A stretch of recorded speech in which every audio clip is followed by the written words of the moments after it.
The Project Gutenberg ebook of My Reminiscences. This ebook is for the use of anyone anywhere in the United States and most other parts of the world at no cost and with almost no restrictions whatsoever.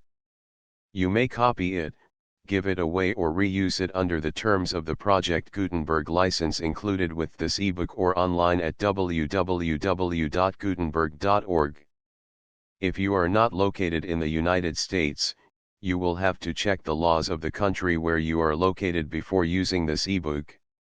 Title: My Reminiscences. Author: Rabindranath Tagore. Illustrator: Susi Kumar Hesh. Translator: Surendranath Tagore. Release date: August 2, 2007. Ebook number 22217. Most recently updated, January 2, 2021. Language: English. Credits: produced by Juliet Sutherland and the online distributed proofreading team at https://www.pgdp.net. Start of the Project Gutenberg ebook My Reminiscences. Transcriber's note: obvious typographical errors have been corrected in this text. For a complete list, please see the bottom of this document. Letters with macrons are represented as a Rabindranath Tagore from the Portrait in Colors by Susi Kumar Hesh. My Reminiscences by Sir Rabindranath Tagore with frontispiece from the Portrait in Colors by Susi Kumar Hesh. New York: The Macmillan Company, 1917. All rights reserved. Copyright 1916 and 1917 by the Macmillan Company. Set up and electrotyped. Published April 1917. Translator's preface: these reminiscences were written and published by the author in his 50th year, shortly before he started on a trip to Europe and America for his failing health in 1912. It was in the course of this trip that he wrote for the first time in the English language for publication. In these memory pictures, so lightly, even casually presented by the author, there is, nevertheless, revealed a connected history of his inner life together with that of the varying literary forms in which his growing self found successive expression, up to the point at which both his soul and poetry attained maturity. This lightness of manner and importance of matter form a combination the translation of which into a different language is naturally a matter of considerable difficulty. It was, in any case, a task which the present translator, not being an original writer in the English language, would hardly have ventured to undertake, had there not been other considerations. The translator's familiarity, however, with the persons, scenes, and events herein depicted made it a temptation difficult for him to resist, as well as a responsibility which he did not care to leave to others not possessing these advantages, and therefore more liable to miss a point, or give a wrong impression. The translator, moreover, had the author's permission and advice to make a free translation, a portion of which was completed and approved by the latter before he left India on his recent tour to Japan and America. In regard to the nature of the freedom taken for the purposes of the translation, it may be mentioned that those suggestions which might not have been as clear to the foreign as to the Bengali reader have been brought out in a slightly more elaborate manner than in the original text, while again, in rare cases, others which depend on allusions entirely unfamiliar to the non-Indian reader, have been omitted rather than spoil by an over-elaboration the simplicity and naturalness which is the great feature of the original. There are no footnotes in the original. All the footnotes here given have been added by the translator in the hope that they may be of further assistance to the foreign reader. Contents page. Translator's Preface. F. Part I 1.12. Teaching begins 3.3. Within and without aid. Part 2.4. Servocracy 25.5. The Normal School 36. Versification 35.7. Various Learning 38.8. My First Outing 44.9. Practicing Poetry 48. Part 3.10. Srikantha Baba 53.11. Our Bengali course ends 57.12. The Professor 60.13. My Father 67.14. A Journey with My Father 76.15. At the Himalayas 89 Part 416. My Return 10117. Home Studies 11118. My Home Environment 11619. Literary Companions 12520. Publishing 13321. Bhanusingha 13522. Patriotism 13823. The Bharti 147 Part V24. Ahmedabad 15525. England 15726. Lokan Palette 17527. The Broken Heart 177 Part 628. European Music 18929. Valmiki Pratibha 19230. Evening Songs 19931. An Essay on Music 20332. The Riverside 20733. More About the Evening Songs 21034. Morning Songs 214 Part 735. Rajendrahul Mitra 23136. Karvar 23537.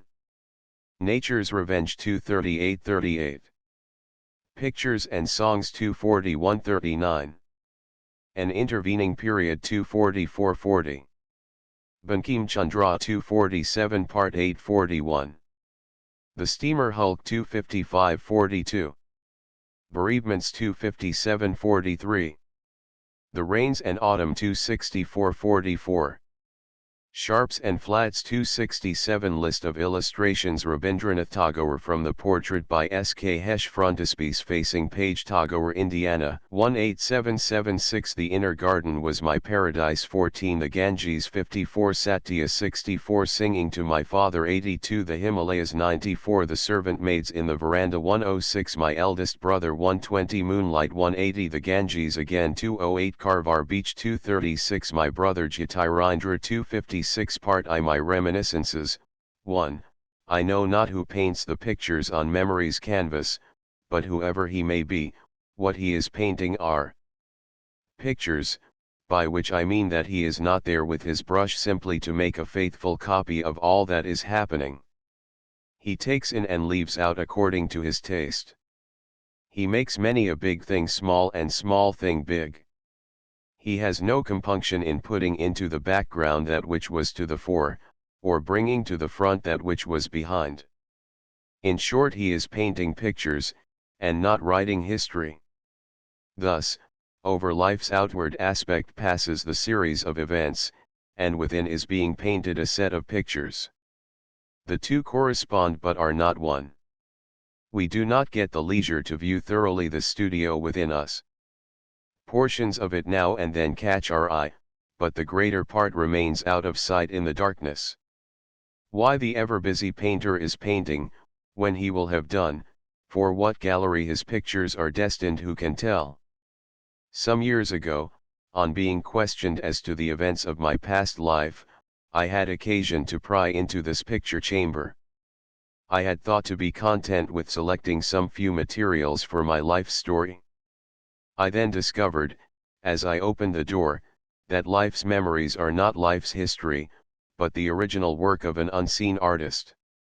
The variegated colors scattered about are not reflections of outside lights, but belong to the painter himself, and come passion-tinged from his heart, thereby unfitting the record on the canvas for use as evidence in a court of law. But though the attempt to gather precise history from memory's storehouse may be fruitless, there is a fascination in looking over the pictures, a fascination which cast its spell on me. The road over which we journey, the wayside shelter in which we pause, are not pictures while yet we travel. They are too necessary, too obvious. When, however, before turning into the evening rest house, we look back upon the cities, fields, rivers, and hills which we have been through in life's morning, then, in the light of the passing day, are they pictures indeed?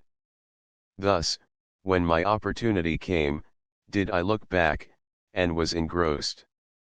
Was this interest aroused within me solely by a natural affection for my own past? Some personal feeling, of course, there must have been, but the pictures had also an independent artistic value of their own. There is no event in my reminiscences worthy of being preserved for all time. But the quality of the subject is not the only justification for a record. What one has truly felt, if only it can be made sensible to others, is always of importance to one's fellow men.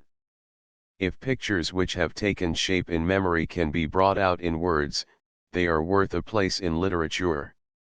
It is as literary material that I offer my memory pictures.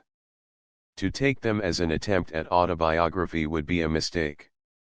In such a view, these reminiscences would appear useless as well as incomplete. 2. Teaching begins. We three boys were being brought up together. Both my companions were 2 years older than I. When they were placed under their tutor, my teaching also began, but of what I learnt nothing remains in my memory. What constantly recurs to me is the rain patters, the leaf quivers. 1. I am just come to anchor after crossing the stormy region of the Kala 2 series, and I am reading the rain patters, the leaf quivers, for me the first poem of the arch-poet. Whenever the joy of that day comes back to me, even now, I realize why rhyme is so needful in poetry. Because of it the words come to an end, and yet end not, the utterance is over, but not its ring, and the ear and the mind can go on and on with their game of tossing the rhyme to each other. Thus did the rain patter and the leaves quiver again and again, the livelong day in my consciousness. Another episode of this period of my early boyhood is held fast in my mind. We had an old cashier, Kailash by name, who was like one of the family. He was a great wit, and would be constantly cracking jokes with everybody, old and young, recently married sons-in-law, newcomers into the family circle, being his special butts. There was room for the suspicion that his humor had not deserted him even after death. Once my elders were engaged in an attempt to start a postal service with the other world by means of a planchette. At one of the sittings the pencil scrawled out the name of Kailash. He was asked as to the sort of life one led where he was. "Not a bit of it," was the reply. "Why should you get so cheap? What I had to die to learn." This Kailash used to rattle off for my special delectation a doggerel ballad of his own composition. The hero was myself, and there was a glowing anticipation of the arrival of a heroine. And as I listened my interest would wax intense at the picture of this world-charming bride illuminating the lap of the future in which she sat enthroned. The list of the jewelry with which she was bedecked from head to foot, and the unheard-of splendor of the preparations for the bridal, might have turned older and wiser heads, but what moved the boy, and set wonderful joy pictures flitting before his vision, was the rapid jingle of the frequent rhymes and the swing of the rhythm.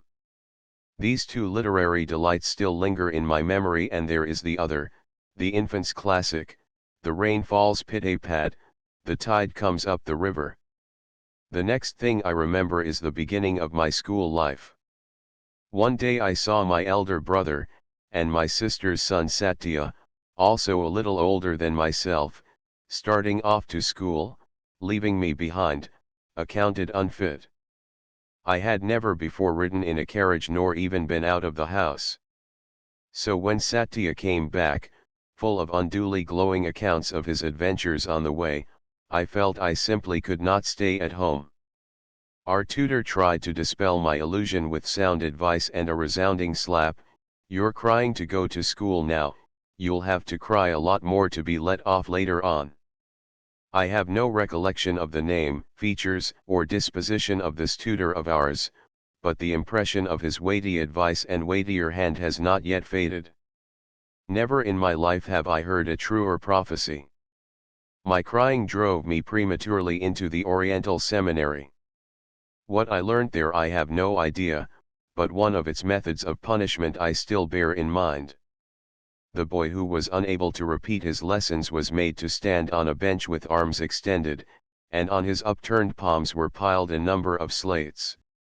It is for psychologists to debate how far this method is likely to conduce to a better grasp of things. I thus began my schooling at an extremely tender age. My initiation into literature had its origin, at the same time, in the books which were in vogue in the servants' quarters. Chief among these were a Bengali translation of Chanakya's aphorisms, and the Ramayana of Krittivasa. A picture of one day's reading of the Ramayana comes clearly back to me. Rabindranath Tagore in 1877. The day was a cloudy one. I was playing about in the long veranda 3 overlooking the road. All of a sudden Satya, for some reason I do not remember, wanted to frighten me by shouting, "Policeman! Policeman!" My ideas of the duties of policemen were of an extremely vague description. One thing I was certain about, that a person charged with crime once placed in a policeman's hands would, as sure as the wretch caught in a crocodile's serrated grip, go under and be seen no more. Not knowing how an innocent boy could escape this relentless penal code, I bolted towards the inner apartments, with shudders running down my back for blind fear of pursuing policemen. I broke to my mother the news of my impending doom, but it did not seem to disturb her much. However, not deeming it safe to venture out again, I sat down on the sill of my mother's door to read the dog-eared Ramayana, with a marbled paper cover, which belonged to her old aunt. Alongside stretched the veranda running round the 4 sides of the open inner quadrangle, on which had fallen the faint afternoon glow of the clouded sky, and finding me weeping over one of its sorrowful situations, my great aunt came and took away the book from me. 3. Within and without luxury was a thing almost unknown in the days of my infancy. The standard of living was then, as a whole, much more simple than it is now. Apart from that, the children of our household were entirely free from the fuss of being too much looked after.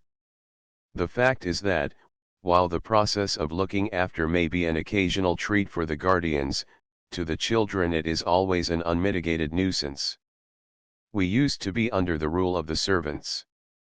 To save themselves trouble they had almost suppressed our right of free movement.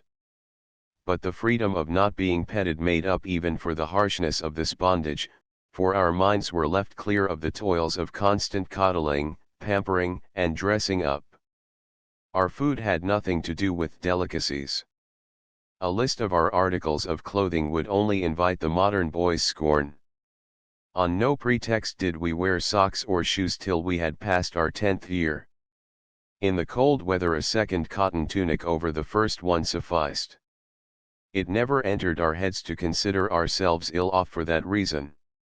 It was only when old Niyamut, the tailor, would forget to put a pocket into one of our tunics that we complained, for no boy has yet been born so poor as not to have the wherewithal to stuff his pockets, nor, by a merciful dispensation of Providence, is there much difference between the wealth of boys of rich and of poor parentage. We used to have a pair of slippers each, but not always where we had our feet.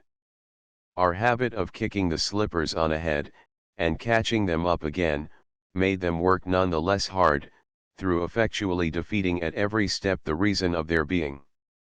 Our elders were in every way at a great distance from us, in their dress and food, living and doing, conversation and amusement. We caught glimpses of these, but they were beyond our reach. Elders have become cheap to modern children, they are too readily accessible, and so are all objects of desire. Nothing ever came so easily to us. Many a trivial thing was for us a rarity, and we lived mostly in the hope of attaining, when we were old enough, the things which the distant future held in trust for us. The result was that what little we did get we enjoyed to the utmost, from skin to core nothing was thrown away. The modern child of a well-to-do family nibbles at only half the things he gets, the greater part of his world is wasted on him. Our days were spent in the servants' quarters in the southeast corner of the outer apartments. One of our servants was Shyam, a dark chubby boy with curly locks, hailing from the district of Khulna. He would put me into a selected spot and, tracing a chalk line all round, warn me with solemn face and uplifted finger of the perils of transgressing this ring. Whether the threatened danger was material or spiritual I never fully understood, but a great fear used to possess me. I had read in the Ramayana of the tribulations of Sita for having left the ring drawn by Lakshman, so it was not possible for me to be skeptical of its potency. Just below the window of this room was a tank with a flight of masonry steps leading down into the water. On its west bank, along the garden wall, an immense banyan tree, to the south a fringe of coconut palms. Ringed round as I was near this window I would spend the whole day peering through the drawn Venetian shutters, gazing and gazing on the scene as on a picture book. From early morning our neighbors would drop in one by one to have their bath. I knew the time for each one to arrive. I was familiar with the peculiarities of each one's toilet. One would stop up his ears with his fingers as he took his regulation number of dips, after which he would depart. Another would not venture on a complete immersion but be content with only squeezing his wet towel repeatedly over his head. A third would carefully drive the surface impurities away from him with a rapid play of his arms, and then on a sudden impulse take his plunge. There was one who jumped in from the top steps without any preliminaries at all. Another would walk slowly in, step by step, muttering his morning prayers the while. One was always in a hurry, hastening home as soon as he was through with his dip. Another was in no sort of hurry at all, taking his bath leisurely, followed with a good rub-down, and a change from wet bathing clothes into clean ones, including a careful adjustment of the folds of his waistcloth, ending with a turn or two in the outer foregarden, and the gathering of flowers, with which he would finally saunter slowly homewards, radiating the cool comfort of his refreshed body, as he went. This would go on till it was past noon. Then the bathing places would be deserted and become silent. Only the ducks remained, paddling about after water snails, or busy preening their feathers, the livelong day.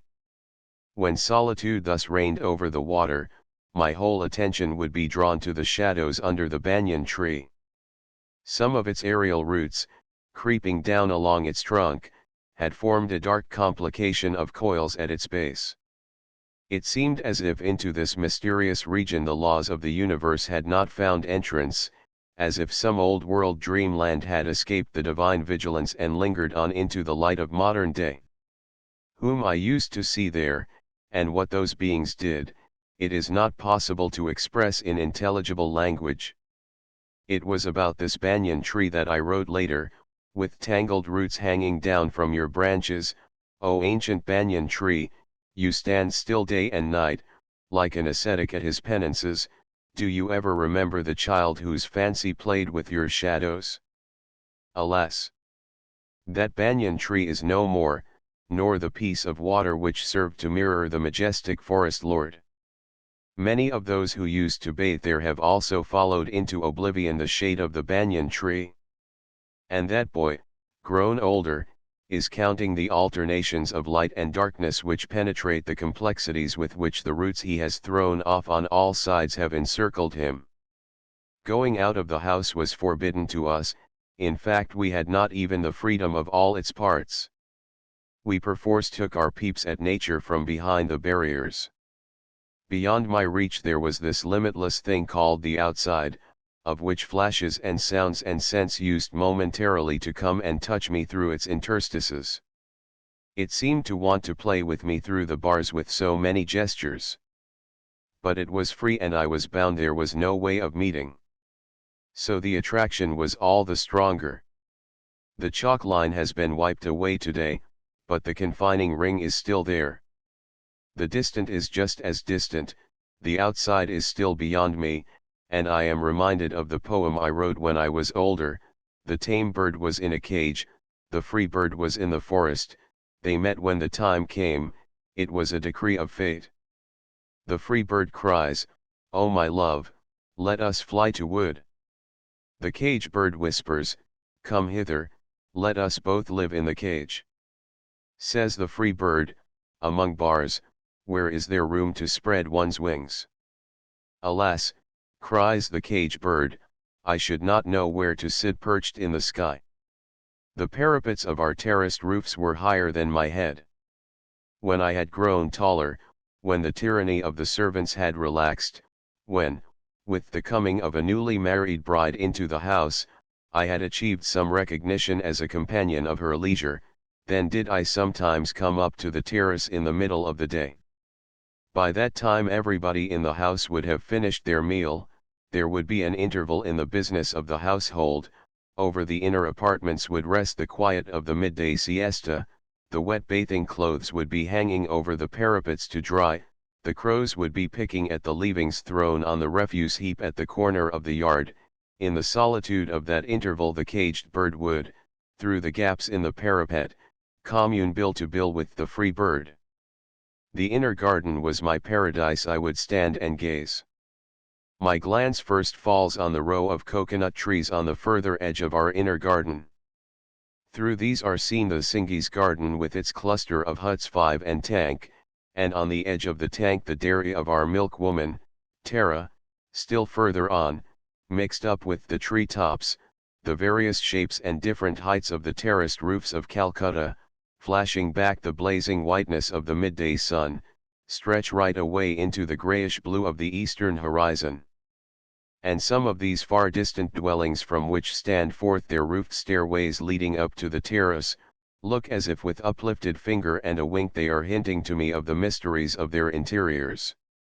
Like the beggar at the palace door who imagines impossible treasures to be held in the strong rooms closed to him, I can hardly tell of the wealth of play and freedom which these unknown dwellings seem to me crowded with.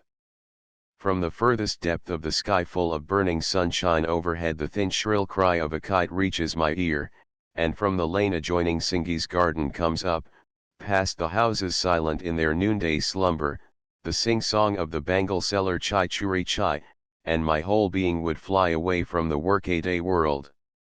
My father hardly ever stayed at home, he was constantly roaming about. His rooms on the third story used to remain shut up. I would pass my hands through the Venetian shutters, and thus opening the latch get the door open, and spend the afternoon lying motionless on his sofa at the south end. First of all it was a room always closed, and then there was the stolen entry, this gave it a deep flavor of mystery, further the broad empty expanse of terrace to the south, glowing in the rays of the sun would set me daydreaming. There was yet another attraction. The waterworks had just been started in Calcutta, and in the first exuberance of its triumphant entry it did not stint even the Indian quarters of their supply. In that golden age of pipe water, it used to flow even up to my father's third-story rooms. And turning on the shower tap I would indulge to my heart's content in an untimely bath. Not so much for the comfort of it, as to give rein to my desire to do just as I fancied. The alternation of the joy of liberty, and the fear of being caught, made that shower of municipal water send arrows of delight thrilling into me. It was perhaps because the possibility of contact with the outside was so remote that the joy of it came to me so much more readily. When material is in profusion, the mind gets lazy and leaves everything to it, forgetting that for a successful feast of joy its internal equipment counts for more than the external. This is the chief lesson which his infant state has to teach to man. There his possessions are few and trivial, yet he needs no more for his happiness. The world of play is spoiled for the unfortunate youngster who is burdened with an unlimited quantity of playthings. To call our inner garden a garden is to say a deal too much. Its properties consisted of a citron tree, a couple of plum trees of different varieties, and a row of coconut trees. In the center was a paved circle the cracks of which various grasses and weeds had invaded and planted in them their victorious standards. Only those flowering plants which refused to die of neglect continued uncomplainingly to perform their respective duties without casting any aspersions on the gardener. In the northern corner was a rice-husking shed, where the inmates of the inner apartments would occasionally foregather when household necessity demanded. This last vestige of rural life has since owned defeat and slunk away ashamed and unnoticed. Nonetheless, I suspect that Adam's Garden of Eden could hardly have been better adorned than this one of ours, for he and his paradise were alike naked, they needed not to be furnished with material things. It is only since his tasting of the fruit of the tree of knowledge, and till he can fully digest it, that man's need for external furniture and embellishment persistently grows. Our inner garden was my paradise, it was enough for me. I well remember how in the early autumn dawn I would run there as soon as I was awake. A scent of dewy grass and foliage would rush to meet me, and the morning with its cool fresh sunlight would peep out at me over the top of the eastern garden wall from below the trembling tassels of the coconut palms. There is another piece of vacant land to the north of the house which to this day we call the Golabari, barn house. The name shows that in some remote past this must have been the place where the year's store of grain used to be kept in a barn. Then, as with brother and sister in infancy, the likeness between town and country was visible all over. Now the family resemblance can hardly be traced. This Golabari would be my holiday haunt if I got the chance. It would hardly be correct to say that I went there to play, it was the place, not play, which drew me. Why this was so, is difficult to tell. Perhaps its being a deserted bit of wasteland lying in an out-of-the-way corner gave it its charm for me. It was entirely outside the living quarters and bore no stamp of usefulness, moreover it was as unadorned as it was useless, for no one had ever planted anything there. It was doubtless for these reasons that this desert spot offered no resistance to the free play of the boy's imagination. Whenever I got any loophole to evade the vigilance of my warders and could contrive to reach the Golabari, I felt I had a holiday indeed. There was yet another place in our house which I have even yet not succeeded in finding out. A little girl playmate of my own age called this the King's Palace. I have just been there, she would sometimes tell me. But somehow the propitious moment never turned up when she could take me along with her. That was a wonderful place, and its playthings were as wonderful as the games that were played there. It seemed to me it must be somewhere very near, perhaps in the first or second story. The only thing was one never seemed to be able to get there. How often have I asked my companion, "Only tell me, is it really inside the house or outside?" And she would always reply, "No, no, it's in this very house." I would sit and wonder, where then can it be? Don't I know all the rooms of the house? Who the king might be I never cared to inquire, where his palace is still remains undiscovered. This much was clear: the king's palace was within our house. Looking back on childhood's days, the thing that recurs most often is the mystery which used to fill both life and world. Something undreamed of was lurking everywhere, and the uppermost question every day was, when, oh, when would we come across it? It was as if nature held something in her closed hands and was smilingly asking us, "What do you think I have?" What was impossible for her to have was the thing we had no idea of. Well do I remember the custard apple seed which I had planted and kept in a corner of the south veranda, and used to water every day. The thought that the seed might possibly grow into a tree kept me in a great state of fluttering wonder. Custard apple seeds still have the habit of sprouting, but no longer to the accompaniment of that feeling of wonder. The fault is not in the custard apple but in the mind. We had once stolen some rocks from an elder cousin's rockery and started a little rockery of our own. The plants which we sowed in its interstices were cared for so excessively that it was only because of their vegetable nature that they managed to put up with it till their untimely death.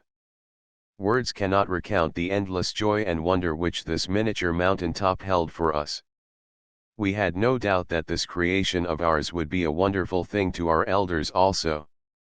The day that we sought to put this to the proof, however, the hillock in the corner of our room, with all its rocks, and all its vegetation, vanished.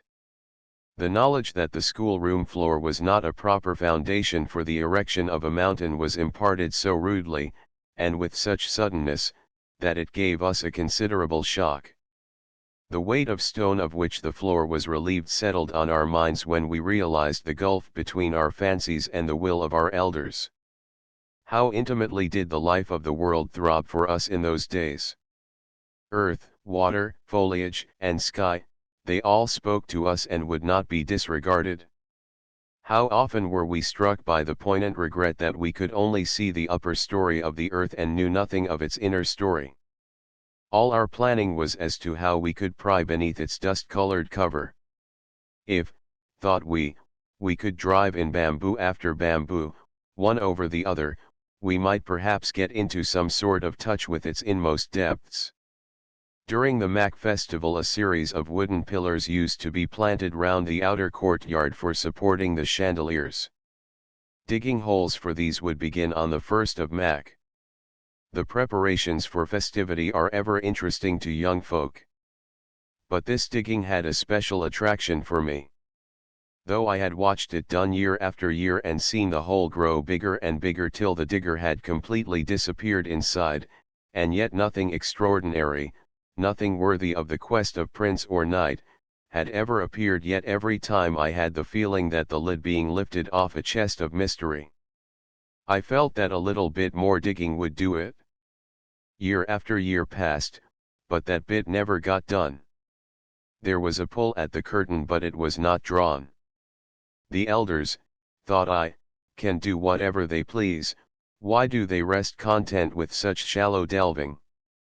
If we young folk had the ordering of it, the inmost mystery of the earth would no longer be allowed to remain smothered in its dust covering. And the thought that behind every part of the vault of blue reposed the mysteries of the sky would also spur our imaginings. When our pundit, in illustration of some lesson in our Bengali science primer, told us that the blue sphere was not an enclosure, how thunderstruck we were. Put ladder upon ladder, said he, and go on mounting away, but you will never bump your head. He must be sparing of his ladders, I opined, and questioned with a rising inflection, and what if we put more ladders, and more, and more? When I realized that it was fruitless multiplying ladders I remained dumbfounded, pondering over the matter. Surely, I concluded, such an astounding piece of news must be known only to those who are the world's schoolmasters. Part 2, 4. Servocracy in the history of India. The regime of the slave dynasty was not a happy one.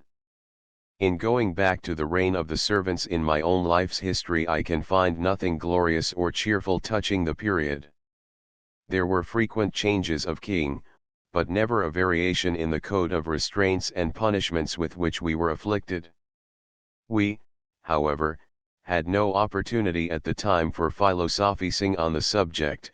Our backs bore as best they could the blows which befell them, and we accepted as one of the laws of the universe that it is for the big to hurt and for the small to be hurt. It has taken me a long time to learn the opposite truth, that it is the big who suffer and the small who cause suffering. The quarry does not view virtue and vice from the standpoint of the hunter. That is why the alert bird, whose cry warns its fellows before the shot has sped, gets abused as vicious. We howled when we were beaten, which our chastisers did not consider good manners.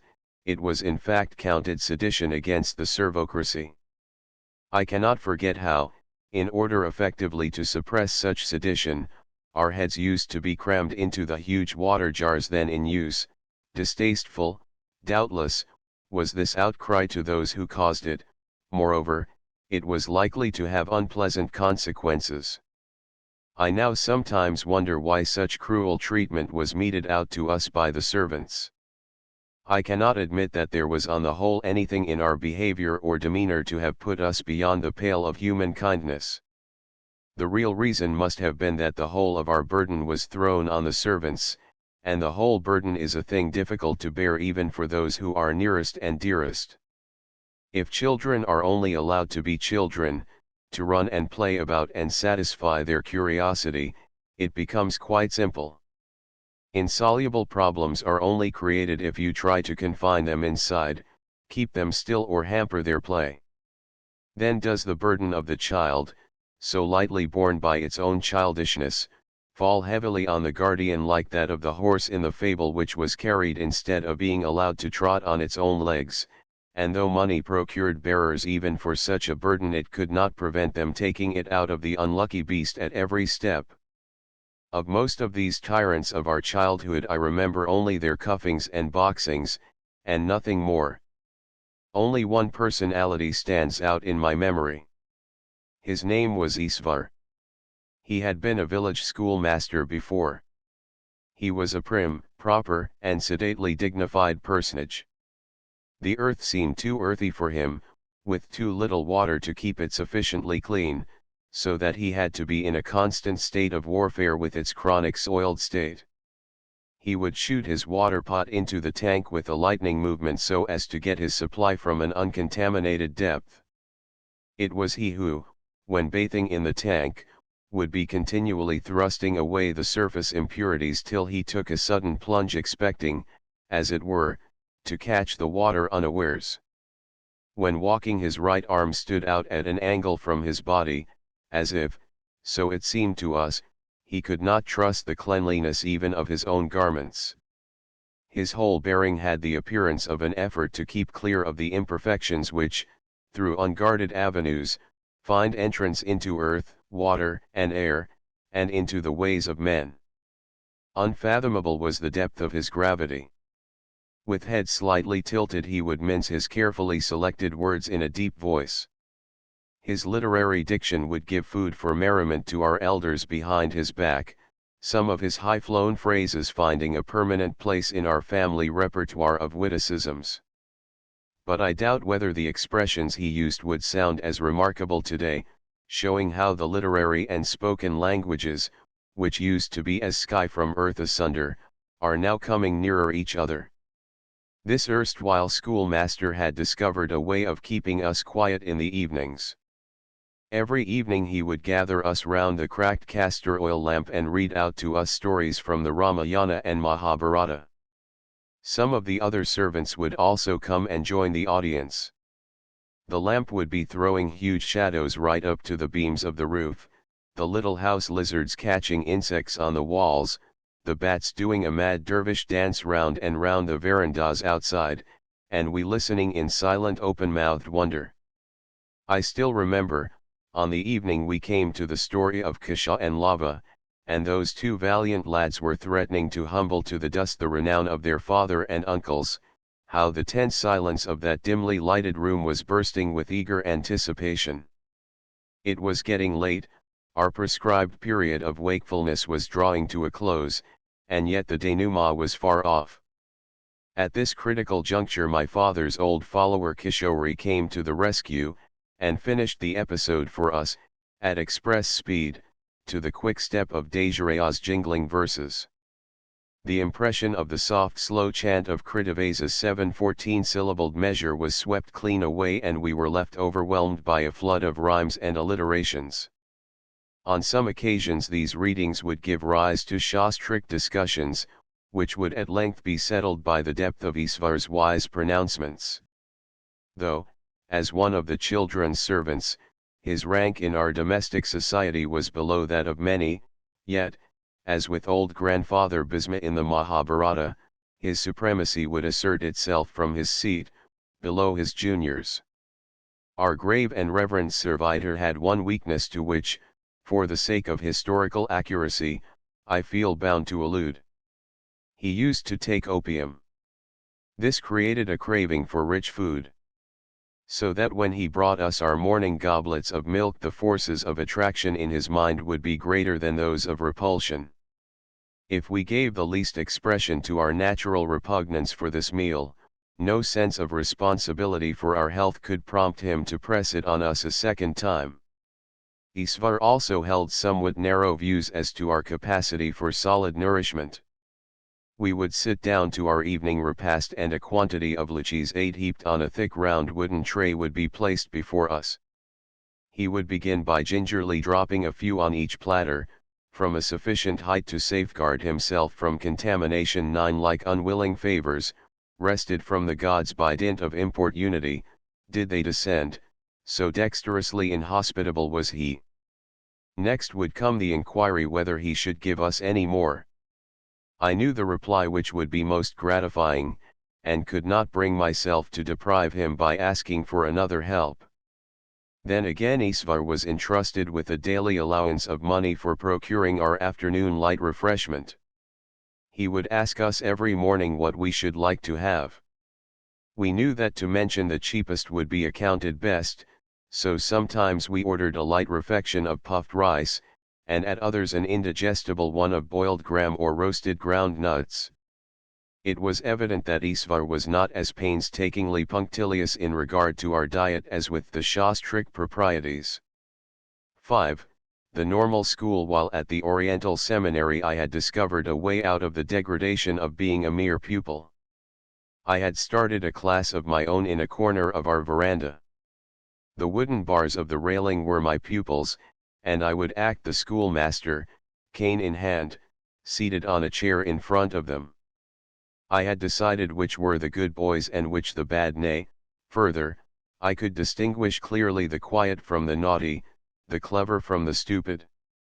The bad rails had suffered so much from my constant caning that they must have longed to give up the ghost had they been alive.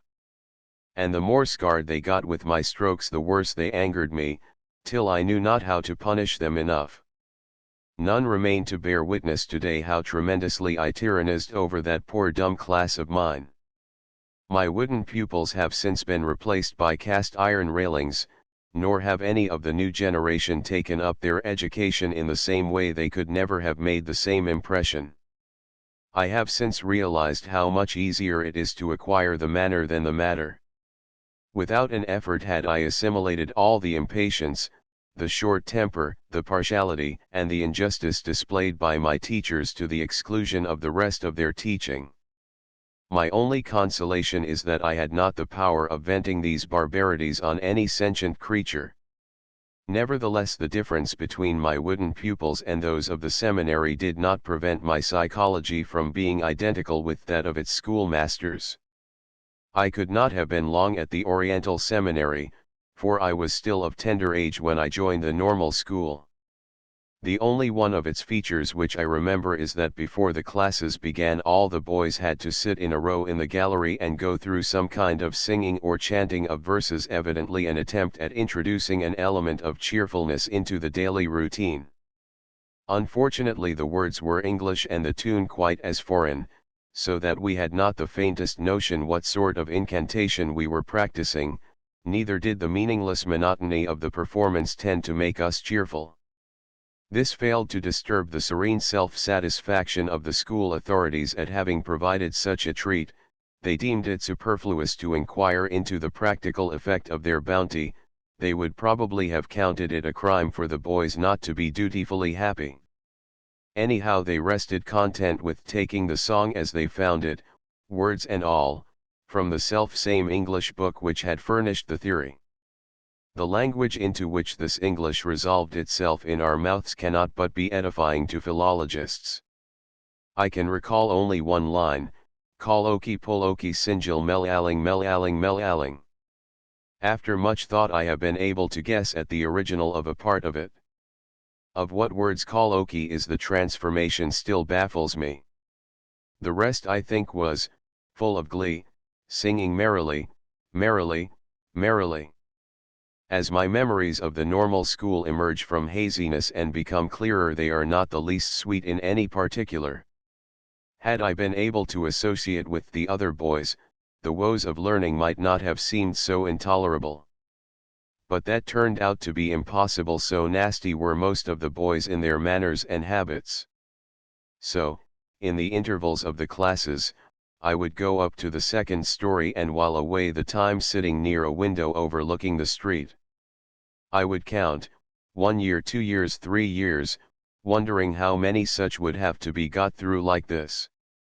Of the teachers I remember only one, whose language was so foul that, out of sheer contempt for him, I steadily refused to answer any one of his questions.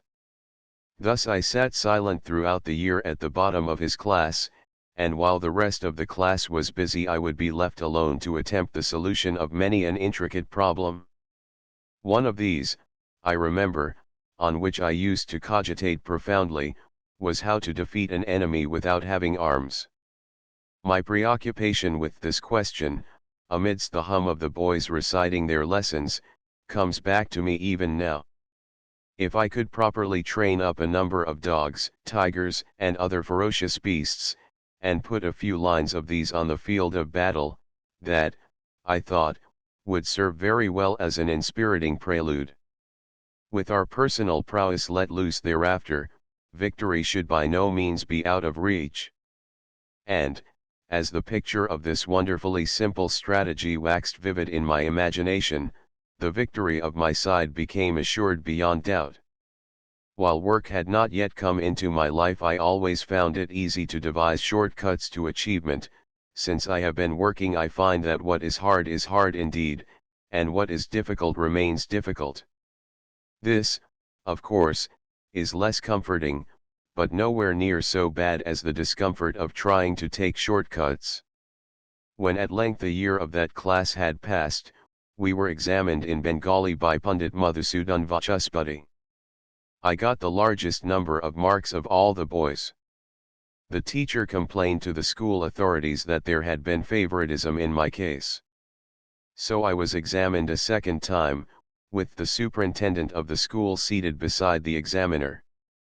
This time, also, I got a top place. 6. Versification. I could not have been more than 8 years old at the time. Jyoti, a son of a niece of my father's, was considerably older than I. He had just gained an entrance into English literature, and would recite Hamlet's soliloquy with great gusto. Why he should have taken it into his head to get a child, as I was, to write poetry I cannot tell. One afternoon he sent for me to his room, and asked me to try and make up a verse, after which he explained to me the construction of the Payar meter of 14 syllables. I had up to then only seen poems in printed books, no mistakes penned through, no sign to the eye of doubt or trouble or any human weakness. I could not have dared even to imagine that any effort of mine could produce such poetry. One day a thief had been caught in our house. Overpowered by curiosity, yet in fear and trembling, I ventured to the spot to take a peep at him. I found he was just an ordinary man. And when he was somewhat roughly handled by our doorkeeper I felt a great pity. I had a similar experience with poetry.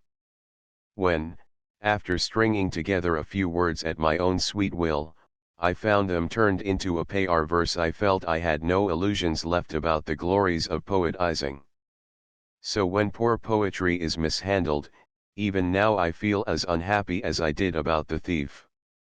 Many a time have I been moved to pity and yet been unable to restrain impatient hands itching for the assault. Thieves have scarcely suffered so much, and from so many. The first feeling of awe once overcome, there was no holding me back. I managed to get hold of a blue paper manuscript book by the favor of one of the officers of our estate. With my own hands I ruled it with pencil lines, at not very regular intervals, and thereon I began to write verses in a large childish scrawl. Like a young deer which butts here, there, and everywhere with its newly sprouting horns, I made myself a nuisance with my budding poetry. More so my elder brother, whose pride in my performance impelled him to hunt about the house for an audience. I recollect how, as the pair of us, one day, were coming out of the estate offices on the ground floor, after a conquering expedition against the officers, we came across the editor of the national paper, Nabagopal Mitter, who had just stepped into the house. My brother tackled him without further ado.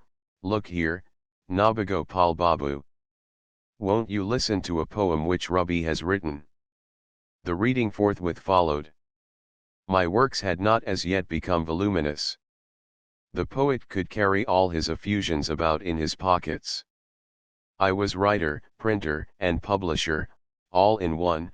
my brother, as advertiser, being my only colleague. I had composed some verses on the lotus which I recited to Nabagopal Babu then and there, at the foot of the stairs, in a voice pitched as high as my enthusiasm. "Well done," said he with a smile. "But what is a Dwairefa?" 11. How I had got hold of this word I do not remember. The ordinary name would have fitted the meter quite as well. But this was the one word in the whole poem on which I had pinned my hopes. It had doubtless duly impressed our officers.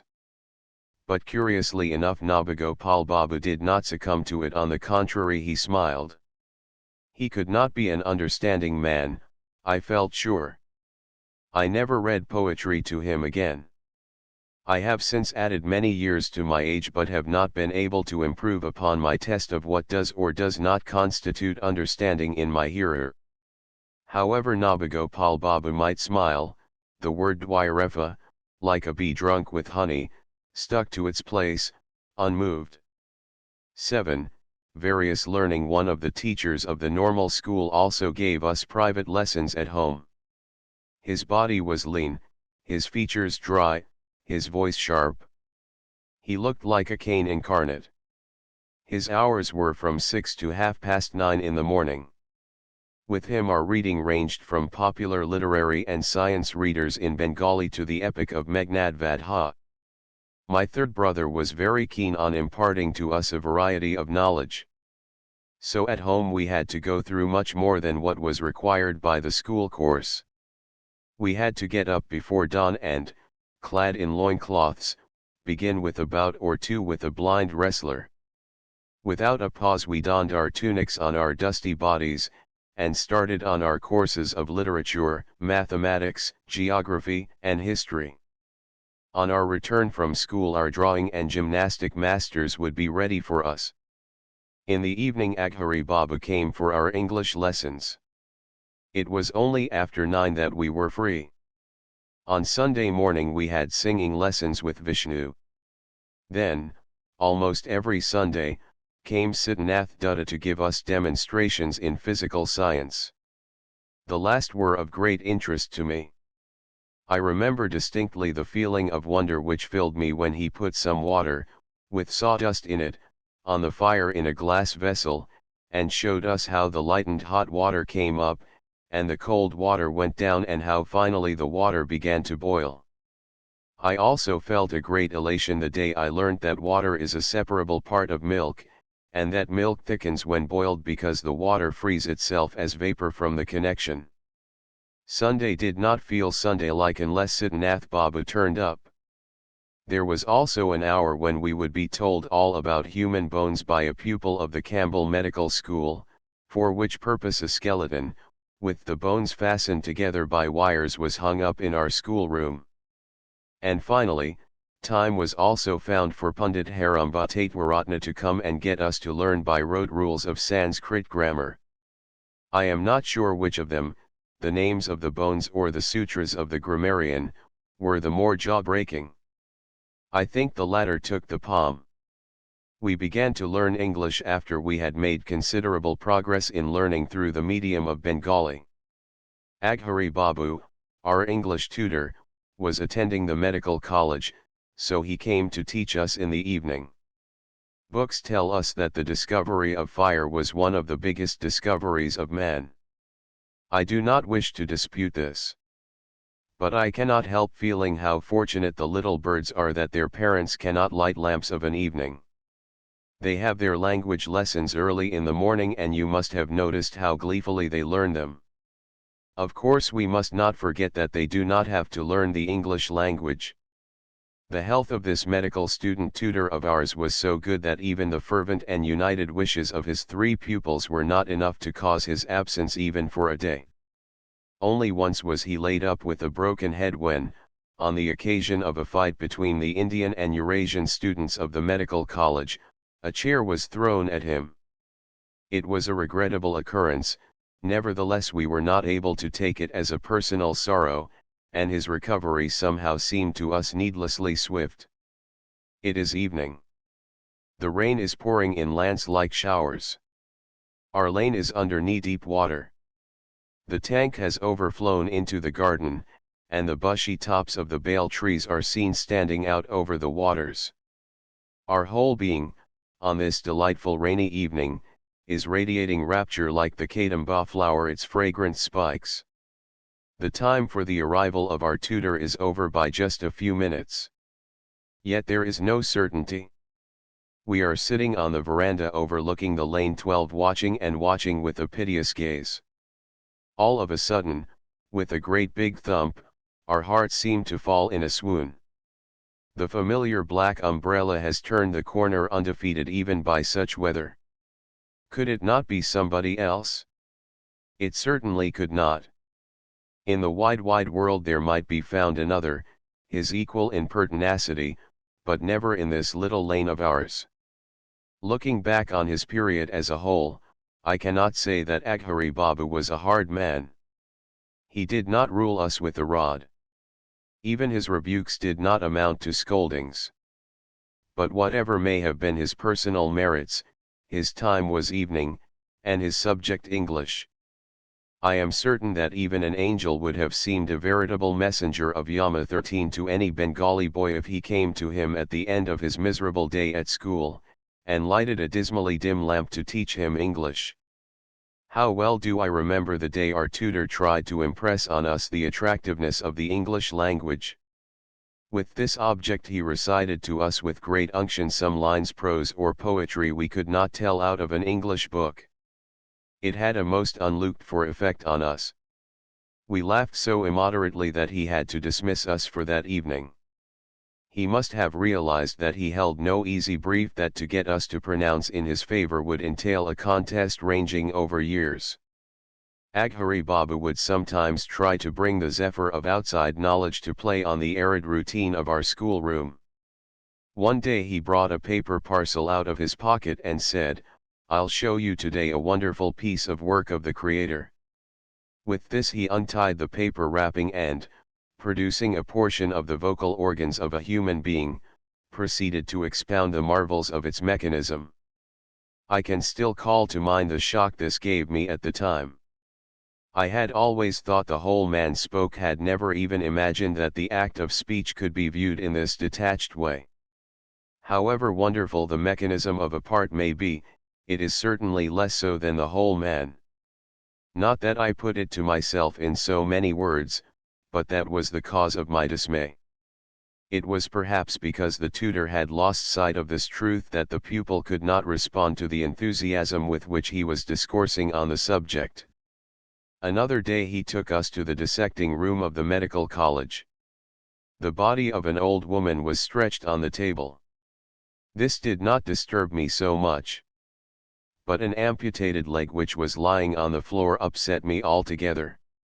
To view man in this fragmentary way seemed to me so horrid, so absurd, that I could not get rid of the impression of that dark, unmeaning leg for many a day. After getting through Piri Sarkar's first and second English readers, we entered upon Macculloch's course of reading. Our bodies were weary at the end of the day, our minds yearning for the inner apartments.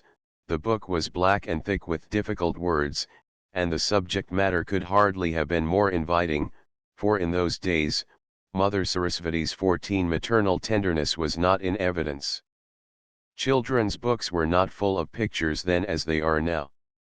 Moreover, at the gateway of every reading lesson stood sentinel an array of words, with separated syllables, and forbidding accent marks like fixed bayonets, barring the way to the infant mind.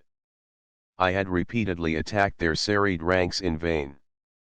Our tutor would try to shame us by recounting the exploits of some other brilliant pupil of his. We felt duly ashamed, and also not well disposed towards that other pupil, but this did not help to dispel the darkness which clung to that black volume.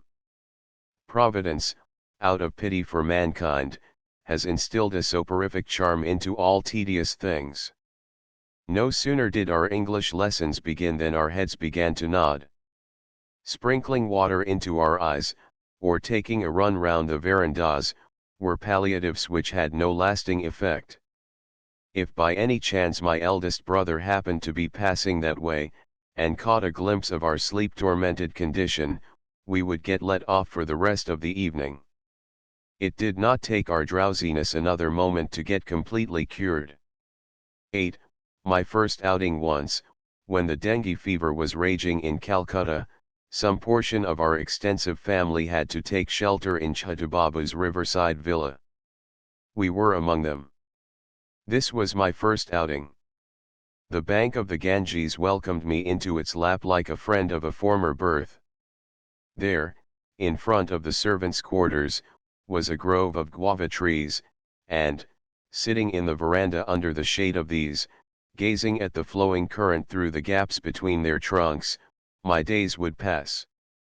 Every morning, as I awoke, I somehow felt the day coming to me like a new gilt-edged letter, with some unheard of news awaiting me on the opening of the envelope. And, lest I should lose any fragment of it, I would hurry through my toilet to my chair outside.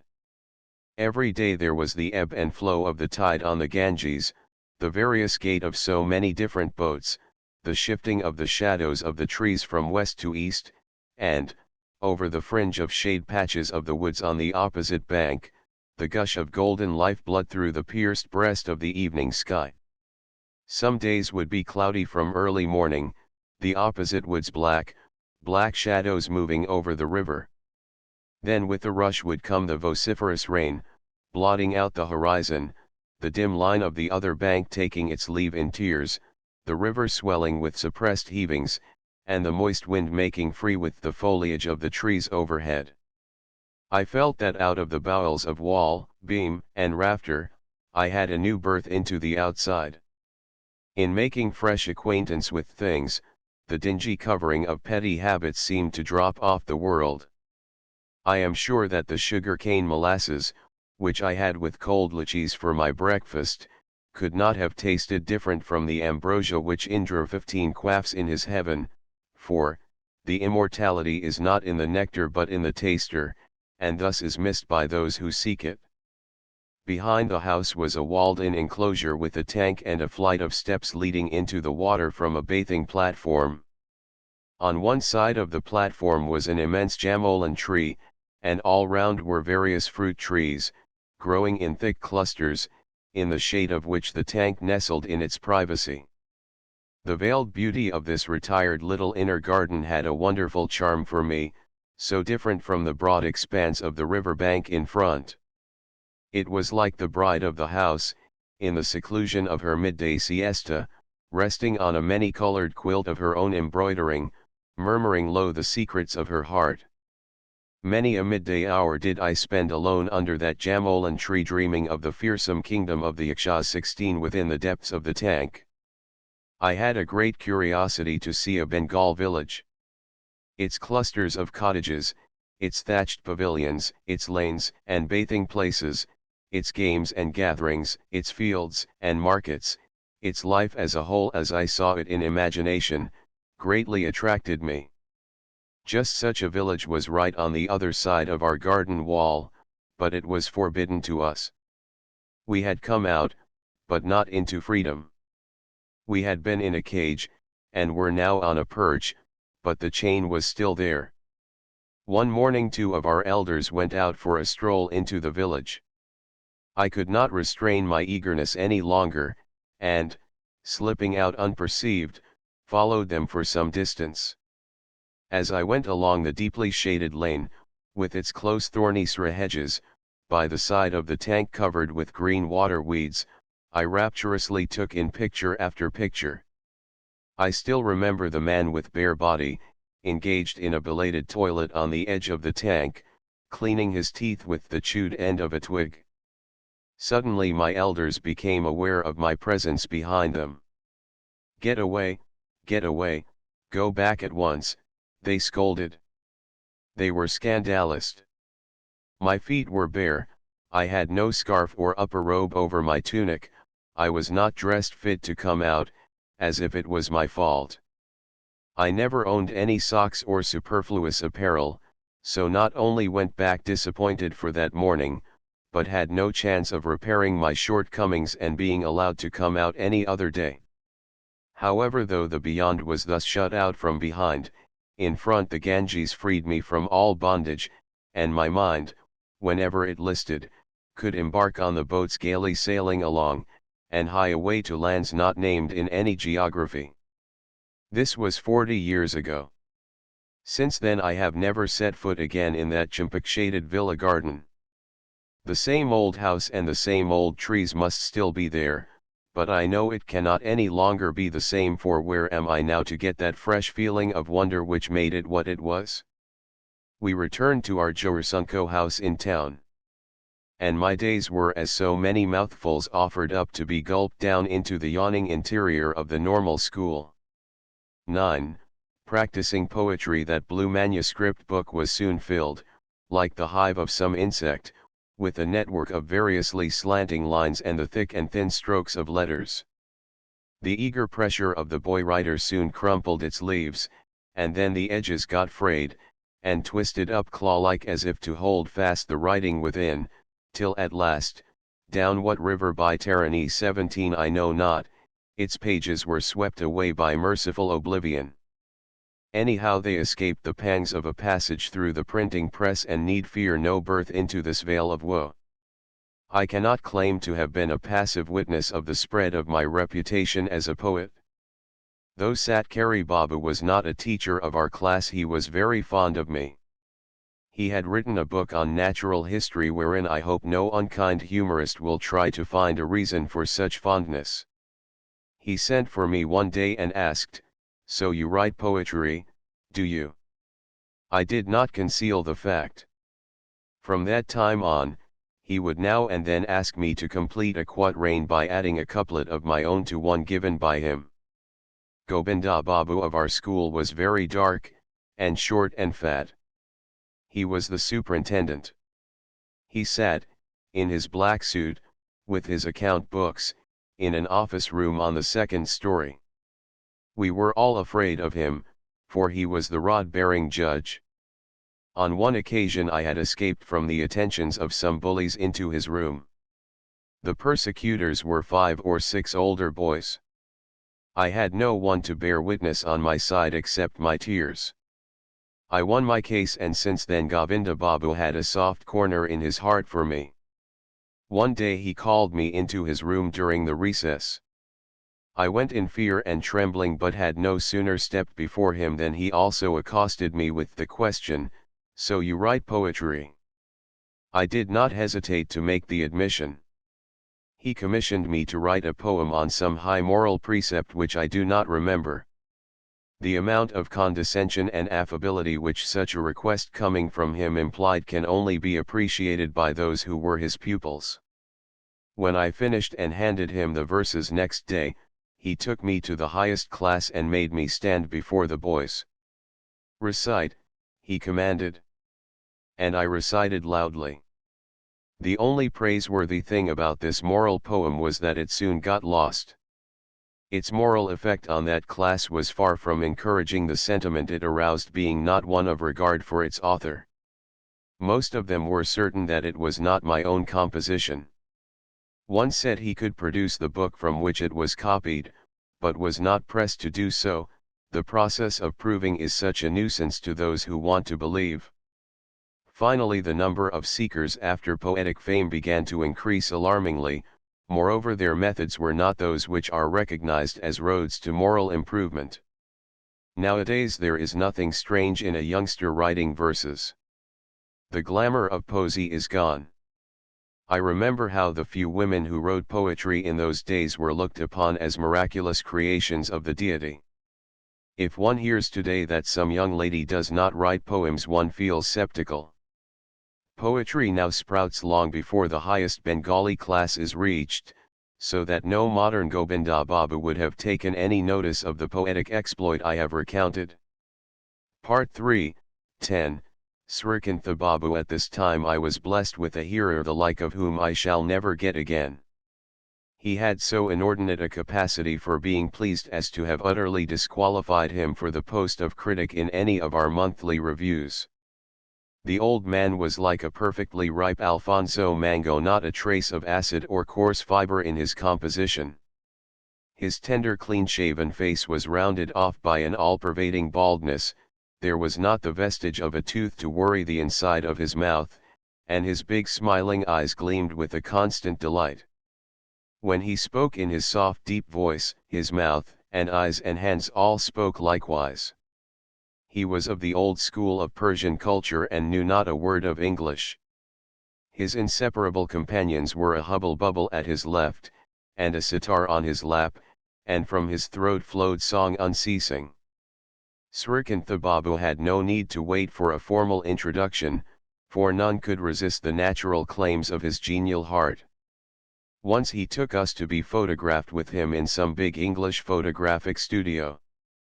There he so captivated the proprietor with his artless story, in a jumble of Hindustani and Bengali, of how he was a poor man, but badly wanted this particular photograph taken, that the man smilingly allowed him a reduced rate. Nor did such bargaining sound at all incongruous in that unbending English establishment, so naive was Srikantha Babu, so unconscious of any possibility of giving offense. He would sometimes take me along to a European missionary's house. There, also, with his playing and singing, his caresses of the missionary's little girl and his unstinted admiration of the little booted feet of the missionary's lady, he would enliven the gathering as no one else could have done. Another behaving so absurdly would have been deemed a bore, but his transparent simplicity pleased all and drew them to join in his gaiety. Srikantha Babu was impervious to rudeness or insolence. There was at the time a singer of some repute retained in our establishment. When the latter was the worse for liquor he would rail at poor Srikantha Babu's singing in no very choice terms. This he would bear unflinchingly, with no attempt at retort. When at last the man's incorrigible rudeness brought about his dismissal, Srikantha Babu anxiously interceded for him.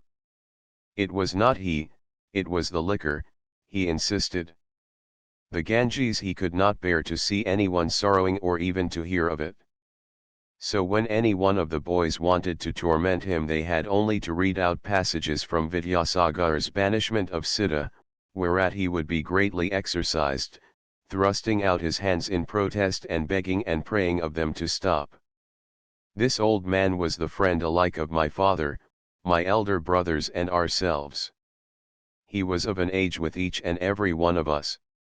As any piece of stone is good enough for the freshet to dance round and gambol with, so the least provocation would suffice to make him beside himself with joy. Once I had composed a hymn, and had not failed to make due allusion to the trials and tribulations of this world. Srikantha Babu was convinced that my father would be overjoyed at such a perfect gem of a devotional poem. With unbounded enthusiasm he volunteered personally to acquaint him with it. By a piece of good fortune I was not there at the time but heard afterwards that my father was hugely amused that the sorrows of the world should have so early moved his youngest son to the point of versification. I am sure Gobinda Babu, the superintendent, would have shown more respect for my effort on so serious a subject. In singing I was Srikantha Babu's favorite pupil. He had taught me a song, no more of Braja 18 for me, and would drag me about to everyone's rooms and get me to sing it to them. I would sing and he would thrum an accompaniment on his sitar, and when we came to the chorus he would join in, and repeat it over and over again, smiling and nodding his head at each one in turn, as if nudging them on to a more enthusiastic appreciation. He was a devoted admirer of my father. A hymn had been set to one of his tunes, "For he is the heart of our hearts." When he sang this to my father, Srikantha Babu got so excited that he jumped up from his seat and in alternation violently twanged his sitar as he sang, "For he is the heart of our hearts," and then waved his hand about my father's face as he changed the words to "For you are the heart of our hearts." When the old man paid his last visit to my father, the latter, himself bedridden, was at a riverside villa in Chinsura. Srikantha Babu, stricken with his last illness, could not rise unaided and had to push open his eyelids to see. In this state, tended by his daughter, he journeyed to Chinsura from his place in Birbhum.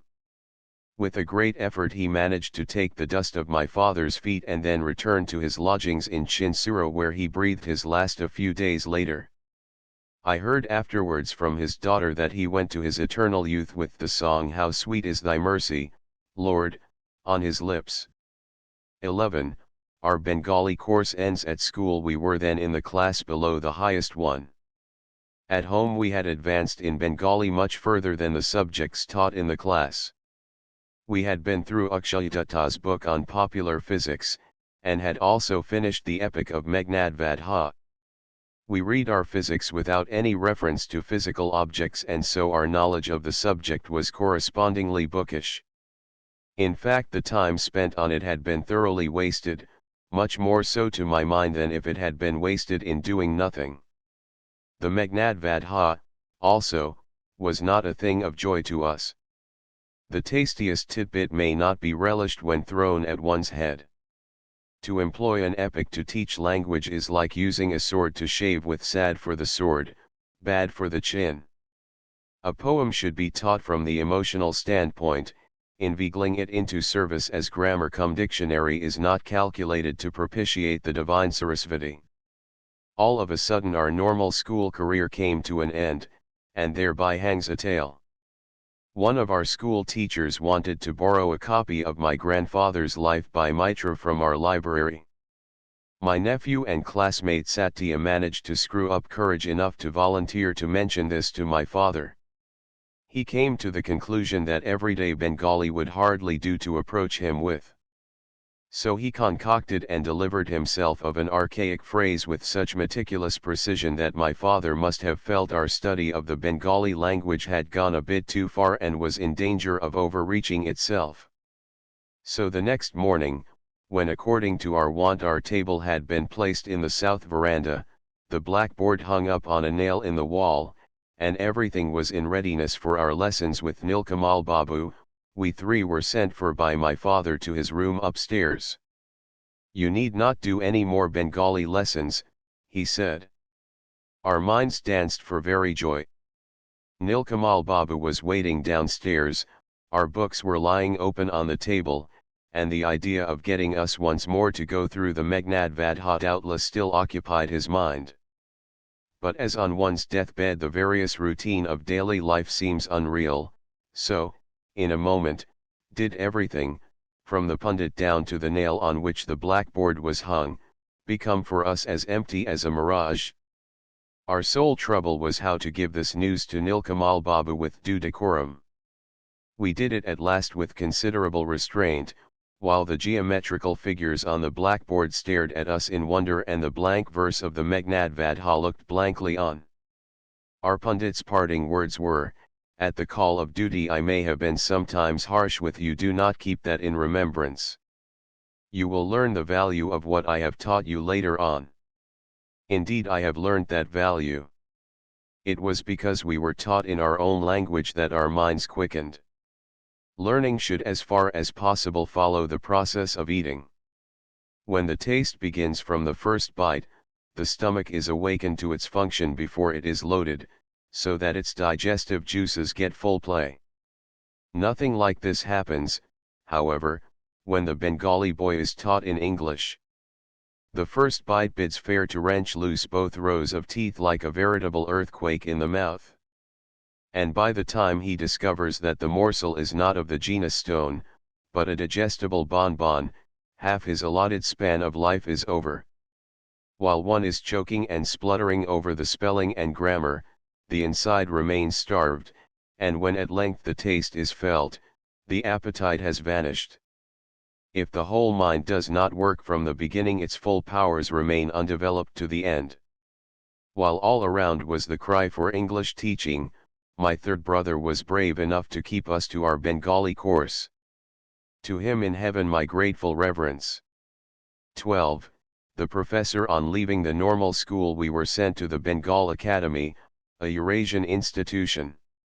We felt we had gained an access of dignity, that we had grown up at least into the first story of freedom. In point of fact, the only progress we made in that academy was towards freedom. What we were taught there we never understood, nor did we make any attempt to learn, nor did it seem to make any difference to anybody that we did not. The boys here were annoying but not disgusting, which was a great comfort. They wrote "ass" on their palms and slapped it onto our backs with a cordial hello. They gave us a dig in the ribs from behind and looked innocently another way. They dabbed banana pulp on our heads and made away unperceived. Nevertheless, it was like coming out of slime onto rock. We were worried but not soiled. This school had one great advantage for me. No one there cherished the forlorn hope that boys of our sort could make any advance in learning. It was a petty institution with an insufficient income, so that we had one supreme merit in the eyes of its authorities: we paid our fees regularly. This prevented even the Latin grammar from proving a stumbling block, and the most egregious of blunders left our backs unscathed. Pity for us had nothing to do with it. The school authorities had spoken to the teachers. Still, harmless though it was, after all it was a school. The rooms were cruelly dismal, with their walls on guard like policemen. The house was more like a pigeon-holed box than a human habitation. No decoration, no pictures, not a touch of color, not an attempt to attract the boyish heart. The fact that likes and dislikes form a large part of the child mind was completely ignored. Naturally, our whole being was depressed as we stepped through its doorway into the narrow quadrangle, and playing truant became chronic with us. In this we found an accomplice. My elder brothers had a Persian tutor. We used to call him Munshi. He was of middle age and all skin and bone, as though dark parchment had been stretched over his skeleton without any filling of flesh and blood. He probably knew Persian well, his knowledge of English was quite fair, but in neither of these directions lay his ambition.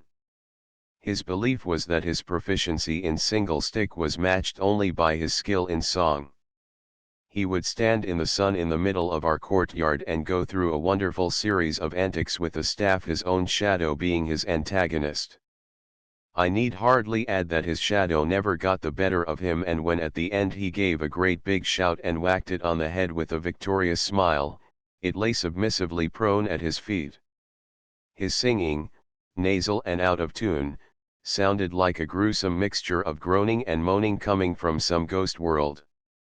Our singing master Vishnu would sometimes chaff him, "Look here, Munshi, you'll be taking the bread out of our mouths at this rate." To which his only reply would be a disdainful smile. This shows that the Munshi was amenable to soft words, and in fact, whenever we wanted we could persuade him to write to the school authorities to excuse us from attendance. The school authorities took no pains to scrutinize these letters. They knew it would be all the same whether we attended or not, so far as educational results were concerned. I have now a school of my own in which the boys are up to all kinds of mischief, for boys will be mischievous and schoolmasters unforgiving. When any of us are beset with undue uneasiness at their conduct and are stirred into a resolution to deal out condign punishment, the misdeeds of my own school days confront me in a row and smile at me. I now clearly see that the mistake is to judge boys by the standard of grown ups, to forget that a child is quick and mobile like a running stream, and that, in the case of such, any touch of imperfection need cause no great alarm, for the speed of the flow is itself the best corrective. When stagnation sets in, then comes the danger. So it is for the teacher, more than the pupil, to beware of wrongdoing. There was a separate refreshment room for Bengali boys for meeting their caste requirements. This was where we struck up a friendship with some of the others. They were all older than we. One of these will bear to be dilated upon. His specialty was the art of magic, so much so that he had actually written and published a little booklet on it, the front page of which bore his name with the title of professor. I had never before come across a schoolboy whose name had appeared in print, so that my reverence for him as a professor of magic was profound. How could I have brought myself to believe that anything questionable could possibly find place in the straight and upright ranks of printed letters? To be able to record one's own words in indelible ink, was that a slight thing? To stand unscreened yet unabashed, self-confessed before the world, how could one withhold belief in the face of such supreme self-confidence? I remember how once I got the types for the letters of my name from some printing press, and what a memorable thing it seemed when I inked and pressed them on paper and found my name imprinted. We used to give a lift in our carriage to this schoolfellow and author friend of ours. This led to visiting terms. He was also great at theatricals. With his help we erected a stage on our wrestling ground with painted paper stretched over a split bamboo framework. But a peremptory negative from upstairs prevented any play from being acted thereon. A comedy of errors was however played later on without any stage at all. The author of this has already been introduced to the reader in these pages. He was none other than my nephew Satya. Those who behold his present calm and sedate demeanor would be shocked to learn of the tricks of which he was the originator. Satya, the event of which I am writing, happened some time afterwards when I was 12 or 13. Our magician friend had told of so many strange properties of things that I was consumed with curiosity to see them for myself. But the materials of which he spoke were invariably so rare or distant that one could hardly hope to get hold of them without the help of Sindbad the sailor. Once, as it happened, the professor forgot himself so far as to mention accessible things. Who could ever believe that a seed dipped and dried 21 times in the juice of a species of cactus would sprout and flower and fruit all in the space of an hour? I was determined to test this, not daring withal to doubt the assurance of a professor whose name appeared in a printed book. I got our gardener to furnish me with a plentiful supply of the milky juice, and betook myself, on a Sunday afternoon, to our mystic nook in a corner of the roof terrace, to experiment with the stone of a mango. I was wrapped in my task of dipping and drying, but the grown-up reader will probably not wait to ask me the result. In the meantime, I little knew that Satya, in another corner, had, in the space of an hour, caused to root and sprout a mystical plant of his own creation. This was to bear curious fruit later on. After the day of this experiment the professor rather avoided me, as I gradually came to perceive. He would not sit on the same side in the carriage, and altogether seemed to fight shy of me. One day, all of a sudden, he proposed that each one in turn should jump off the bench in our schoolroom. He wanted to observe the differences in style, he said. Such scientific curiosity did not appear queer in a professor of magic. Everyone jumped, so did I. He shook his head with a subdued hum. No amount of persuasion could draw anything further out of him. Another day he informed us that some good friends of his wanted to make our acquaintance and asked us to accompany him to their house. Our guardians had no objection, so off we went. The crowd in the room seemed full of curiosity. They expressed their eagerness to hear me sing. I sang a song or two. Mere child as I was, I could hardly have bellowed like a bull. Quite a sweet voice, they all agreed.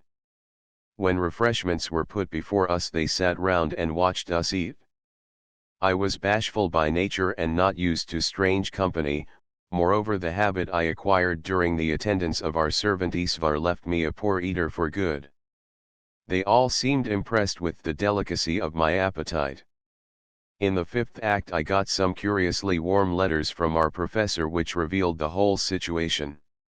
And here let the curtain fall. I subsequently learned from Satya that while I had been practicing magic on the mango seed, he had successfully convinced the professor that I was dressed as a boy by our guardians merely for getting me a better schooling, but that really this was only a disguise. To those who are curious in regard to imaginary science, I should explain that a girl is supposed to jump with her left foot forward, and this is what I had done on the occasion of the professor's trial. I little realized at the time what a tremendously false step mine had been. 13. My father. Shortly after my birth my father took to constantly traveling about. So it is no exaggeration to say that in my early childhood I hardly knew him. He would now and then come back home all of a sudden, and with him came foreign servants with whom I felt extremely eager to make friends. Once there came in this way a young Punjabi servant named Linu. The cordiality of the reception he got from us would have been worthy of Ranjit Singh himself. Not only was he a foreigner, but a Punjabi to boot. What wonder he stole our hearts away? We had the same reverence for the whole Punjabi nation as for Bhima and Arjuna of the Mahabharata. They were warriors, and if they had sometimes fought and lost, that was clearly the enemy's fault. It was glorious to have Linu, of the Punjab, in our very home. My sister-in-law had a model warship under a glass case, which, when wound up, rocked on blue-painted silken waves to the tinkling of a musical box. I would beg hard for the loan of this to display its marvels to the admiring Linu. Caged in the house as we were, anything savoring of foreign parts had a peculiar charm for me. This was one of the reasons why I made so much of Linu. This was also the reason why Gabriel, the Jew, with his embroidered gabardine, who came to sell adders and scented oils, stirred me so, and the huge Kabolis, with their dusty, baggy trousers and knapsacks and bundles, wrought on my young mind a fearful fascination. Anyhow, when my father came, we would be content with wandering round about his entourage and in the company of his servants. We did not reach his immediate presence. Once while my father was away in the Himalayas, that old bogey of the British government, the Russian invasion, came to be a subject of agitated conversation among the people. Some well-meaning lady friend had enlarged on the impending danger to my mother with all the circumstance of a prolific imagination. How could a body tell from which of the Tibetan passes the Russian host might suddenly flash forth like a baleful comet? My mother was seriously alarmed. Possibly the other members of the family did not share her misgivings, so, despairing of grown-up sympathy, she sought my boyish support. "Won't you write to your father about the Russians?" she asked. That letter, carrying the tidings of my mother's anxieties, was my first one to my father. I did not know how to begin or end a letter, or anything at all about it. I went to Mahananda, the estate Munshi 19. The resulting style of address was doubtless correct enough, but the sentiments could not have escaped the musty flavor inseparable from literature emanating from an estate office. I got a reply to my letter. My father asked me not to be afraid. If the Russians came he would drive them away himself. This confident assurance did not seem to have the effect of relieving my mother's fears, but it served to free me from all timidity as regards my father. After that I wanted to write to him every day and pestered Mahananda accordingly. Unable to withstand my importunity he would make out drafts for me to copy. But I did not know that there was the postage to be paid for. I had an idea that letters placed in Mahananda's hands got to their destination without any need for further worry. It is hardly necessary to mention that, Mahananda being considerably older than myself, these letters never reached the Himalayan hilltops. When, after his long absences, my father came home even for a few days, the whole house seemed filled with the weight of his presence. We would see our elders at certain hours, formally robed in their chogas, passing to his rooms with restrained gait and sobered mien, casting away any pan 20 they might have been chewing. Everyone seemed on the alert. To make sure of nothing going wrong, my mother would superintend the cooking herself. The old mace-bearer, Kainu, with his white livery and crested turban, on guard at my father's door, would warn us not to be boisterous in the veranda in front of his rooms during his midday siesta. We had to walk past quietly, talking in whispers, and dared not even take a peep inside. On one occasion my father came home to invest the three of us with the sacred thread. With the help of Pandit Vedanta Vajish he had collected the old Vedic rites for the purpose. For days together we were taught to chant in correct accents the selections from the Upanishads, arranged by my father under the name of Brahma Dharma, seated in the prayer hall with Bekaram Babu. Finally, with shaven heads and gold rings in our ears, we three budding Brahmins went into a 3 days retreat in a portion of the third story. It was great fun. The earrings gave us a good handle to pull each other's ears with. We found a little drum lying in one of the rooms. Taking this we would stand out in the veranda, and, when we caught sight of any servant passing alone in the story below, we would rap a tattoo on it. This would make the man look up, only to beat a hasty retreat the next moment with averted eyes. 21 In short, we cannot claim that these days of our retirement were passed in ascetic meditation.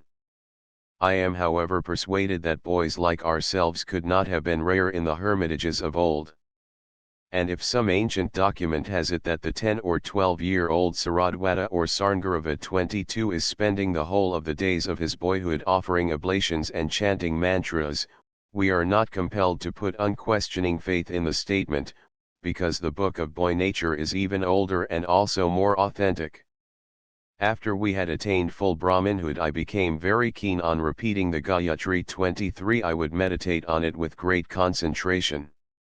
It is hardly a text the full meaning of which I could have grasped at that age. I well remember what efforts I made to extend the range of my consciousness with the help of the initial invocation of earth, firmament, and heaven. How I felt or thought it is difficult to express clearly, but this much is certain, that to be clear about the meaning of words is not the most important function of the human understanding. The main object of teaching is not to explain meanings, but to knock at the door of the mind. If any boy is asked to give an account of what is awakened in him at such knocking, he will probably say something very silly. For what happens within is much bigger than what he can express in words. Those who pin their faith on university examinations as a test of all educational results take no account of this fact. I can recollect many things which I did not understand, but which stirred me deeply. Once, on the roof terrace of our riverside villa, my eldest brother, at the sudden gathering of clouds, repeated aloud some stanzas from Kalidasa's Cloud Messenger. I could not, nor had I the need to, understand a word of the Sanskrit. His ecstatic declamation of the sonorous rhythm was enough for me. Then, again, before I could properly understand English, a profusely illustrated edition of the Old Curiosity Shop fell into my hands. I went through the whole of it, though at least 9/10 of the words were unknown to me. Yet, with the vague ideas I conjured up from the rest, I spun out a variously colored thread on which to string the illustrations. Any university examiner would have given me a great big 0, but the reading of the book had not proved for me quite so empty as all that. Another time I had accompanied my father on a trip on the Ganges in his houseboat. Among the books he had with him was an old Fort William edition of Jayadeva's Gita Govinda. It was in the Bengali character. The verses were not printed in separate lines, but ran on like prose. I did not then know anything of Sanskrit, yet because of my knowledge of Bengali many of the words were familiar.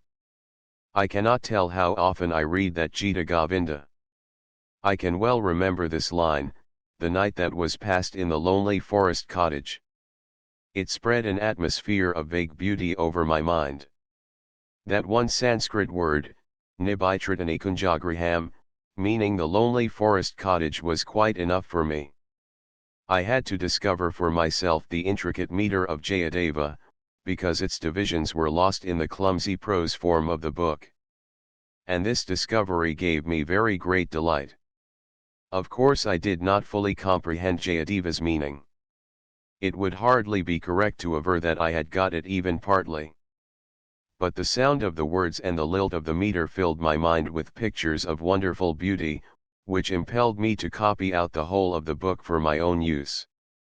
The same thing happened, when I was a little older, with a verse from Kalidasa's Birth of the War God. The verse moved me greatly, though the only words of which I gathered the sense, were the breeze carrying the spray mist of the falling waters of the sacred Mandakini and shaking the deodar leaves.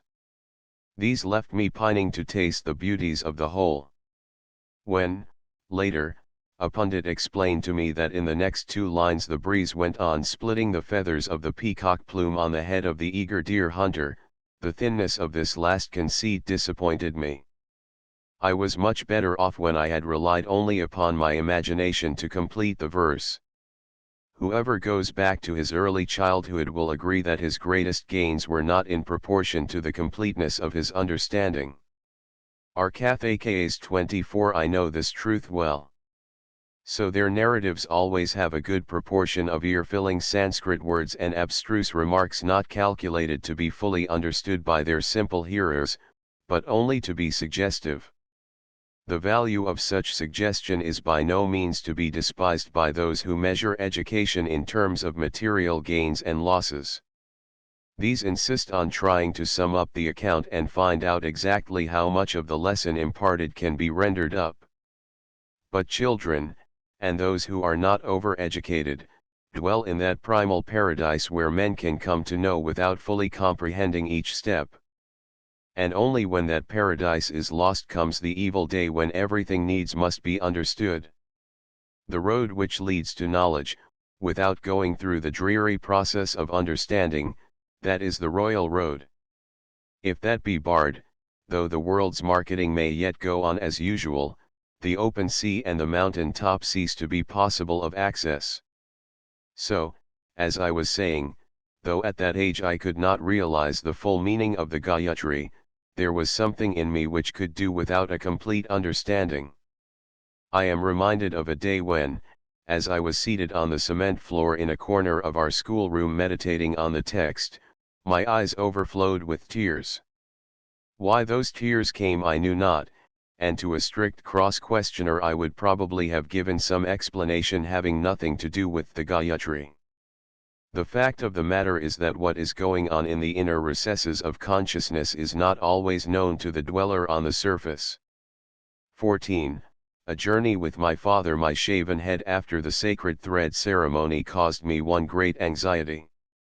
However partial Eurasian lads may be to things appertaining to the cow, their reverence for the Brahmin 25 is notoriously lacking.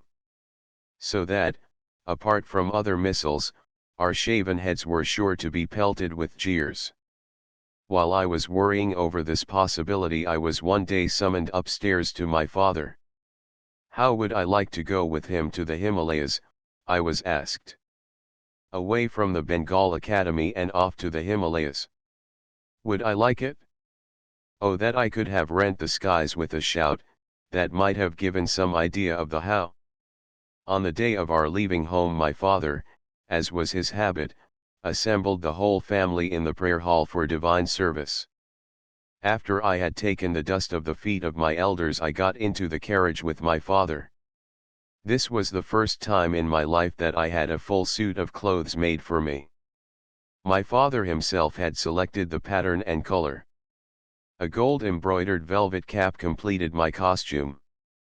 This I carried in my hand, being assailed with misgivings as to its effect in juxtaposition to my hairless head. As I got into the carriage, my father insisted on my wearing it, so I had to put it on. Every time he looked another way, I took it off.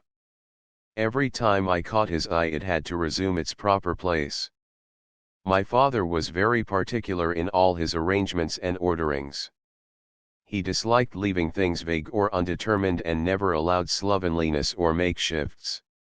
He had a well-defined code to regulate his relations with others and theirs with him.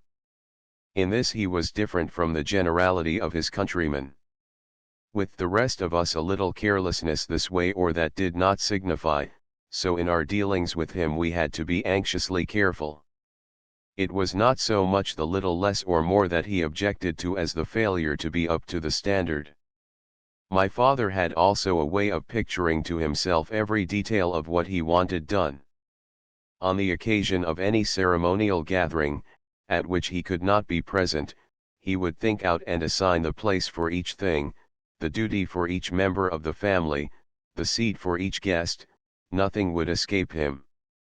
After it was all over he would ask each one for a separate account and thus gain a complete impression of the whole for himself. So, while I was with him on his travels, though nothing would induce him to put obstacles in the way of my amusing myself as I pleased, he left no loophole in the strict rules of conduct which he prescribed for me in other respects. Our first halt was to be for a few days at Bolpur. Satya had been there a short time before with his parents. No self-respecting 19th-century infant would have credited the account of his travels which he gave us on his return. But we were different, and had had no opportunity of learning to determine the line between the possible and the impossible. Our Mahabharata and Ramayana gave us no clue to it. Nor had we then any children's illustrated books to guide us in the way a child should go. All the hard and fast laws which govern the world we learned by knocking up against them. Satya had told us that, unless one was very very expert, getting into a railway carriage was a terribly dangerous affair, the least slip, and it was all up. Then, again, a fellow had to hold on to his seat with all his might, otherwise the jolt at starting was so tremendous there was no telling where one would get thrown off to. So when we got to the railway station I was all a quiver. So easily did we get into our compartment, however, that I felt sure the worst was yet to come.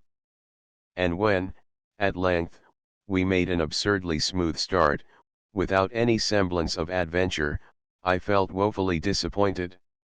The train sped on, the broad fields with their blue-green border trees, and the villages nestling in their shade flew past in a stream of pictures which melted away like a flood of mirages. It was evening when we reached Bolpur. As I got into the palanquin I closed my eyes. I wanted to preserve the whole of the wonderful vision to be unfolded before my waking eyes in the morning light. The freshness of the experience would be spoilt, I feared, by incomplete glimpses caught in the vagueness of the dusk. When I woke at dawn my heart was thrilling tremulously as I stepped outside. My predecessor had told me that Bolpur had one feature which was to be found nowhere else in the world. This was the path leading from the main buildings to the servants' quarters which, though not covered over in any way, did not allow a ray of the sun or a drop of rain to touch anybody passing along it. I started to hunt for this wonderful path, but the reader will perhaps not wonder at my failure to find it to this day. Town-bred as I was, I had never seen a rice field, and I had a charming portrait of the cowherd boy, of whom we had read, pictured on the canvas of my imagination.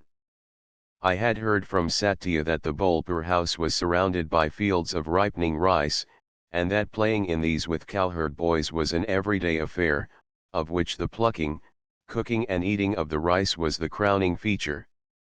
I eagerly looked about me. But where, oh, where was the rice field on all that barren heath? Cowherd boys there might have been somewhere about, yet how to distinguish them from any other boys, that was the question. However, it did not take me long to get over what I could not see. What I did see was quite enough. There was no servant rule here, and the only ring which encircled me was the blue of the horizon which the presiding goddess of these solitudes had drawn round them. Within this I was free to move about as I chose. Though I was yet a mere child, my father did not place any restriction on my wanderings.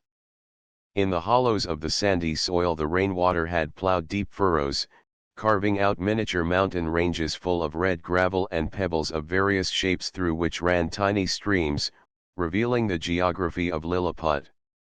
From this region I would gather in the lap of my tunic many curious pieces of stone and take the collection to my father. He never made light of my labors.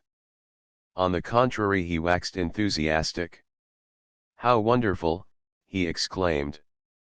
"Wherever did you get all these? There are many many more, thousands and thousands." I burst out. "I could bring as many every day."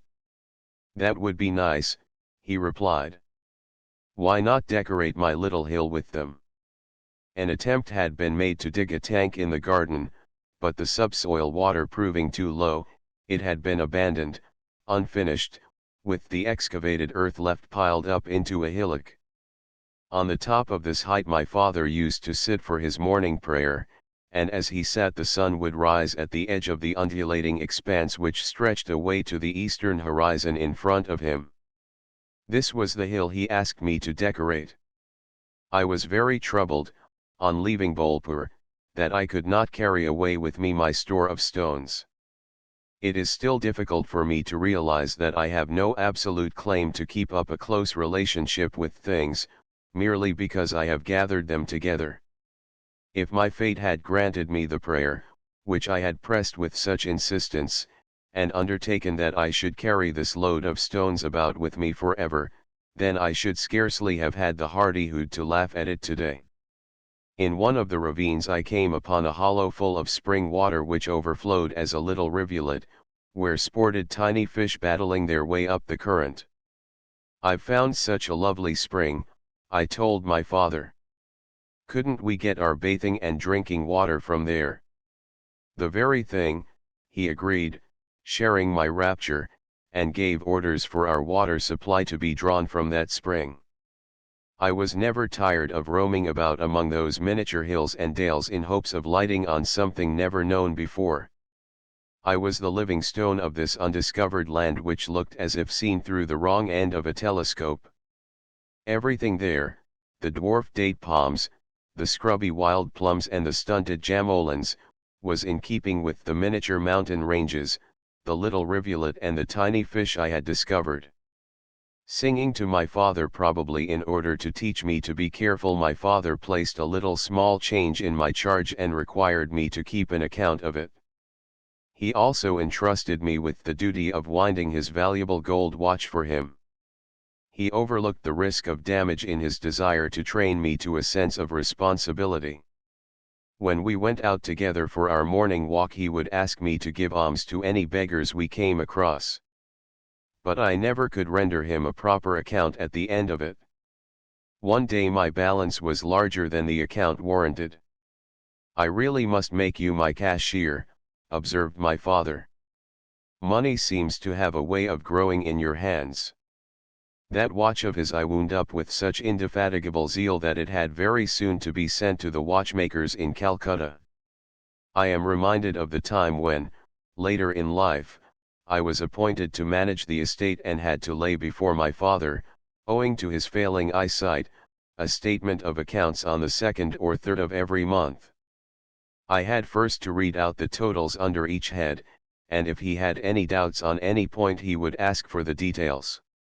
If I made any attempt to slur over or keep out of sight any item which I feared he would not like, it was sure to come out. So these first few days of the month were very anxious ones for me. As I have said, my father had the habit of keeping everything clearly before his mind, whether figures of accounts, or ceremonial arrangements, or additions, or alterations to property. He had never seen the new prayer hall built at Bolpur, and yet he was familiar with every detail of it from questioning those who came to see him after a visit to Bolpur. He had an extraordinary memory, and when once he got hold of a fact it never escaped him.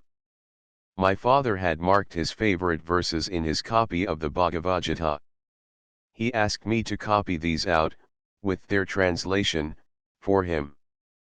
At home, I had been a boy of no account, but here, when these important functions were entrusted to me, I felt the glory of the situation. By this time I was rid of my blue manuscript book and had got hold of a bound volume of one of Let's diaries. I now saw to it that my poetizing should not lack any of the dignity of outward circumstance. It was not only a case of writing poems, but of holding myself forth as a poet before my own imagination. So when I wrote poetry at Bolpur I loved to do it sprawling under a young coconut palm.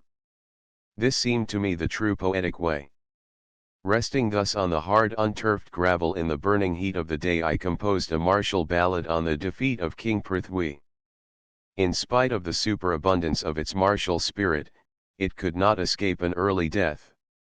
That bound volume of Let's diary has now followed the way of its elder sister, the blue manuscript book, leaving no address behind.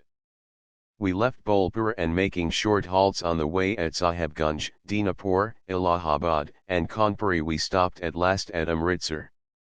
An incident on the way remains engraved on my memory. The train had stopped at some big station. The ticket examiner came and punched our tickets. He looked at me curiously as if he had some doubt which he did not care to express. He went off and came back with a companion. Both of them fidgeted about for a time near the door of our compartment and then again retired. At last came the station master himself. He looked at my half ticket and then asked, "Is not the boy over 12? "No," said my father. I was then only 11, but looked older than my age. "You must pay the full fare for him," said the station master. My father's eyes flashed as, without a word, he took out a currency note from his box and handed it to the station master. When they brought my father his change he flung it disdainfully back at them, while the station master stood abashed at this exposure of the meanness of his implied doubt. The golden temple of Amritsar comes back to me like a dream. Many a morning have I accompanied my father to this Guru Darbar of the Sikhs in the middle of the lake. There the sacred chanting resounds continually. My father, seated amidst the throng of worshippers, would sometimes add his voice to the hymn of praise, and finding a stranger joining in their devotions they would wax enthusiastically cordial, and we would return loaded with the sanctified offerings of sugar crystals and other sweets.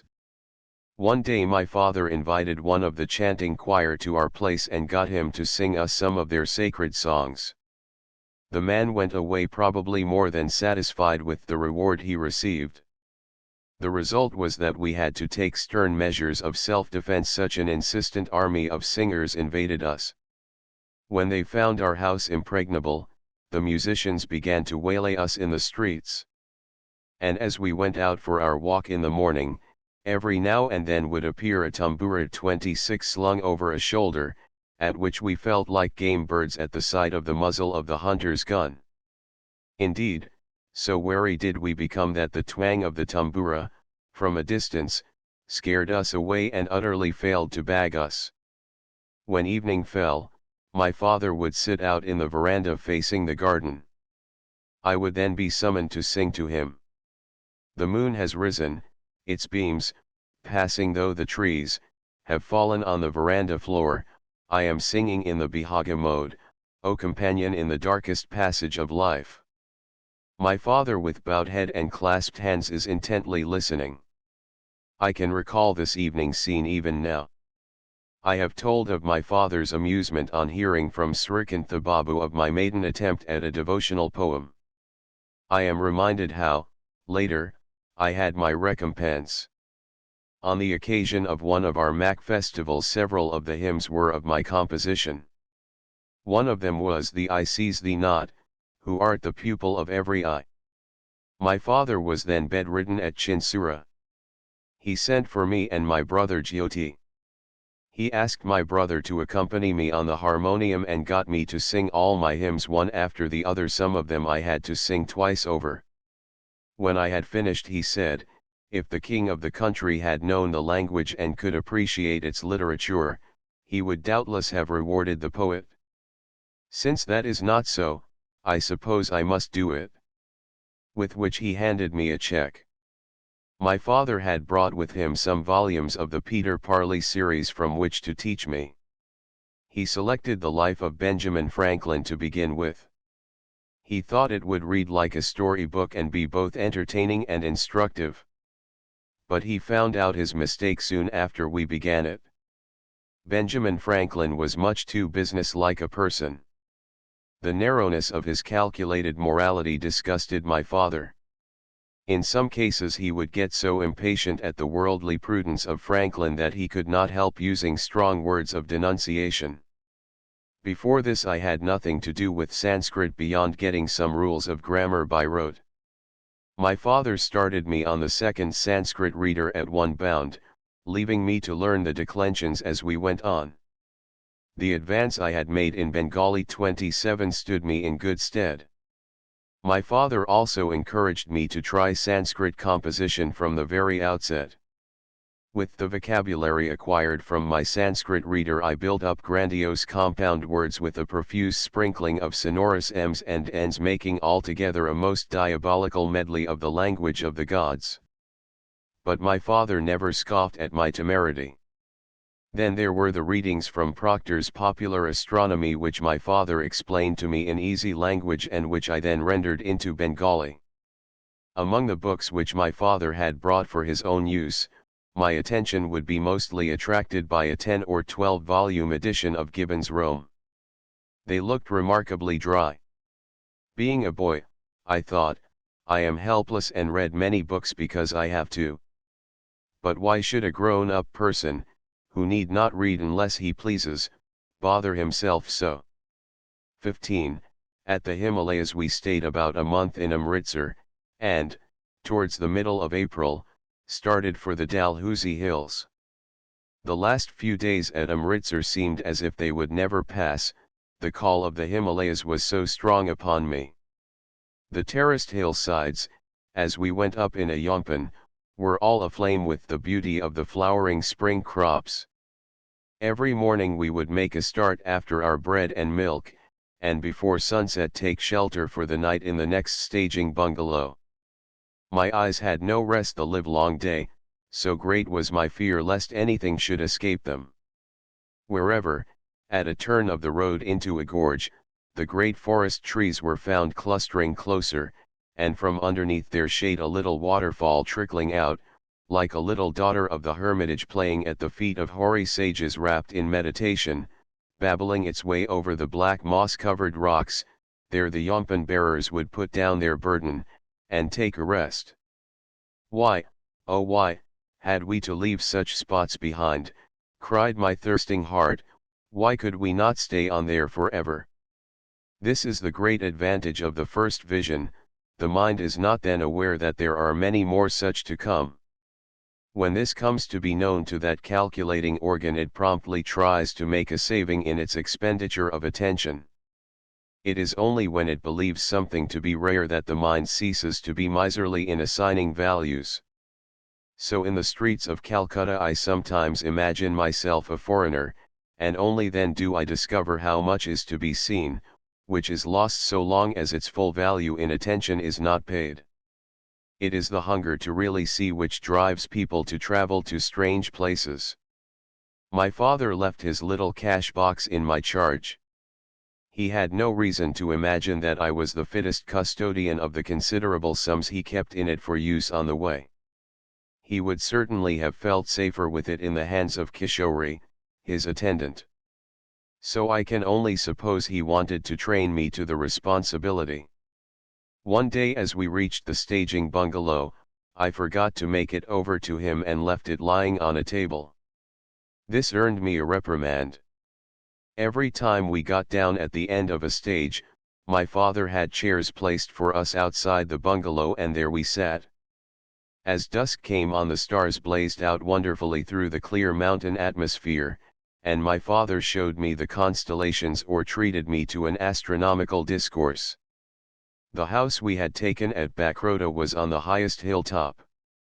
Though it was nearing May, it was still bitterly cold there, so much so that on the shady side of the hill the winter frosts had not yet melted. My father was not at all nervous about allowing me to wander about freely even here. Some way below our house there stretched a spur thickly wooded with deodars. Into this wilderness I would venture alone with my iron spike staff. These lordly forest trees, with their huge shadows, towering there like so many giants, what immense lives had they lived through the centuries. And yet this boy of only the other day was crawling round about their trunks unchallenged. I seemed to feel a presence, the moment I stepped into their shade, as of the solid coolness of some old world saurian, and the checkered light and shade on the leafy mold seemed like its scales. My room was at one end of the house. Lying on my bed I could see, through the uncurtained windows, the distant snowy peaks shimmering dimly in the starlight. Sometimes, at what hour I could not make out, I, half awakened, would see my father, wrapped in a red shawl, with a lighted lamp in his hand, softly passing by to the glazed veranda where he sat at his devotions. After one more sleep I would find him at my bedside, rousing me with a push, before yet the darkness of night had passed. This was my appointed hour for memorizing Sanskrit declensions. What an excruciatingly wintry awakening from the caressing warmth of my blankets. By the time the sun rose, my father, after his prayers, finished with me our morning milk, and then, I standing at his side, he would once more hold communion with God, chanting the Upanishads. Then we would go out for a walk. But how should I keep pace with him? Many an older person could not. So, after a while, I would give it up and scramble back home through some short cut up the mountainside. After my father's return I had an hour of English lessons. After 10 o'clock came the bath in icy cold water. It was no use asking the servants to temper it with even a jugful of hot water without my father's permission. To give me courage my father would tell of the unbearably freezing baths he had himself been through in his younger days. Another penance was the drinking of milk. My father was very fond of milk and could take quantities of it. But whether it was a failure to inherit this capacity, or that the unfavorable environment of which I have told proved the stronger, my appetite for milk was grievously wanting.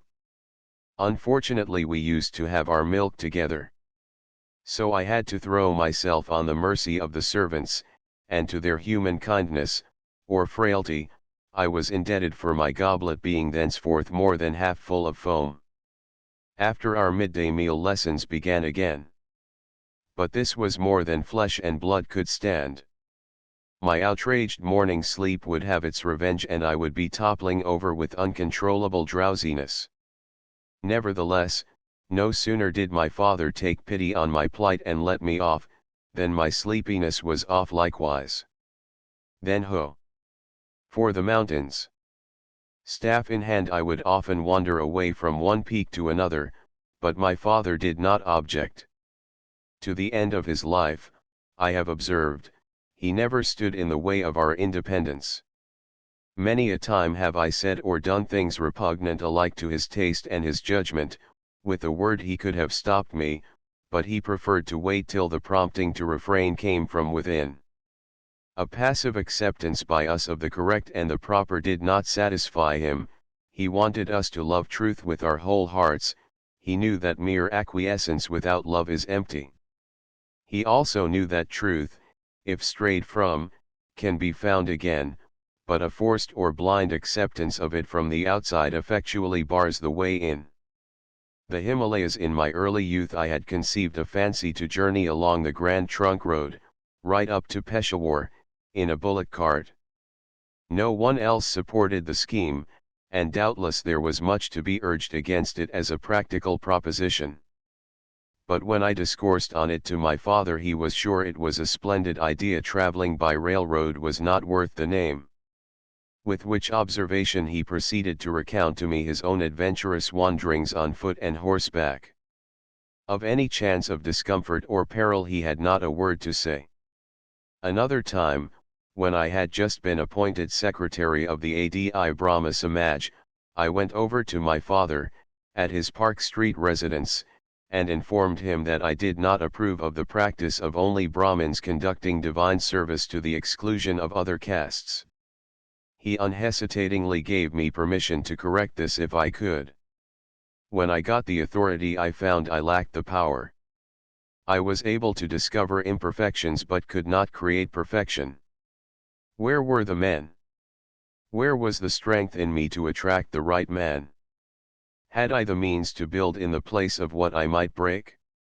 Till the right man comes any form is better than none. This, I felt, must have been my father's view of the existing order. But he did not for a moment try to discourage me by pointing out the difficulties. As he allowed me to wander about the mountains at my will, so in the quest for truth he left me free to select my path. He was not deterred by the danger of my making mistakes, he was not alarmed at the prospect of my encountering sorrow. He held up a standard, not a disciplinary rod. I would often talk to my father of home. Whenever I got a letter from anyone at home I hastened to show it to him. I verily believe I was thus the means of giving him many a picture he could have got from none else. My father also let me read letters to him from my elder brothers. This was his way of teaching me how I ought to write to him, for he by no means underrated the importance of outward forms and ceremonial. I am reminded of how in one of my second brother's letters he was complaining in somewhat Sanskritist phraseology of being worked to death tied by the neck to his post of duty. My father asked me to explain the sentiment. I did it in my way, but he thought a different explanation would fit better. My overweening conceit made me stick to my guns and argue the point with him at length. Another would have shut me up with a snub, but my father patiently heard me out and took pains to justify his view to me. My father would sometimes tell me funny stories. He had many an anecdote of the gilded youth of his time. There were some exquisites for whose delicate skins the embroidered borders of even Dhaka muslins were too coarse, so that to wear muslins with the border torn off became, for a time, the tip-top thing to do. I was also highly amused to hear from my father for the first time the story of the milkman who was suspected of watering his milk, and the more men one of his customers detailed to look after his milking the bluer the fluid became, till, at last, when the customer himself interviewed him and asked for an explanation, the milkman avowed that if more superintendents had to be satisfied it would only make the milk fit to breed fish. After I had thus spent a few months with him my father sent me back home with his attendant Kishori. Part 4, 16, My return. The chains of the rigorous regime which had bound me snapped for good when I set out from home. On my return I gained an accession of rights. In my case my very nearness had so long kept me out of mind, now that I had been out of sight I came back into view. I got a foretaste of appreciation while still on the return journey. Traveling alone as I was, with an attendant, brimming with health and spirits, and conspicuous with my gold-worked cap, all the English people I came across in the train made much of me. When I arrived it was not merely a homecoming from travel, it was also a return from my exile in the servants' quarters to my proper place in the inner apartments. Whenever the inner household assembled in my mother's room I now occupied a seat of honor. And she who was then the youngest bride of our house lavished on me a wealth of affection and regard. In infancy the loving care of woman is to be had without the asking, and, being as much a necessity as light and air, is as simply accepted without any conscious response. Rather does the growing child often display an eagerness to free itself from the encircling web of woman's solicitude. But the unfortunate creature who is deprived of this in its proper season is beggared indeed. This had been my plight. So after being brought up in the servants' quarters when I suddenly came in for a profusion of womanly affection, I could hardly remain unconscious of it. In the days when the inner apartments were as yet far away from me, they were the Elysium of my imagination. The Zenana, which from an outside view is a place of confinement, for me was the abode of all freedom. Neither school nor pundit were there, nor, it seemed to me, did anybody have to do what they did not want to. Its secluded leisure had something mysterious about it, one played about, or did as one liked and had not to render an account of one's doings. Specially so with my youngest sister, to whom, though she attended Nilkamal Pandit's class with us, it seemed to make no difference in his behavior whether she did her lessons well or ill. Then again, while, by 10 o'clock, we had to hurry through our breakfast and be ready for school, she, with her cue dangling behind, walked unconcernedly away, with inwards, tantalizing us to distraction. And when the new bride, adorned with her necklace of gold, came into our house, the mystery of the inner apartments deepened. She, who came from outside and yet became one of us, who was unknown and yet our own, attracted me strangely. With her I burned to make friends. But if by much contriving I managed to draw near, my youngest sister would hustle me off with, "What do you boys want here? Get away outside." The insult added to the disappointment cut me to the quick. Through the glass doors of their cabinets one could catch glimpses of all manner of curious playthings, creations of porcelain and glass, gorgeous in coloring and ornamentation. We were not deemed worthy even to touch them, much less could we muster up courage to ask for any to play with. Nevertheless, these rare and wonderful objects, as they were to us boys, served to tinge with an additional attraction the lure of the inner apartments.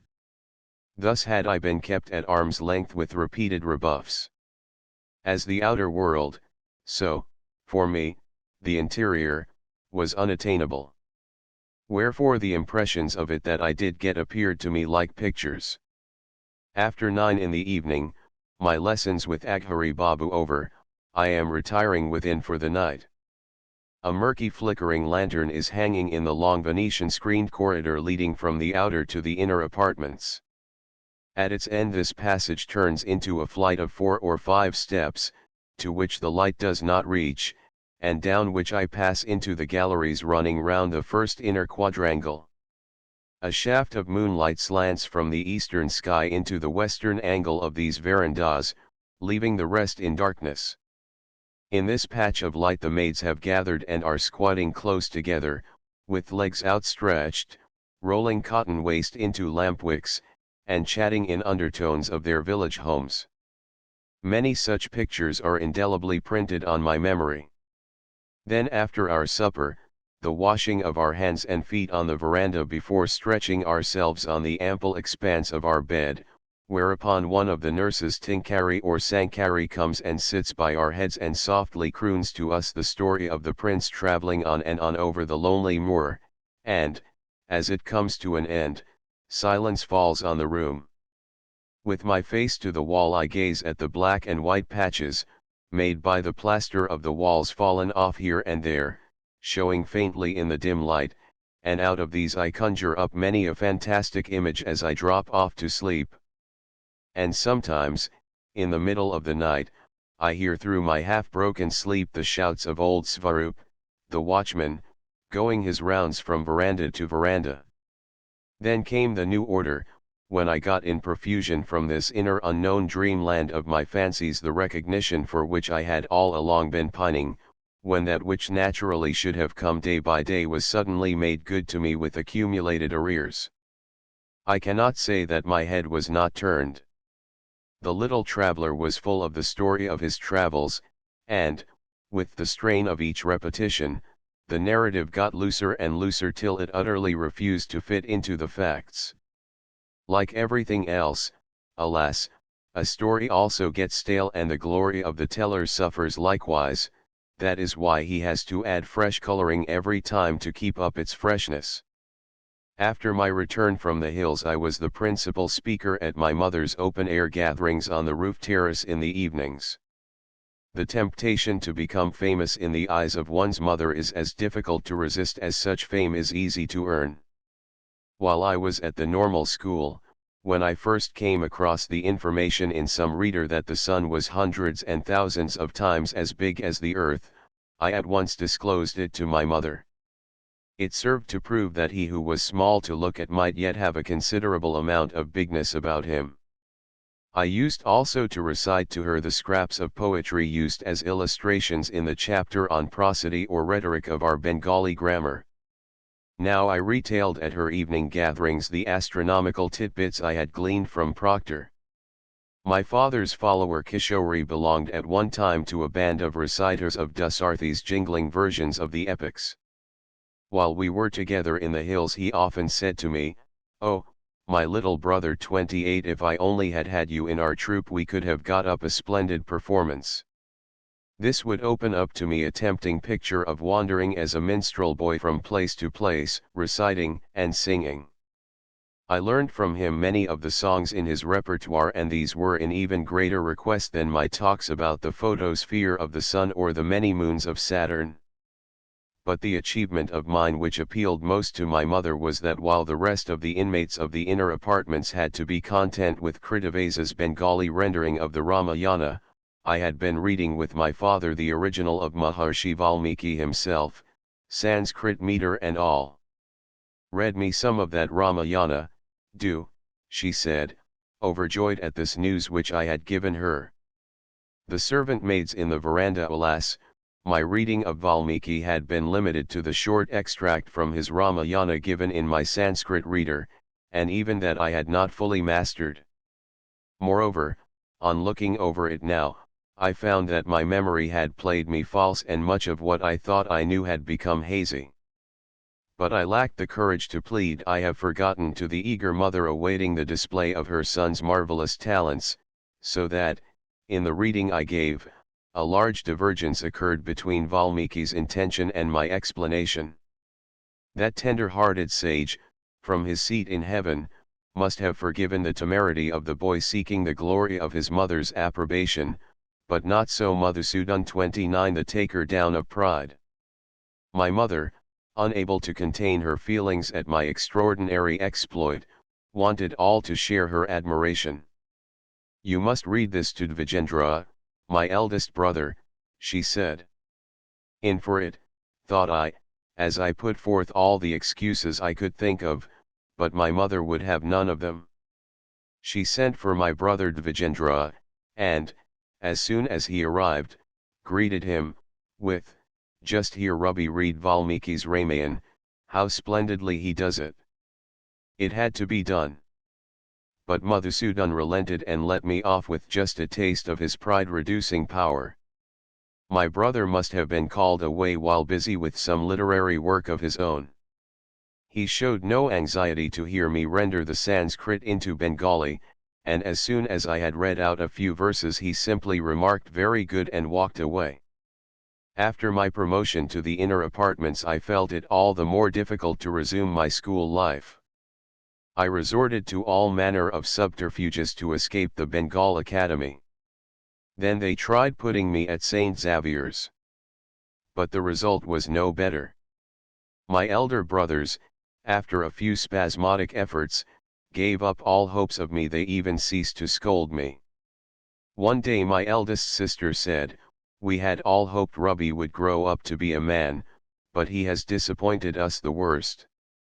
I felt that my value in the social world was distinctly depreciating, nevertheless I could not make up my mind to be tied to the eternal grind of the school mill which, divorced as it was from all life and beauty, seemed such a hideously cruel combination of hospital and jail. One precious memory of St. Xavier's I still hold fresh and pure, the memory of its teachers. Not that they were all of the same excellence. In particular, in those who taught in our class I could discern no reverential resignation of spirit. They were in no wise above the teaching machine variety of schoolmasters. As it is, the educational engine is remorselessly powerful. When to it is coupled the stone mill of the outward forms of religion, the heart of youth is crushed dry indeed. This power-propelled grindstone type we had at St. Xavier's. Yet, as I say, I possess a memory which elevates my impression of the teachers there to an ideal plane. This is the memory of Father de Pinaranda. He had very little to do with us. If I remember right, he had only for a while taken the place of one of the masters of our class. He was a Spaniard and seemed to have an impediment in speaking English. It was perhaps for this reason that the boys paid but little heed to what he was saying. It seemed to me that this inattentiveness of his pupils hurt him, but he bore it meekly day after day. I know not why, but my heart went out to him in sympathy. His features were not handsome, but his countenance had for me a strange attraction. Whenever I looked on him his spirit seemed to be in prayer, a deep peace to pervade him within and without. We had half an hour for writing our copy books. That was a time when, pen in hand, I used to become absent-minded and my thoughts wandered hither and thither. One day Father de Pinaranda was in charge of this class. He was pacing up and down behind our benches. He must have noticed more than once that my pen was not moving. All of a sudden he stopped behind my seat. Bending over me, he gently laid his hand on my shoulder and tenderly inquired, "Are you not well, Tagore?" It was only a simple question, but one I have never been able to forget. I cannot speak for the other boys, but I felt in him the presence of a great soul, and even today the recollection of it seems to give me a passport into the silent seclusion of the temple of God. There was another old father whom all the boys loved. This was Father Henry. He taught in the higher classes, so I did not know him well. But one thing about him I remember. He knew Bengali. He once asked Narada, a boy in his class, the derivation of his name. Poor Narada 30 had so long been supremely easy in mind about himself, the derivation of his name, in particular, had never troubled him in the least, so that he was utterly unprepared to answer this question. And yet, with so many abstruse and unknown words in the dictionary, to be worsted by one's own name would have been as ridiculous a mishap as getting run over by one's own carriage, so Narada unblushingly replied, "Ni privative, road sun rays, thence narode that which causes an absence of the sun's rays." 17. Home studies. Jun Babu, son of Pandit Vedanta Vajesh, was now our tutor at home. When he found he could not secure my attention for the school course, he gave up the attempt as hopeless and went on a different tack. He took me through Kalidasa's Birth of the War God, translating it to me as we went on. He also read Macbeth to me, first explaining the text in Bengali, and then confining me to the schoolroom till I had rendered the day's reading into Bengali verse. In this way he got me to translate the whole play. I was fortunate enough to lose this translation, and so am relieved to that extent of the burden of my karma. It was Pandit Ram Sarvasway's duty to see to the progress of our Sanskrit. He likewise gave up the fruitless task of teaching grammar to his unwilling pupil, and read Sakuntala with me instead. One day he took it into his head to show my translation of Macbeth to Pandit Vidyasagar and took me over to his house. Rajkrishna Mukherjee had called at the time and was seated with him. My heart went pit-a-pat as I entered the great Pandit's study, packed full of books, nor did his austere visage assist in reviving my courage. Nevertheless, as this was the first time I had had such a distinguished audience, my desire to win renown was strong within me. I returned home, I believe, with some reason for an access of enthusiasm. As for Rajkrishna Babu, he contented himself with admonishing me to be careful to keep the language and meter of the witches' parts different from that of the human characters. During my boyhood Bengali literature was meager in body, and I think I must have finished all the readable and unreadable books that there were at the time.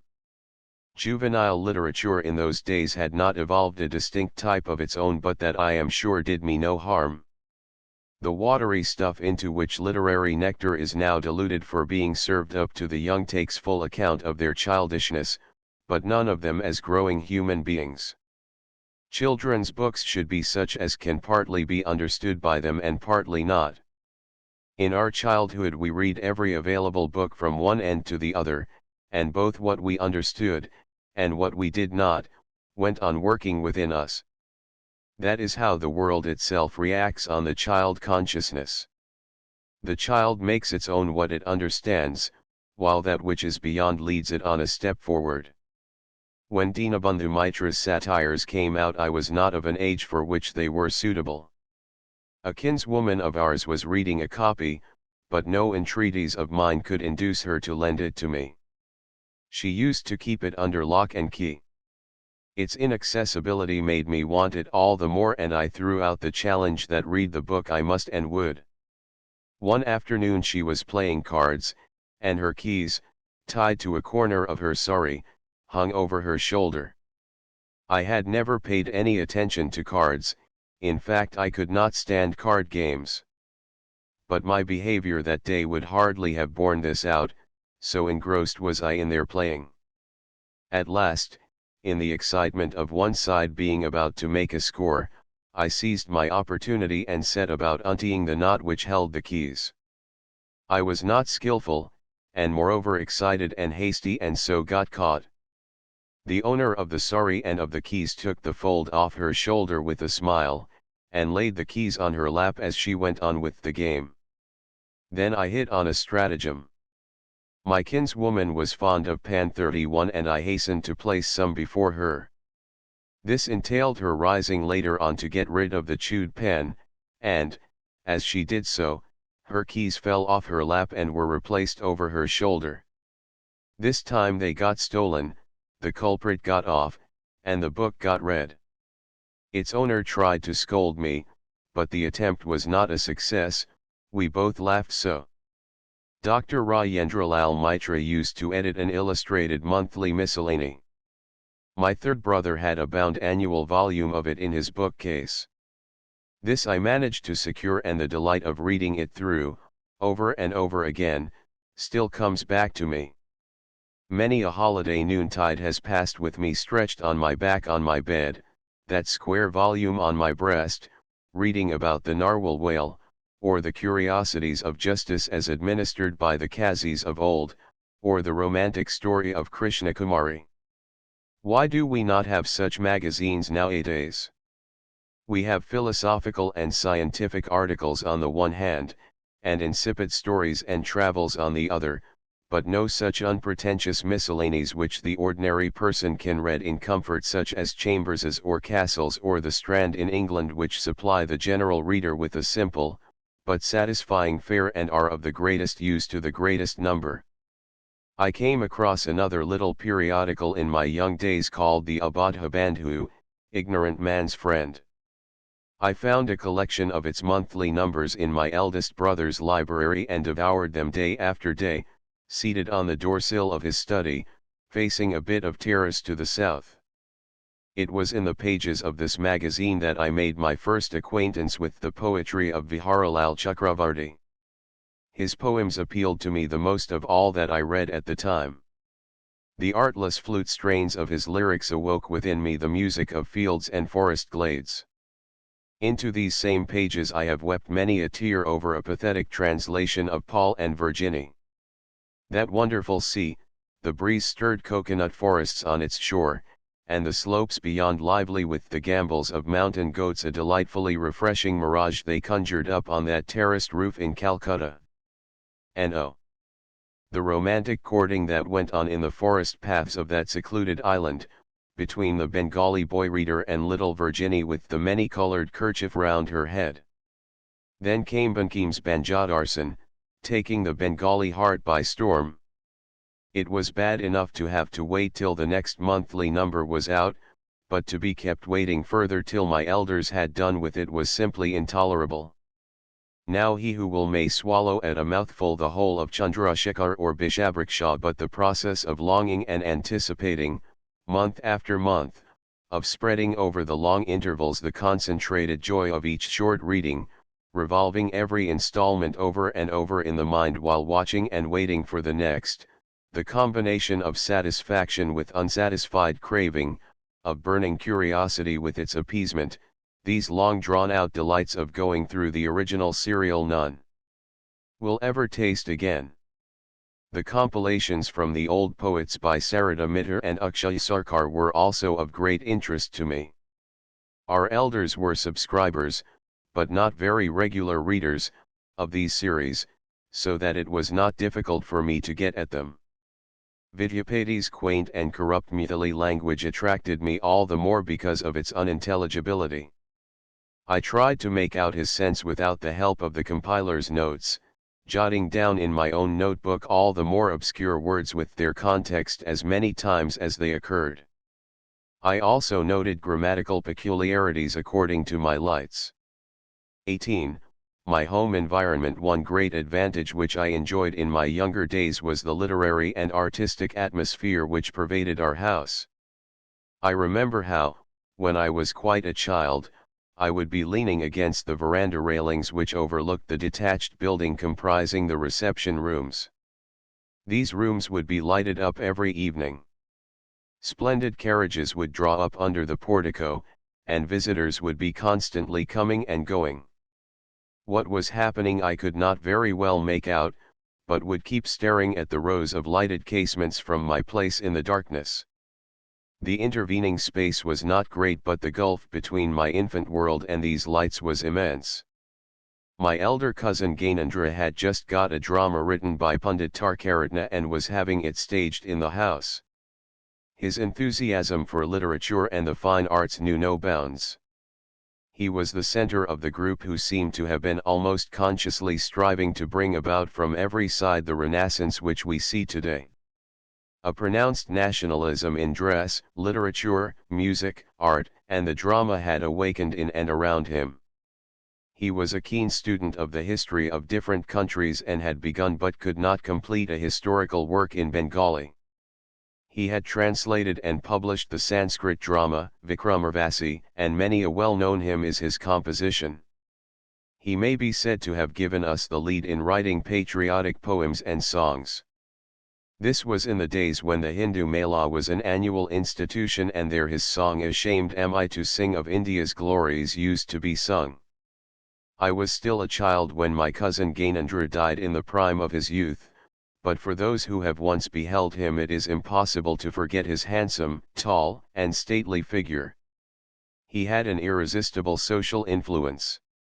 He could draw men round him and keep them bound to him. While his powerful attraction was there, disruption was out of the question. He was one of those, a type peculiar to our country, who, by their personal magnetism, easily establish themselves in the center of their family or village. In any other country, where large political, social, or commercial groups are being formed, such would as naturally become national leaders. The power of organizing a large number of men into a corporate group depends on a special kind of genius. Such genius in our country runs to waste, a waste, as pitiful, it seems to me, as that of pulling down a star from the firmament for use as a lucifer match. I remember still better his younger brother, my cousin Gunendra 32. He likewise kept the house filled with his personality. His large, gracious heart embraced alike relatives, friends, guests, and dependants. Whether in his broad south veranda, or on the lawn by the fountain, or at the tank edge on the fishing platform, he presided over self-invited gatherings, like hospitality incarnate. His wide appreciation of art and talent kept him constantly radiant with enthusiasm. New ideas of festivity or frolic, theatricals or other entertainments, found in him a ready patron, and with his help would flourish and find fruition. We were too young then to take any part in these doings, but the waves of merriment and life to which they gave rise came and beat at the doors of our curiosity. I remember how a burlesque composed by my eldest brother was once being rehearsed in my cousin's big drawing room. From our place against the veranda railings of our house we could hear, through the open windows opposite, roars of laughter mixed with the strains of a comic song, and would also occasionally catch glimpses of Akshay Mazumdar's extraordinary antics. We could not gather exactly what the song was about, but lived in hopes of being able to find that out sometime. I recall how a trifling circumstance earned for me the special regard of cousin Gunendra. Never had I got a prize at school except once for good conduct. Of the three of us my nephew Satya was the best at his lessons. He once did well at some examination and was awarded a prize. As we came home I jumped off the carriage to give the great news to my cousin who was in the garden. "Satya has got a prize," I shouted as I ran to him. He drew me to his knees with a smile. "And have you not got a prize?" he asked. "No," said I, "not I, it's Satya." My genuine pleasure at Satya's success seemed to touch my cousin particularly. He turned to his friends and remarked on it as a very creditable trait. I well remember how mystified I felt at this, for I had not thought of my feeling in that light. This prize that I got for not getting a prize did not do me good. There is no harm in making gifts to children, but they should not be rewards. It is not healthy for youngsters to be made self-conscious.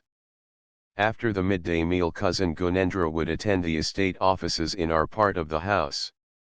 The office room of our elders was a sort of club where laughter and conversation were freely mixed with matters of business. My cousin would recline on a couch, and I would seize some opportunity of edging up to him. My eldest brother, he usually told me stories from Indian history. I still remember the surprise with which I heard how Clive, after establishing British rule in India, went back home and cut his own throat. On the one hand, new history being made, on the other a tragic chapter hidden away in the mysterious darkness of a human heart. How could there be such dismal failure within and such brilliant success outside? This weighed heavily on my mind the whole day. Some days cousin Gunendra would not be allowed to remain in any doubt as to the contents of my pocket. At the least encouragement out would come my manuscript book, unabashed. I need hardly state that my cousin was not a severe critic. In point of fact, the opinions he expressed would have done splendidly as advertisements. Nonetheless, when in any of my poetry my childishness became too obtrusive, he could not restrain his hearty ha! Ha! One day it was a poem on Mother India, and as at the end of one line the only rhyme I could think of meant a cart, I had to drag in that cart in spite of there not being the vestige of a road by which it could reasonably arrive. The insistent claims of rhyme would not hear of any excuses mere reason had to offer. The storm of laughter with which cousin Gunendra greeted it blew away the cart back over the same impossible path it had come by, and it has not been heard of since. My eldest brother was then busy with his masterpiece The Dream Journey, his cushioned seat placed in the south veranda, a low desk before him. Cousin Gunendra would come and sit there for a time every morning. His immense capacity for enjoyment, like the breezes of spring, helped poetry to sprout. My eldest brother would go on alternately writing and reading out what he had written, his boisterous mirth at his own conceits making the veranda tremble. My brother wrote a great deal more than he finally used in his finished work, so fertile was his poetic inspiration. Like the superabounding mango florets which carpet the shade of the mango topes in springtime, the rejected pages of his dream journey were to be found scattered all over the house. Had anyone preserved them, they would have been today a basketful of flowers adorning our Bengali literature. Eavesdropping at doors and peeping round corners, we used to get our full share of this feast of poetry, so plentiful was it, with so much to spare. My eldest brother was then at the height of his wonderful powers, and from his pen surged, in untiring wave after wave, a tidal flood of poetic fancy, rhyme, and expression, filling and overflowing its banks with an exuberantly joyful paean of triumph. Did we quite understand the dream journey? But then, did we need absolutely to understand in order to enjoy it? We might not have got at the wealth in the ocean depths. What could we have done with it if we had? But we revelled in the delights of the waves on the shore, and how gaily, at their buffetings, did our life-blood course through every vein and artery. The more I think of that period, the more I realize that we have no longer the thing called a Mujali 33. In our boyhood we beheld the dying rays of that intimate sociability which was characteristic of the last generation. Neighborly feelings were then so strong that the Mujali was a necessity, and those who could contribute to its amenities were in great request. People nowadays call on each other on business, or as a matter of social duty, but not to foregather by way of Mujali. They have not the time, nor are there the same intimate relations. What goings and comings we used to see, how merry were the rooms and verandas with the hum of conversation and the snatches of laughter. The faculty our predecessors had of becoming the center of groups and gatherings, of starting and keeping up animated and amusing gossip, has vanished. Men still come and go, but those same verandas and rooms seem empty and deserted.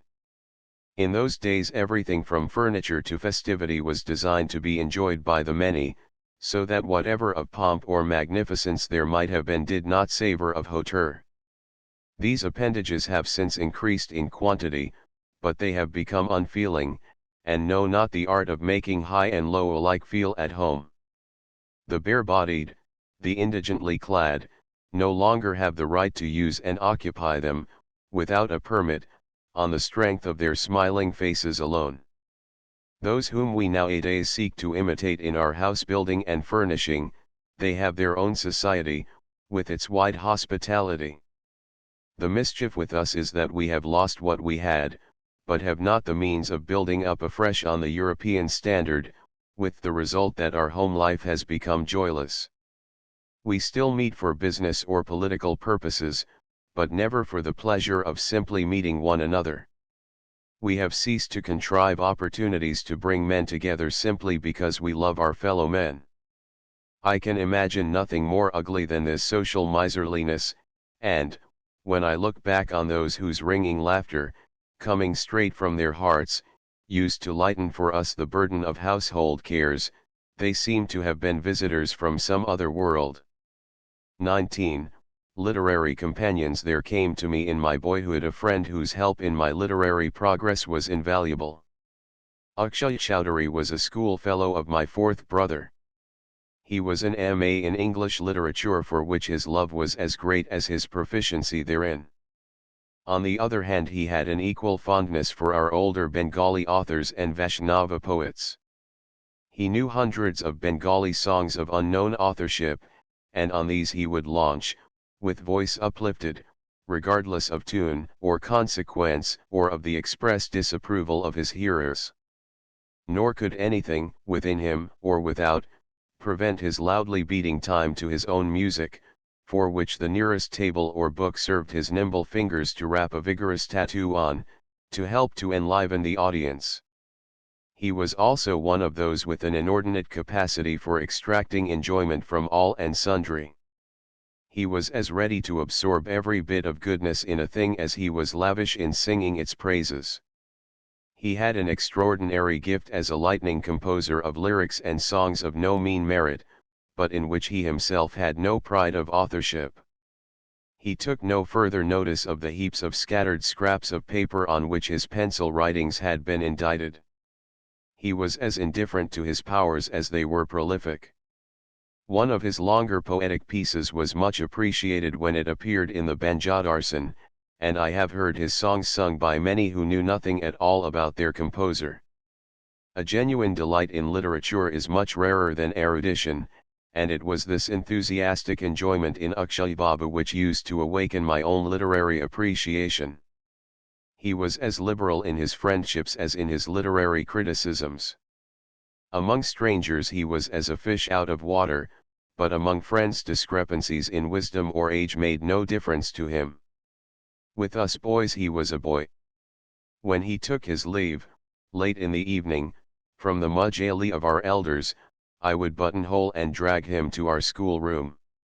There, with undiminished geniality he would make himself the life and soul of our little gathering, seated on the top of our study table. On many such occasions I have listened to him going into a rapturous dissertation on some English poem, engaged him in some appreciative discussion, critical inquiry, or hot dispute, or read to him some of my own writings and been rewarded in return with praise unsparing. My fourth brother Jyotirindra was one of the chief helpers in my literary and emotional training. He was an enthusiast himself and loved to evoke enthusiasm in others. He did not allow the difference between our ages to be any bar to my free intellectual and sentimental intercourse with him. This great boon of freedom which he allowed me, none else would have dared to do, many even blamed him for it. His companionship made it possible for me to shake off my shrinking sensitiveness. It was as necessary for my soul after its rigorous repression during my infancy as are the monsoon clouds after a fiery summer. But for such snapping of my shackles I might have become crippled for life. Those in authority are never tired of holding forth the possibility of the abuse of freedom as a reason for withholding it, but without that possibility freedom would not be really free. And the only way of learning how to use properly a thing is through its misuse. For myself, at least, I can truly say that what little mischief resulted from my freedom always led the way to the means of curing mischief. I have never been able to make my own anything which they tried to compel me to swallow by getting hold of me, physically or mentally, by the ears. Nothing but sorrow have I ever gained except when left freely to myself. My brother Jyotirindra unreservedly let me go my own way to self-knowledge, and only since then could my nature prepare to put forth its thorns, it may be, but likewise its flowers. This experience of mine has led me to dread, not so much evil itself, as tyrannical attempts to create goodness. Of punitive police, political or moral, I have a wholesome horror. The state of slavery which is thus brought on is the worst form of cancer to which humanity is subject. My brother at one time would spend days at his piano engrossed in the creation of new tunes. Showers of melody would stream from under his dancing fingers, while Akshay Babu and I, seated on either side, would be busy fitting words to the tunes as they grew into shape to help to hold them in our memories. 34 This is how I served my apprenticeship in the composition of songs. While we were growing to boyhood, music was largely cultivated in our family. This had the advantage of making it possible for me to imbibe it, without an effort, into my whole being. It had also the disadvantage of not giving me that technical mastery which the effort of learning step by step alone can give. Of what may be called proficiency in music, therefore, I acquired none. Ever since my return from the Himalayas it was a case of my getting more freedom, more and more. The rule of the servants came to an end. I saw to it with many a device that the bonds of my school life were also loosened, nor to my home tutors did I give much scope.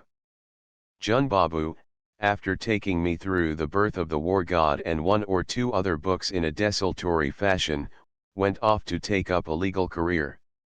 Then came Braja Babu.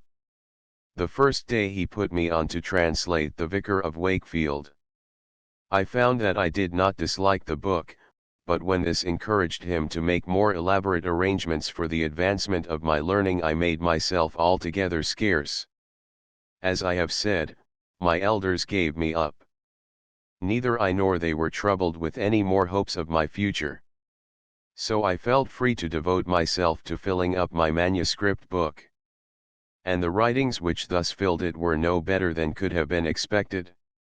My mind had nothing in it but hot vapor, and vapor-filled bubbles frothed and eddied round a vortex of lazy fancy, aimless and unmeaning.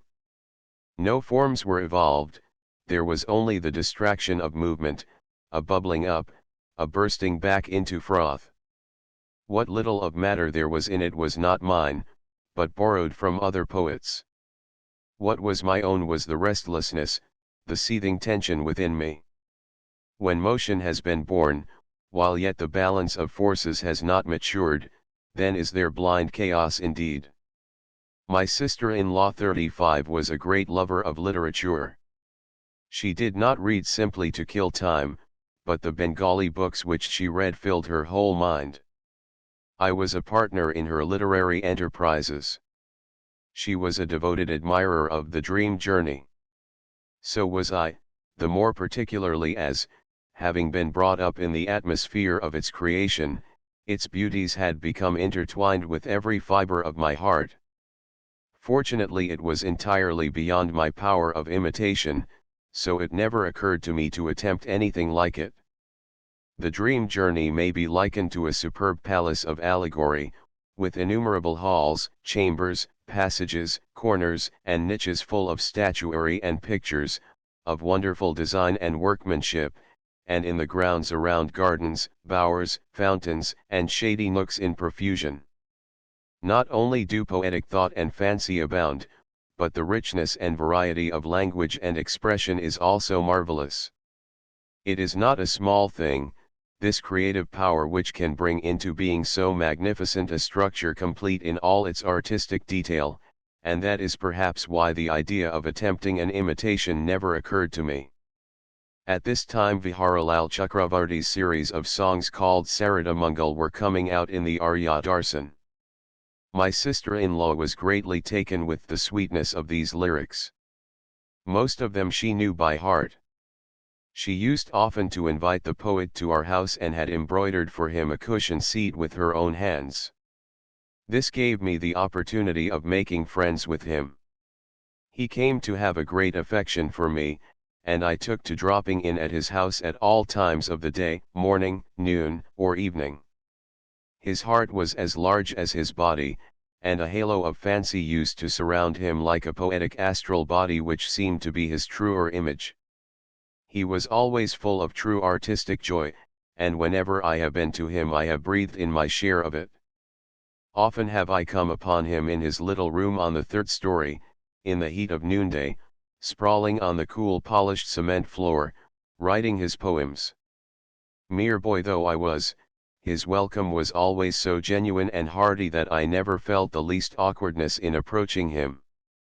Then, wrapped in his inspiration and forgetful of all surroundings, he would read out his poems or sing his songs to me. Not that he had much of the gift of song in his voice, but then he was not altogether tuneless, and one could get a fair idea of the intended melody. 36 When with eyes closed he raised his rich deep voice, its expressiveness made up for what it lacked in execution.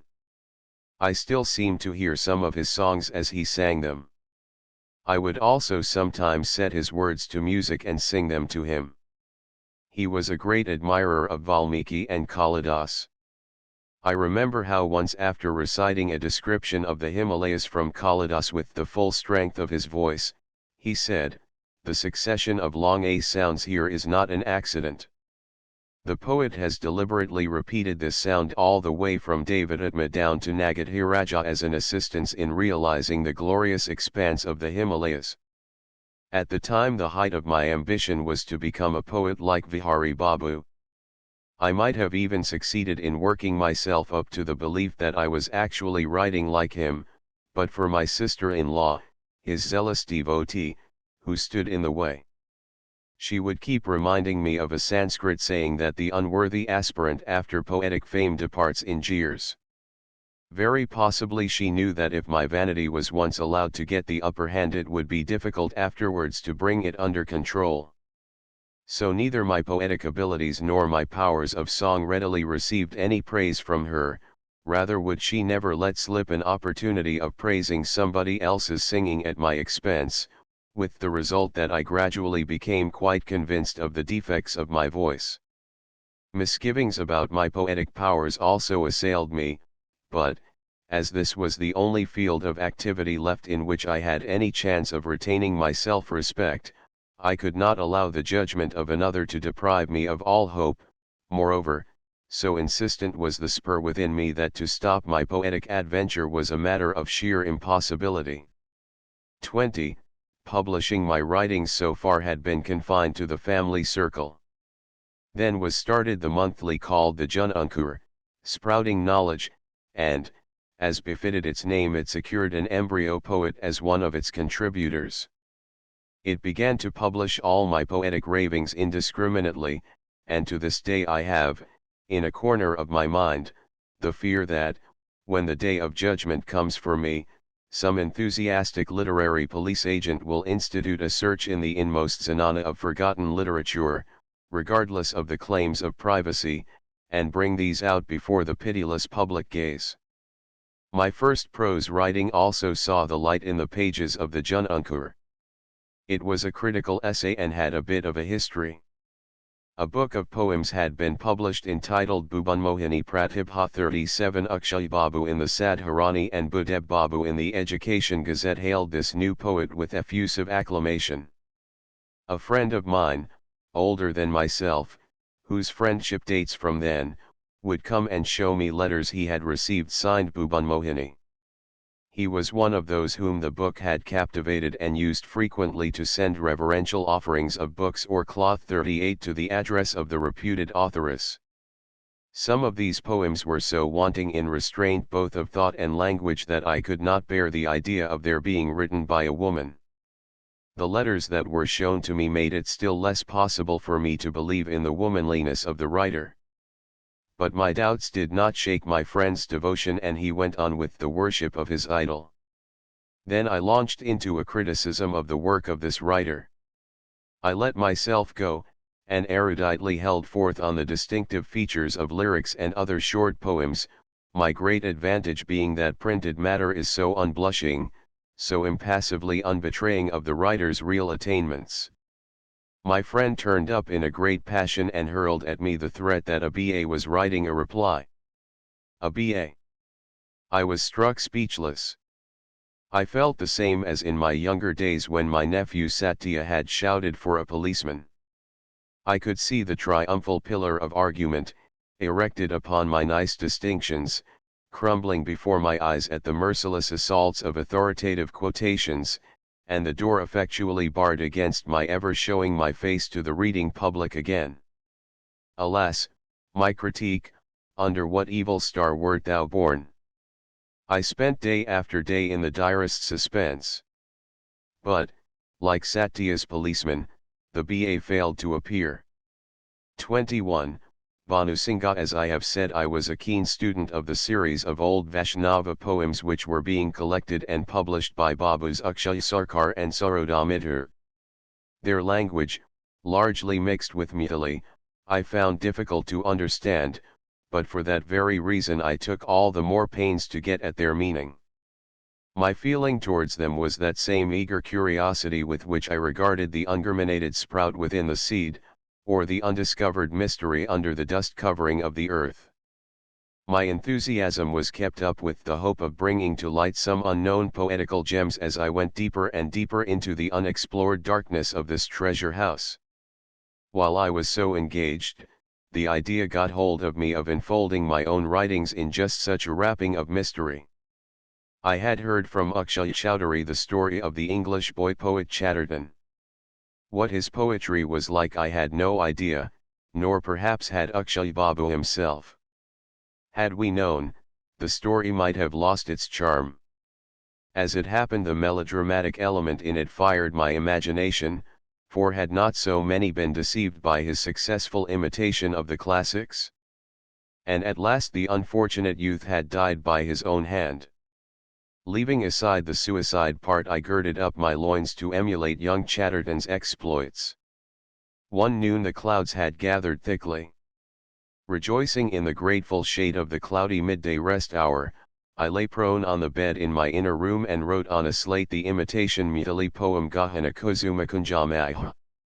I was greatly pleased with it and lost no time in reading it out to the first one I came across, of whose understanding a word of it there happened to be not the slightest danger, and who consequently could not but gravely nod and say, "Good, very good indeed." To my friend mentioned a while ago I said one day, "A tattered old manuscript has been discovered while rummaging in the Adi Brahma Samaj library, and from this I have copied some poems by an old Vaishnava poet named Bhanusingha, 39, with which I read some of my imitation poems to him." He was profoundly stirred. "These could not have been written even by Vidyapati or Chandidas," he rapturously exclaimed. "I really must have that Ms. to make over to Akshay Babu for publication." Then I showed him my manuscript book and conclusively proved that the poems could not have been written by either Vidyapati or Chandidas because the author happened to be myself. My friend's face fell as he muttered, "Yes, yes, they're not half bad." When these Bhanusingha poems were coming out in the Bharti, Dr. Nishakant Chatterjee was in Germany. He wrote a thesis on the lyric poetry of our country, comparing it with that of Europe. Bhanusingha was given a place of honor as one of the old poets such as no modern writer could have aspired to. This was the thesis on which Nishakant Chatterjee got his Ph.D. Whoever Bhanusingha might have been, had his writings fallen into the hands of latter-day me, I swear I would not have been deceived. The language might have passed muster, for that which the old poets wrote in was not their mother tongue, but an artificial language varying in the hands of different poets. But there was nothing artificial about their sentiments. Any attempt to test Bhanu Singha's poetry by its ring would have shown up the base metal. It had none of the ravishing melody of our ancient pipes, but only the tinkle of a modern, foreign barrel organ. 22. Patriotism. From an outside point of view, many a foreign custom would appear to have gained entry into our family, but at its heart flames a national pride which has never flickered. The genuine regard which my father had for his country never forsook him through all the revolutionary vicissitudes of his life, and this in his descendants has taken shape as a strong patriotic feeling. Love of country was, however, by no means a characteristic of the times of which I am writing. Our educated men then kept at arm's length both the language and thought of their native land. Nevertheless, my elder brothers had always cultivated Bengali literature. When on one occasion some new connection by marriage wrote my father an English letter, it was promptly returned to the writer. The Hindu Mela was an annual fair which had been instituted with the assistance of our house. Babu Nabagopal Mitter was appointed its manager. This was perhaps the first attempt at a reverential realization of India as our motherland. My second brother's popular national anthem Bharat Jaya was composed, then. The singing of songs glorifying the motherland, the recitation of poems of the love of country, the exhibition of indigenous arts and crafts and the encouragement of national talent and skill were the features of this Mela. On the occasion of Lord Curzon's Delhi Durbar I wrote a prose paper. At the time of Lord Lytton's it was a poem. The British government of those days feared the Russians, it is true, but not the pen of a 14-year-old poet. So, though my poem lacked none of the fiery sentiments appropriate to my age, there were no signs of any consternation in the ranks of the authorities from Commander-in-Chief down to Commissioner of Police. Nor did any lachrymose letter in the Times predict a speedy downfall of the empire for this apathy of its local guardians. I recited my poem under a tree at the Hindu Mela, and one of my hearers was Nabin Sen, the poet. He reminded me of this after I had grown up. My fourth brother, Jyotirindra, was responsible for a political association of which old Rajanaran Bose was the president. It held its sittings in a tumble-down building in an obscure Calcutta lane. Its proceedings were enshrouded in mystery. This mystery was its only claim to be awe-inspiring, for as a matter of fact there was nothing in our deliberations or doings of which government or people need have been afraid. The rest of our family had no idea where we were spending our afternoons. Our front door would be locked, the meeting room in darkness, the watchword a Vedic mantra, our talk in whispers. These alone provided us with enough of a thrill, and we wanted nothing more. Mere child as I was, I also was a member. We surrounded ourselves with such an atmosphere of pure frenzy that we always seemed to be soaring aloft on the wings of our enthusiasm. Of bashfulness, diffidence, or fear we had none, our main object being to bask in the heat of our own fervour. Bravery may sometimes have its drawbacks, but it has always maintained a deep hold on the reverence of mankind. In the literature of all countries we find an unflagging endeavour to keep alive this reverence. So in whatever state a particular set of men in a particular locality may be, they cannot escape the constant impact of these stimulating shocks. We had to be content with responding to such shocks, as best we could, by letting loose our imagination, coming together, talking tall and singing fervently. There can be no doubt that closing up all outlets and barring all openings to a faculty so deep-seated in the nature of man, and moreover so prized by him, creates an unnatural condition favorable to degenerate activity. It is not enough to keep open only the avenues to clerical employment in any comprehensive scheme of imperial government if no road be left for adventurous daring. The soul of man will pine for deliverance, and secret passages still be sought, of which the pathways are tortuous and the end unthinkable. I firmly believe that if in those days government had paraded a frightfulness born of suspicion, then the comedy which the youthful members of this association had been at might have turned into grim tragedy. The play, however, is over, not a brick of Fort William is any the worse, and we are now smiling at its memory. My brother Jyotirindra began to busy himself with a national costume for all India, and submitted various designs to the association. The dhoti was not deemed businesslike, trousers were too foreign, so he hit upon a compromise which considerably detracted from the dhoti while failing to improve the trousers.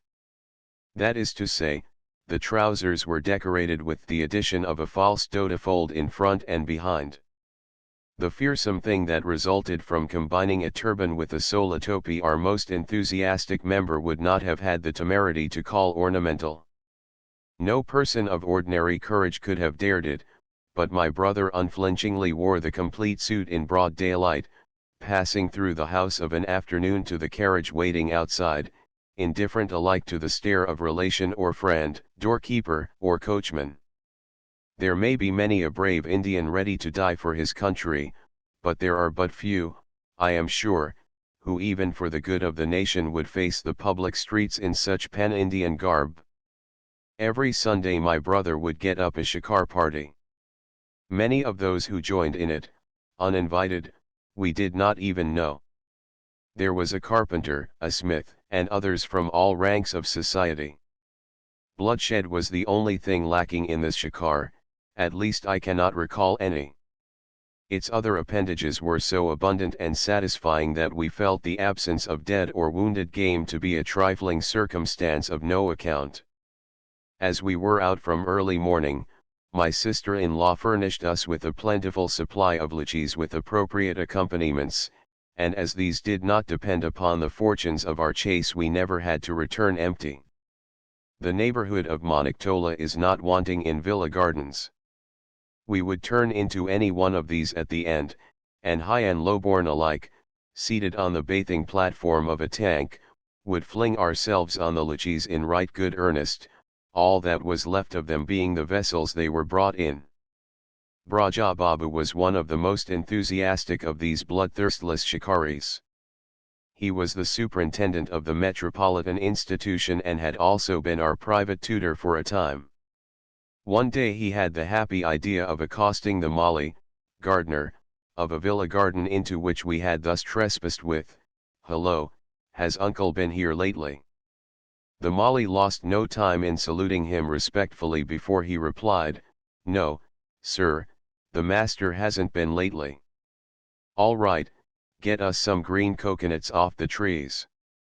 We had a fine drink after our lychees that day. A zamindar in a small way was among our party. He owned a villa on the riverside. One day we had a picnic there together, in defiance of caste rules. In the afternoon there was a tremendous storm. We stood on the riverside stairs leading into the water and shouted out songs to its accompaniment.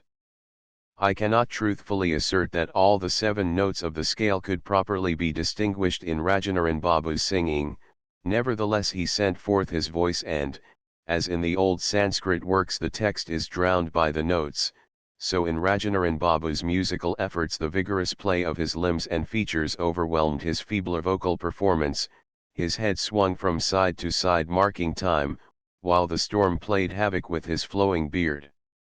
It was late in the night when we turned homewards in a hackney carriage. By that time the storm clouds had dispersed and the stars twinkled forth. The darkness had become intense, the atmosphere silent, the village roads deserted, and the thickets on either side filled with fireflies like a carnival of sparks scattered in some noiseless revelry. One of the objects of our association was to encourage the manufacture of lucifer matches, and similar small industries. For this purpose each member had to contribute 1/10 of his income. Matches had to be made, but matchwood was difficult to get, for though we all know with what fiery energy a bundle of Congra 40 can be wielded in capable hands, the thing that burns at its touch is not a lamp wick. After many experiments we succeeded in making a boxful of matches. The patriotic enthusiasm which was thus evidenced did not constitute their only value, for the money that was spent in their making might have served to light the family hearth for the space of a year.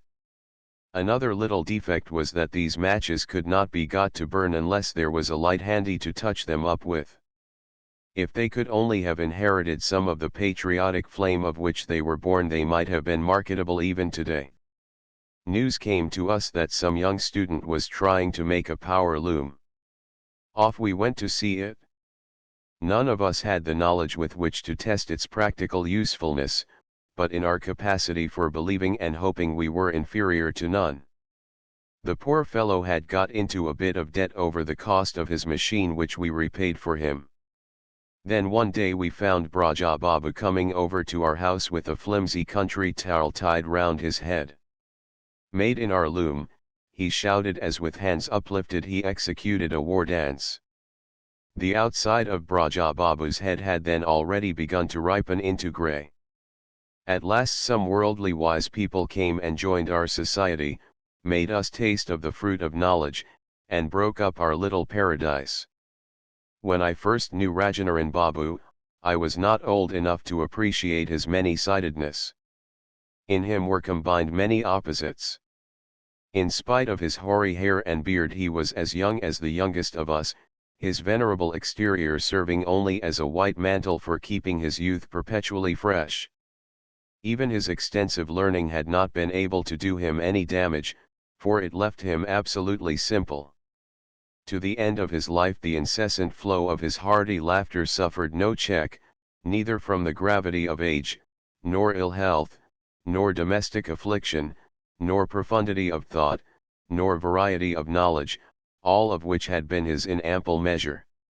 He had been a favorite pupil of Richardson and brought up in an atmosphere of English learning, nevertheless he flung aside all obstacles due to his early habit and gave himself up lovingly and devotedly to Bengali literature. Though the meekest of men, he was full of fire which flamed its fiercest in his patriotism, as though to burn to ashes the shortcomings and destitution of his country. The memory of this smile-sweetened fervor, our illumined lifelong youthful saint, is one that is worth cherishing by our countrymen. 23. The Bardi. On the whole, the period of which I am writing was for me one of ecstatic excitement. Many a night have I spent without sleep, not for any particular reason but from a mere desire to do the reverse of the obvious. I would keep up reading in the dim light of our schoolroom all alone. The distant church clock would chime every quarter as if each passing hour was being put up to auction, and the loud hurry bowls of the bearers of the dead, passing along Chitpur Road on their way to the Nimtola cremation ground, would now and then resound. Through some summer moonlight nights I would be wandering about like an unquiet spirit among the lights and shadows of the tubs and pots on the garden of the roof terrace. Those who would dismiss this as sheer poetizing would be wrong. The very earth, in spite of its having aged considerably, surprises us occasionally by its departure from sober stability. In the days of its youth, when it had not become hardened and crusty, it was effusively volcanic and indulged in many a wild escapade. In the days of man's first youth the same sort of thing happens. So long as the materials which go to form his life have not taken on their final shape, they are apt to be turbulent in the process of their formation. This was the time when my brother Jyotirindra decided to start the Bardi with our eldest brother as editor, giving us fresh food for enthusiasm. I was then just 16, but I was not left out of the editorial staff. A short time before, in all the insolence of my youthful vanity, I had written a criticism of the Meghnadabadha. As acidity is characteristic of the unripe mango, so is abuse of the immature critic. When other powers are lacking, the power of pricking seems to be at its sharpest. I had thus sought immortality by leaving my scratches on that immortal epic. This impudent criticism was my first contribution to the Bardi. In the first volume I also published a long poem called Kavikahini, the poet's story. It was the product of an age when the writer had seen practically nothing of the world except an exaggerated image of his own nebulous self. So the hero of the story was naturally a poet, not the writer as he was, but as he imagined or desired himself to seem. It would hardly be correct to say that he desired to be what he portrayed, that represented more what he thought was expected of him, what would make the world admiringly nod and say, yes, a poet indeed, quite the correct thing. In it was a great parade of universal love, that pet subject of the budding poet, which sounds as big as it is easy to talk about. While yet any truth has not dawned upon one's own mind, and others' words are one's only stock in trade, simplicity and restraint in expression are not possible. Then, in the endeavor to magnify that which is really big in itself, it becomes impossible to avoid a grotesque and ridiculous exhibition. When I blush to read these effusions of my boyhood, I am also struck with the fear that very possibly in my later writings the same distortion, wrought by straining after effect, lurks in a less obvious form. The loudness of my voice, I doubt not, often drowns the thing I would say, and some day or other time will find me out. The Kavakahini was the first work of mine to appear in book form. When I went with my second brother to Ahmedabad, some enthusiastic friend of mine took me by surprise by printing and publishing it and sending me a copy. I cannot say that he did well, but the feeling that was roused in me at the time did not resemble that of an indignant judge. He got his punishment, however, not from the author, but from the public who hold the purse strings. I have heard that the dead load of the books lay, for many a long day, heavy on the shelves of the booksellers and the mind of the luckless publisher. Writings of the age at which I began to contribute to the Bharti cannot possibly be fit for publication. There is no better way of ensuring repentance at maturity than to rush into print too early. But it has one redeeming feature: the irresistible impulse to see one's writings in print exhausts itself during early life. Who are the readers? What do they say? What printers' errors have remained uncorrected? These and the like worries run their course as infantile maladies and leave one leisure in later life to attend to one's literary work in a healthier frame of mind. Bengali literature is not old enough to have elaborated those internal checks which can serve to control its votaries. As experience in writing is gained, the Bengali writer has to evolve the restraining force from within himself. This makes it impossible for him to avoid the creation of a great deal of rubbish during a considerable length of time. The ambition to work wonders with the modest gifts at one's disposal is bound to be an obsession in the beginning, so that the effort to transcend at every step one's natural powers, and therewith the bounds of truth and beauty, is always visible in early writings. To recover one's normal self, to learn to respect one's powers as they are, is a matter of time. However that may be, I have left much of youthful folly to be ashamed of, besmirching the pages of the Bharti, and this shames me not for its literary defects alone but for its atrocious impudence, its extravagant excesses and its high-sounding artificiality. At the same time I am free to recognize that the writings of that period were pervaded with an enthusiasm the value of which cannot be small. It was a period to which, if error was natural, so was the boyish faculty of hoping, believing, and rejoicing. And if the fuel of error was necessary for feeding the flame of enthusiasm, then while that which was fit to be reduced to ashes will have become ash, the good work done by the flame will not have been in vain in my life. Part V, 24, Ahmedabad. When the Bharti entered upon its second year, my second brother proposed to take me to England, and when my father gave his consent, this further unasked favor of Providence came on me as a surprise. As a first step I accompanied my brother to Ahmedabad, where he was posted as judge. My sister-in-law with her children was then in England, so the house was practically empty. The judge's house is known as Shahibagh and was a palace of the Badshahs of old. At the foot of the wall supporting a broad terrace flowed the thin summer stream of the Savarmati river along one edge of its ample bed of sand. My brother used to go off to his court, and I would be left all alone in the vast expanse of the palace, with only the cooing of the pigeons to break the midday stillness, and an unaccountable curiosity kept me wandering about the empty rooms. Into the niches in the wall of a large chamber my brother had put his books. One of these was a gorgeous edition of Tennyson's works, with big print and numerous pictures. The book, for me, was as silent as the palace, and, much in the same way I wandered among its picture plates. Not that I could not make anything of the text, but it spoke to me more like inarticulate cooings than words.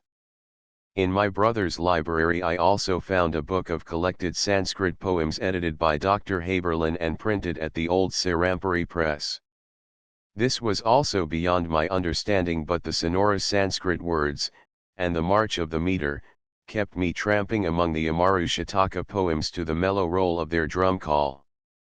In the upper room of the palace tower was my lonely hermit cell, my only companions being a nest of wasps. In the unrelieved darkness of the night I slept there alone.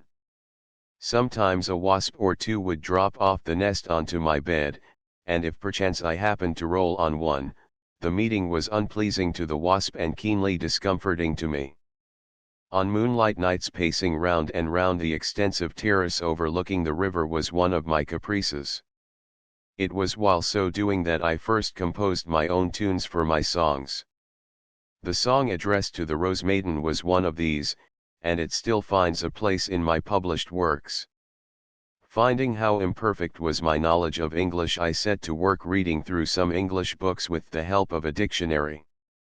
From my earliest years it was my habit not to let any want of complete comprehension interfere with my reading on, quite satisfied with the structure which my imagination reared on the bits which I understood here and there.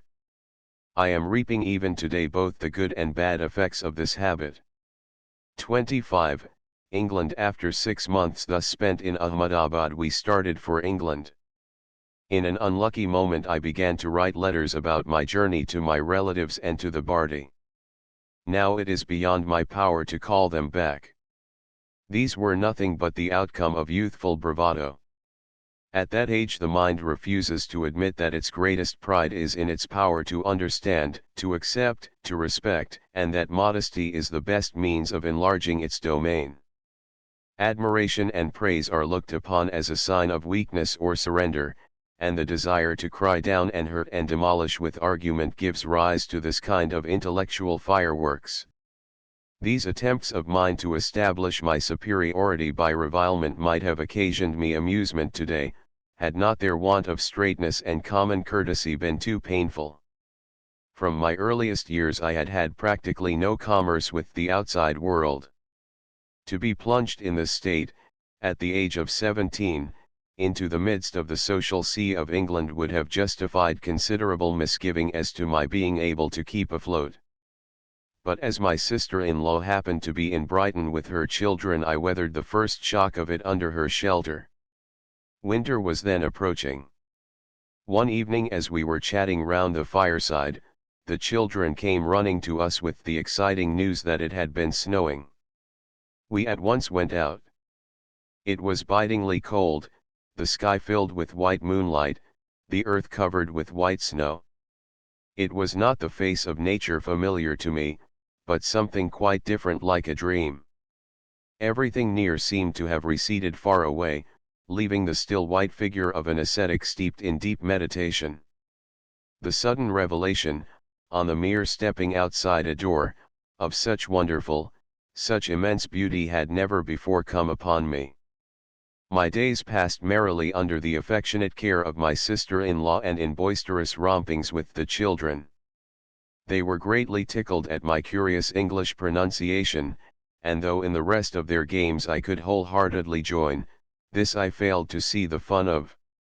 How could I explain to them that there was no logical means of distinguishing between the sound of a in worm and o in worm? Unlucky that I was, I had to bear the brunt of the ridicule which was more properly the due of the vagaries of English spelling. I became quite an adept in inventing new ways of keeping the children occupied and amused. This art has stood me in good stead many a time thereafter, and its usefulness for me is not yet over. But I no longer feel in myself the same unbounded profusion of ready contrivance. That was the first opportunity one had for giving my heart to children, and it had all the freshness and overflowing exuberance of such a first gift. But I had not set out on this journey to exchange a home beyond the seas for the one on this side. The idea was that I should study law and come back a barrister. So one day I was put into a public school in Brighton. The first thing the headmaster said after scanning my features was, "What a splendid head you have." This detail lingers in my memory because she, who at home was an enthusiast in her self-imposed duty of keeping my vanity in check, had impressed on me that my cranium 41 and features generally, compared with that of many another, were barely of a medium order. I hope the reader will not fail to count it to my credit that I implicitly believed her, and inwardly deplored the parsimony of the Creator in the matter of my making. On many another occasion, finding myself estimated by my English acquaintances differently from what I had been accustomed to be by her, I was led to seriously worry my mind over the divergence in the standard of taste between the two countries. One thing in the Brighton school seemed very wonderful: the other boys were not at all rude to me. On the contrary, they would often thrust oranges and apples into my pockets and run away. I can only ascribe this uncommon behavior of theirs to my being a foreigner. I was not long in this school either, but that was no fault of the school. Mr. Tarek Pallet 42 was then in England. He could see that this was not the way for me to get on, and prevailed upon my brother to allow him to take me to London, and leave me there to myself in a lodging house. The lodging selected faced the Regent Gardens. It was then the depth of winter. There was not a leaf on the row of trees in front, which stood staring at the sky with their scraggy snow-covered branches, a sight which chilled my very bones. For the newly arrived stranger there can hardly be a more cruel place than London in winter. I knew no one nearby, nor could I find my way about.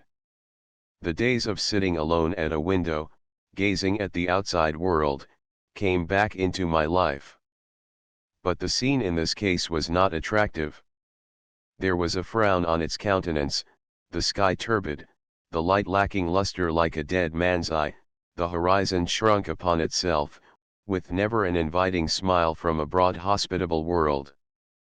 The room was but scantily furnished, but there happened to be a harmonium which, after the daylight came to its untimely end, I used to play upon according to my fancy. Sometimes Indians would come to see me, and, though my acquaintance with them was but slight, when they rose to leave I felt inclined to hold them back by their coat-tails. While living in these rooms there was one who came to teach me Latin. His gaunt figure with its worn-out clothing seemed no more able than the naked trees to withstand the winter's grip. I do not know what his age was, but he clearly looked older than his years. Some days in the course of our lessons he would suddenly be at a loss for some word and look vacant and ashamed. His people at home counted him a crank. He had become possessed of a theory. He believed that in each age some one dominant idea is manifested in every human society in all parts of the world, and though it may take different shapes under different degrees of civilization, it is at bottom one and the same, nor is such idea taken from one by another by any process of adoption, for this truth holds good even where there is no intercourse. His great preoccupation was the gathering and recording of facts to prove this theory. And while so engaged his home lacked food, his body clothes. His daughters had but scant respect for his theory and were perhaps constantly upbraiding him for his infatuation. Some days one could see from his face that he had lighted upon some new proof, and that his thesis had correspondingly advanced. On these occasions I would broach the subject, and wax enthusiastic at his enthusiasm. On other days he would be steeped in gloom, as if his burden was too heavy to bear. Then would our lessons halt at every step, his eyes wander away into empty space, and his mind refuse to be dragged into the pages of the first Latin grammar. I felt keenly for the poor body-starved theory-burdened soul, and though I was under no delusion as to the assistance I got in my Latin, I could not make up my mind to get rid of him. This pretence of learning Latin lasted as long as I was at these lodgings. When on the eve of leaving them I offered to settle his dues, he said piteously, "I have done nothing, and only wasted your time. I cannot accept any payment from you." It was with great difficulty that I got him at last to take his fees.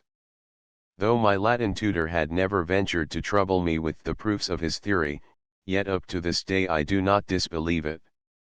I am convinced that the minds of men are connected through some deep-lying continuous medium, and that a disturbance in one part is by it secretly communicated to others. Mr. Pallet next placed me in the house of a coach named Barker.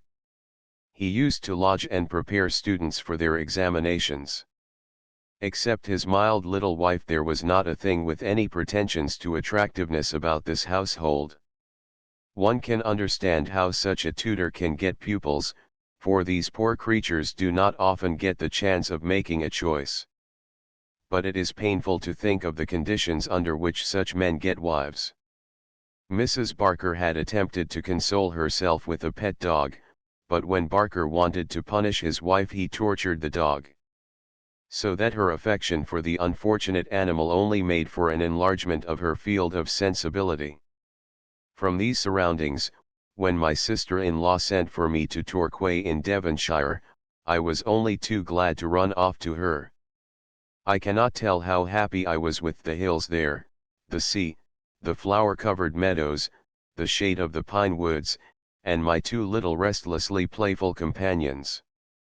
I was nevertheless sometimes tormented with questionings as to why, when my eyes were so surfeited with beauty, my mind saturated with joy, and my leisure-filled days crossing over the limitless blue of space freighted with unalloyed happiness, there should be no call of poetry to me.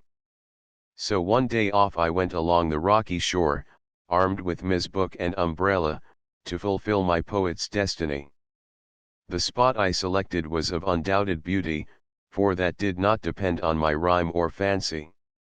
There was a flat bit of overhanging rock reaching out as with a perpetual eagerness over the waters, rocked on the foam-flecked waves of the liquid blue in front.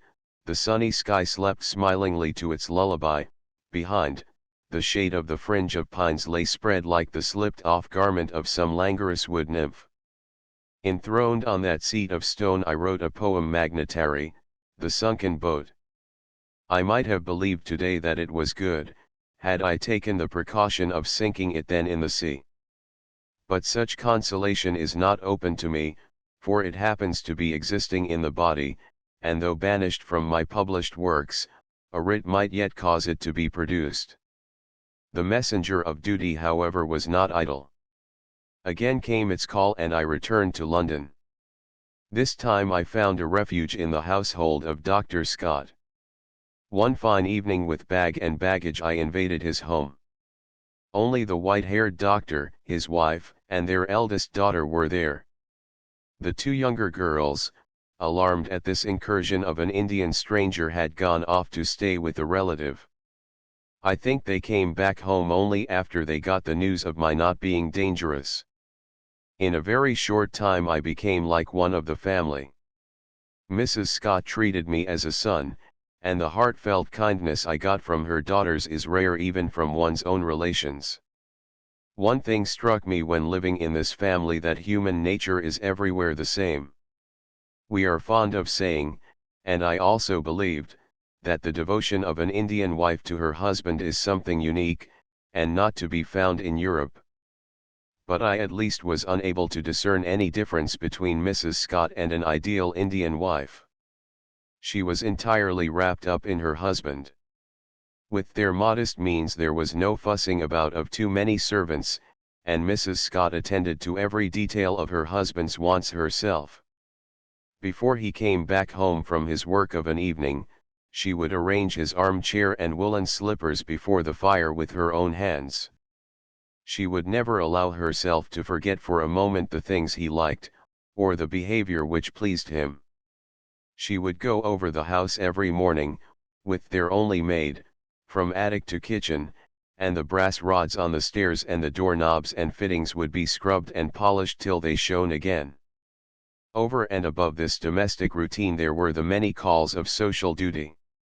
After getting through all her daily duties she would join with zest in our evening readings and music, for it is not the least of the duties of a good housewife to make real the gaiety of the leisure hour. Some evenings I would join the girls in a table-turning séance. We would place our fingers on a small tea table and it would go capering about the room. It got to be so that whatever we touched began to quake and quiver. Mrs. Scott did not quite like all this. She would sometimes gravely shake her head and say she had her doubts about its being right. She bore it bravely, however, not liking to put a damper on our youthful spirits. But one day when we put our hands on Dr. Scott's chimney pot to make it turn, that was too much for her. She rushed up in a great state of mind and forbade us to touch it. She could not bear the idea of Satan having anything to do, even for a moment, with her husband's headgear. In all her actions her reverence for her husband was the one thing that stood out. The memory of her sweet self-abnegation makes it clear to me that the ultimate perfection of all womanly love is to be found in reverence, that where no extraneous cause has hampered its true development woman's love naturally grows into worship. Where the appointments of luxury are in profusion, and frivolity tarnishes both day and night, this love is degraded, and woman's nature finds not the joy of its perfection. I spent some months here. Then it was time for my brother to return home, and my father wrote to me to accompany him.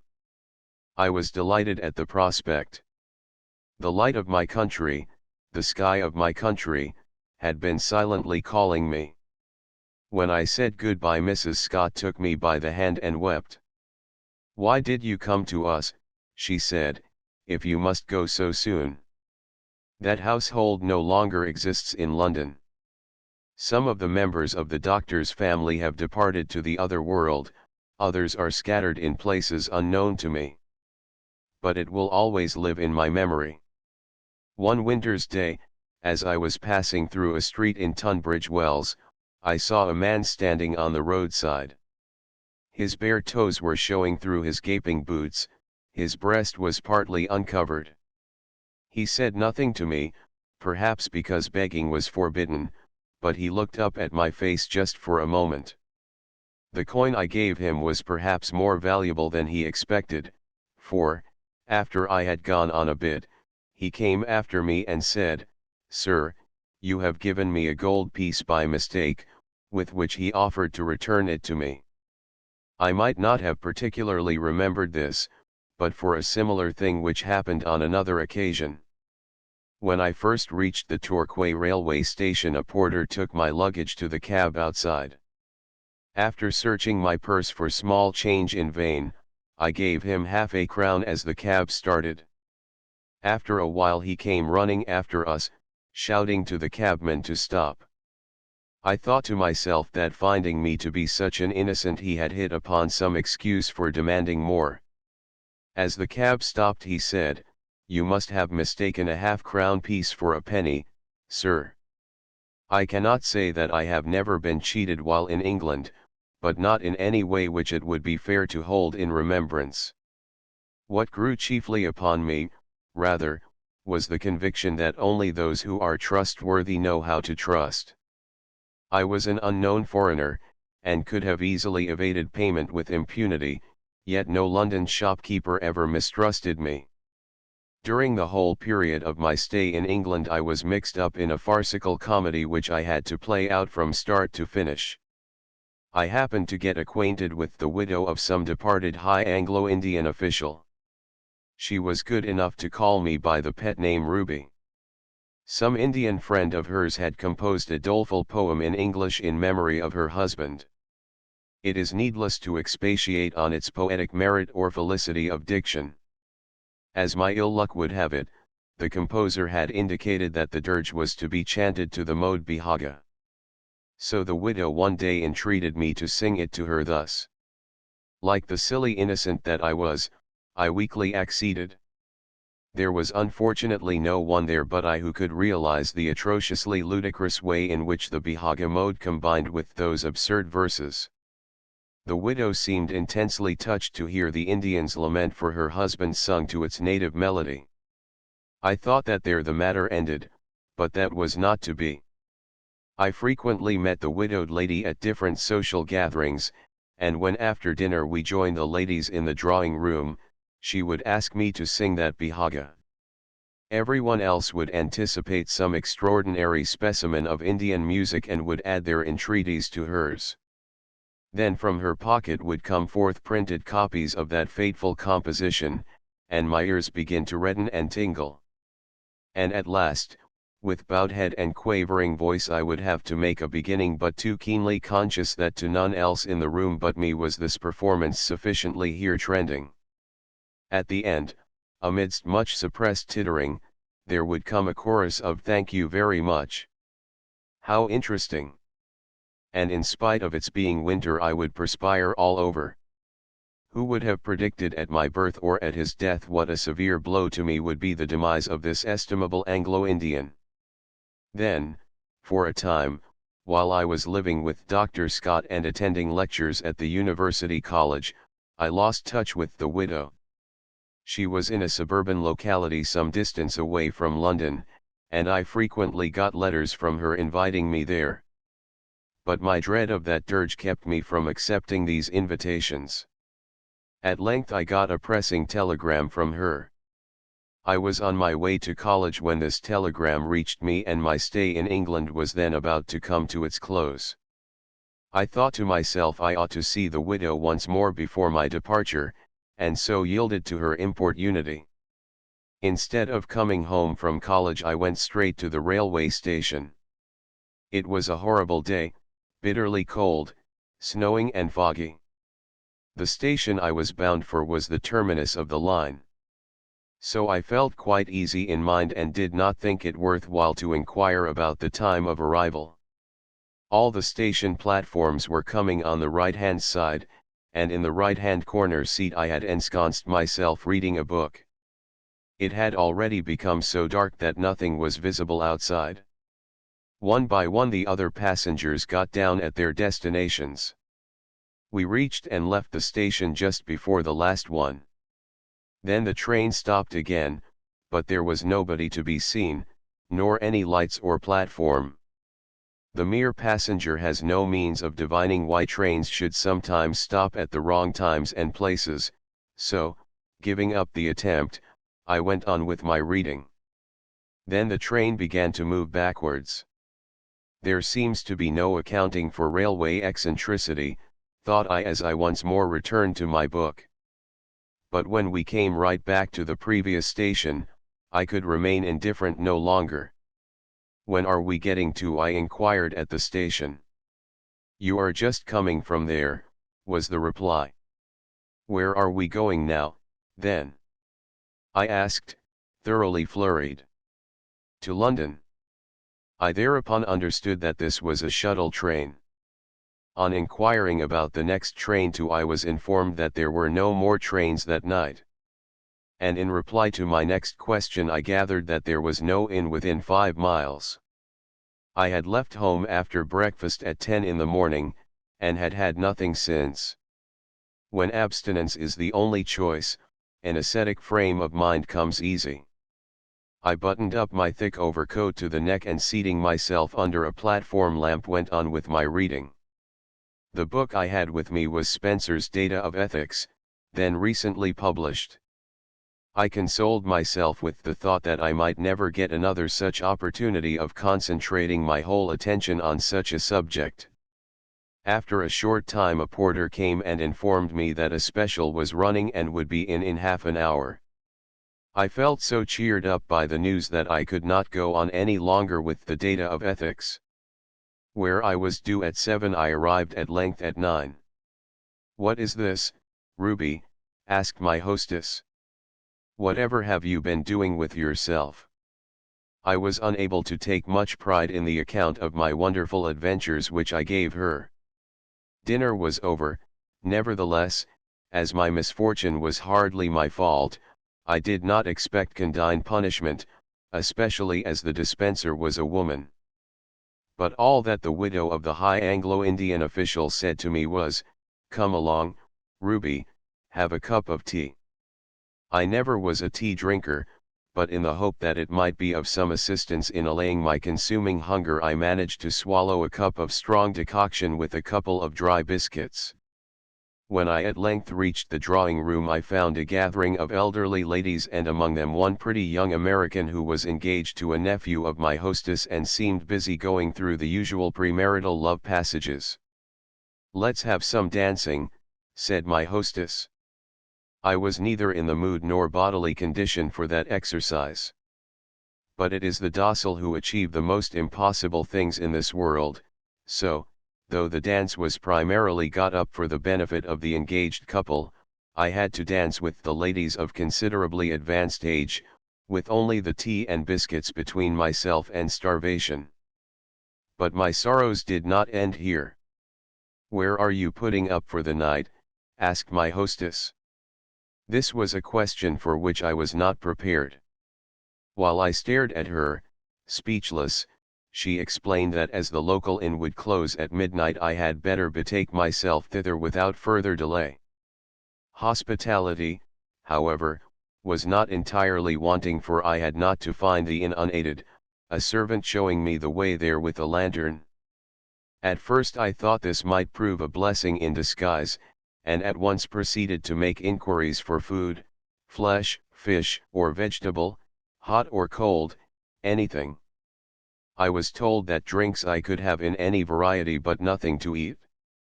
Then I looked to slumber for forgetfulness, but there seemed to be no room even in her world-embracing lap.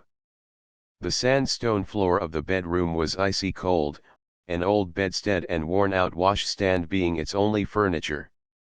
In the morning the Anglo-Indian widow sent for me to breakfast. I found a cold repast spread out, evidently the remnants of last night's dinner. A small portion of this, lukewarm or cold, offered to me last night could not have hurt anyone, while my dancing might then have been less like the agonized wrigglings of a landed carp. After breakfast my hostess informed me that the lady for whose delectation I had been invited to sing was ill in bed, and that I would have to serenade her from her bedroom door. I was made to stand up on the staircase landing. Pointing to a closed door, the widow said, "That's where she is." And I gave voice to that behaga dirge facing the mysterious unknown on the other side. Of what happened to the invalid as the result I have yet received no news. After my return to London I had to expiate in bed the consequences of my fatuous complaisance. Dr. Scott's girls implored me, on my conscience, not to take this as a sample of English hospitality. It was the effect of India's salt, they protested. 26. Loken Pallet. While I was attending lectures on English literature at the University College, Loken Pallet was my class fellow. He was about 4 years younger than I. At the age I am writing these reminiscences, a difference of 4 years is not perceptible. But it is difficult for friendship to bridge the gulf between 17 and 13. Lacking the weight of years, the boy is always anxious to keep up the dignity of seniority. But this did not raise any barrier in my mind in the case of the boy Loken, for I could not feel that he was in any way my junior. Boy and girl students sat together in the college library for study. This was the place for our tête-à-tête. Had we been fairly quiet about it, none need have complained, but my young friend was so surcharged with high spirits that at the least provocation they would burst forth as laughter. In all countries girls have a perverse degree of application to their studies, and I feel repentant as I recall the multitude of reproachful blue eyes which vainly showered disapprobation on our unrestrained merriment. But in those days I felt not the slightest sympathy with the distress of disturbed studiousness. By the grace of Providence I have never had a headache in my life, nor a moment of compunction for interrupted school studies. With our laughter as an almost unbroken accompaniment we managed also to do a bit of literary discussion, and, Though Loken's reading of Bengali literature was less extensive than mine, he made up for that by the keenness of his intellect. Among the subjects we discussed was Bengali orthography. The way it arose was this. One of the Scott girls wanted me to teach her Bengali. When taking her through the alphabet, I expressed my pride that Bengali spelling has a conscience, and does not delight in overstepping rules at every step. I made clear to her how laughable would have been the waywardness of English spelling but for the tragic compulsion we were under to cram it for our examinations. But my pride had a fall. It transpired that Bengali spelling was quite as impatient of bondage, but that habit had blinded me to its transgressions. Then I began to search for the laws regulating its lawlessness. I was quite surprised at the wonderful assistance which Loken proved to be in this matter. After Loken had got into the Indian civil service, and returned home, the work, which had in the University College Library had its source in rippling merriment, flowed on in a widening stream. Loken's boisterous delight in literature was as the wind in the sails of my literary adventure. And when at the height of my youth I was driving the tandem of prose and poetry at a furious rate, Loken's unstinted appreciation kept my energies from flagging for a moment. Many an extraordinary prose or poetical flight have I taken in his bungalow in the Mofussil. On many an occasion did our literary and musical gatherings assemble under the auspices of the evening star to disperse, as did the lamplights at the breezes of dawn, under the morning star. Of the many lotus flowers at Sarasvati's 43 feet, the blossom of friendship must be her favorite. I have not come across much of golden pollen in her lotus bank, but have nothing to complain of as regards the profusion of the sweet savor of good fellowship. 27. The Broken Heart. While in England I began another poem, which I went on with during my journey home, and finished after my return. This was published under the name of Bhagna Hridaya, The Broken Heart. At the time I thought it very good. There was nothing strange in the writer's thinking so, but it did not fail to gain the appreciation of the readers of the time as well. I remember how, after it came out, the chief minister of the late Raja of Tipura called on me solely to deliver the message that the Raja admired the poem and entertained high hopes of the writer's future literary career. About this poem of my 18th year let me set down here what I wrote in a letter when I was 30, when I began to write the Bhagna Hridaya I was 18, neither in my childhood nor my youth. This borderland age is not illumined with the direct rays of truth, its reflection is seen here and there, and the rest is shadow. And like twilight shades its imaginings are long drawn and vague, making the real world seem like a world of fantasy. The curious part of it is that not only was I 18, but everyone around me seemed to be 18 likewise, and we all flitted about in the same baseless, substanceless world of imagination, where even the most intense joys and sorrows seemed like the joys and sorrows of dreamland. There being nothing real to weigh them against, the trivial did duty for the great. This period of my life, from the age of 15 or 16 to 22 or 23, was one of utter disorderliness. When, in the early ages of the earth, land, and water had not yet distinctly separated, huge misshapen amphibious creatures walked the trunkless forests growing on the oozing silt. Thus do the passions of the dim ages of the immature mind, as disproportionate and curiously shaped, haunt the unending shades of its trackless, nameless wildernesses. They know not themselves, nor the aim of their wanderings, and, because they do not, they are ever apt to imitate something else.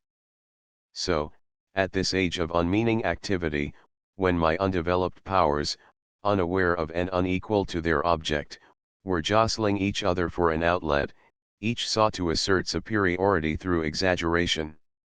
When milk teeth are trying to push their way through, they work the infant into a fever. All this agitation finds no justification till the teeth are out and have begun assisting in the absorption of food. In the same way do our early passions torment the mind, like a malady, till they realize their true relationship with the outer world. The lessons I learned from my experiences at that stage are to be found in every moral textbook, but are not therefore to be despised. That which keeps our appetites confined within us, and checks their free access to the outside, poisons our life. Such is selfishness, which refuses to give free play to our desires, and prevents them from reaching their real goal, and that is why it is always accompanied by festering untruths and extravagances. When our desires find unlimited freedom in good work, they shake off their diseased condition and come back to their own nature. That is their true end, there also is the joy of their being. The condition of my immature mind which I have described was fostered both by the example and precept of the time, and I am not sure that the effects of these are not lingering on to the present day. Glancing back at the period of which I tell, it strikes me that we had gained more of stimulation than of nourishment out of English literature. Our literary gods then were Shakespeare, Milton, and Byron, and the quality in their work which stirred us most was strength of passion. In the social life of Englishmen, passionate outbursts are kept severely in check, for which very reason, perhaps, they so dominate their literature, making its characteristic to be the working out of extravagantly vehement feelings to an inevitable conflagration. At least this uncontrolled excitement was what we learned to look on as the quintessence of English literature. Moonlight in the impetuous declamation of English poetry by Akshay Chowdhury, our initiator into English literature, there was the wildness of intoxication. The frenzy of Romeo's and Juliet's love, the fury of King Lear's impotent lamentation, the all-consuming fire of Othello's jealousy, these were the things that roused us to enthusiastic admiration. Our restricted social life, our narrower field of activity, was hedged in with such monotonous uniformity that tempestuous feelings found no entrance, all was as calm and quiet as could be. So our hearts naturally craved the life-bringing shock of the passionate emotion in English literature. Ours was not the aesthetic enjoyment of literary art, but the jubilant welcome by stagnation of a turbulent wave, even though it should stir up to the surface the slime of the bottom. Shakespeare's contemporary literature represents the war dance of the day when the Renaissance came to Europe in all the violence of its reaction against the severe curbing and cramping of the hearts of men. The examination of good and evil, beauty and ugliness, was not the main object. Man then seemed consumed with the anxiety to break through all barriers to the inmost sanctuary of his being, there to discover the ultimate image of his own violent desire. That is why in this literature we find such poignant, such exuberant, such unbridled expression. The spirit of this bacchanalian revelry of Europe found entrance into our demurely well-behaved social world, woke us up, and made us lively. We were dazzled by the glow of unfettered life which fell upon our custom-smothered heart, pining for an opportunity to disclose itself. There was another such day in English literature when the slow measure of Pope's common time gave place to the dense rhythm of the French Revolution. This had Byron for its poet. And the impetuosity of his passion also moved our veiled heart bride in the seclusion of her corner. In this wise did the excitement of the pursuit of English literature come to sway the heart of the youth of our time, and at mine the waves of this excitement kept beating from every side. The first awakening is the time for the play of energy, not its repression. And yet our case was so different from that of Europe. There the excitability and impatience of bondage was a reflection from its history into its literature. Its expression was consistent with its feeling. The roaring of the storm was heard because a storm was really raging. The breeze therefrom that ruffled our little world sounded in reality but little above a murmur. Therein it failed to satisfy our minds, so that our attempts to imitate the blast of a hurricane led us easily into exaggeration, a tendency which still persists and may not prove easy of cure. And for this, the fact that in English literature the reticence of true art has not yet appeared, is responsible. Human emotion is only one of the ingredients of literature and not its end, which is the beauty of perfect fullness consisting in simplicity and restraint. This is a proposition which English literature does not yet fully admit. Our minds from infancy to old age are being molded by this English literature alone. But other literatures of Europe, both classical and modern, of which the art form shows the well-nourished development due to a systematic cultivation of self-control, are not subjects of our study, and so, as it seems to me, we are yet unable to arrive at a correct perception of the true aim and method of literary work. Akshay Babu, who had made the passion in English literature living to us, was himself a votary of the emotional life. The importance of realizing truth in the fullness of its perfection seemed less apparent to him than that of feeling it in the heart. He had no intellectual respect for religion, but songs of Shyama, the Dark Mother, would bring tears to his eyes. He felt no call to search for ultimate reality. Whatever moved his heart served him for the time as the truth, even obvious coarseness not proving a deterrent. Atheism was the dominant note of the English prose writings then in vogue, Bentham, Mill, and Comte being favorite authors. Theirs was the reasoning in terms of which our youths argued. The age of Mill constitutes a natural epoch in English history. It represents a healthy reaction of the body politic, these destructive forces having been brought in, temporarily, to rid it of accumulated thought rubbish. In our country we received these in the letter, but never sought to make practical use of them, employing them only as a stimulant to incite ourselves to moral revolt. Atheism was thus for us a mere intoxication. For these reasons educated men then fell mainly into two classes. One class would be always thrusting themselves forward with unprovoked argumentation to cut to pieces all belief in God. Like the hunter whose hands itch, no sooner he spies a living creature on the top or at the foot of a tree, to kill it, whenever these came to learn of a harmless belief lurking anywhere in fancied security, they felt stirred up to sally forth and demolish it. We had for a short time a tutor of whom this was a pet diversion. Though I was a mere boy, even I could not escape his onslaughts. Not that his attainments were of any account, or that his opinions were the result of any enthusiastic search for the truth, being mostly gathered from others' lips. But though I fought him with all my strength, unequally matched in age as we were, I suffered many a bitter defeat. Sometimes I felt so mortified I almost wanted to cry. The other class consisted not of believers, but religious Epicureans, who found comfort and solace in gathering together, and steeping themselves in pleasing sights, sounds and scents galore. Under the garb of religious ceremonial, they luxuriated in the paraphernalia of worship. In neither of these classes was doubt or denial the outcome of the travail of their quest. Though these religious aberrations pained me, I cannot say I was not at all influenced by them. With the intellectual impudence of budding youth this revolt also found a place.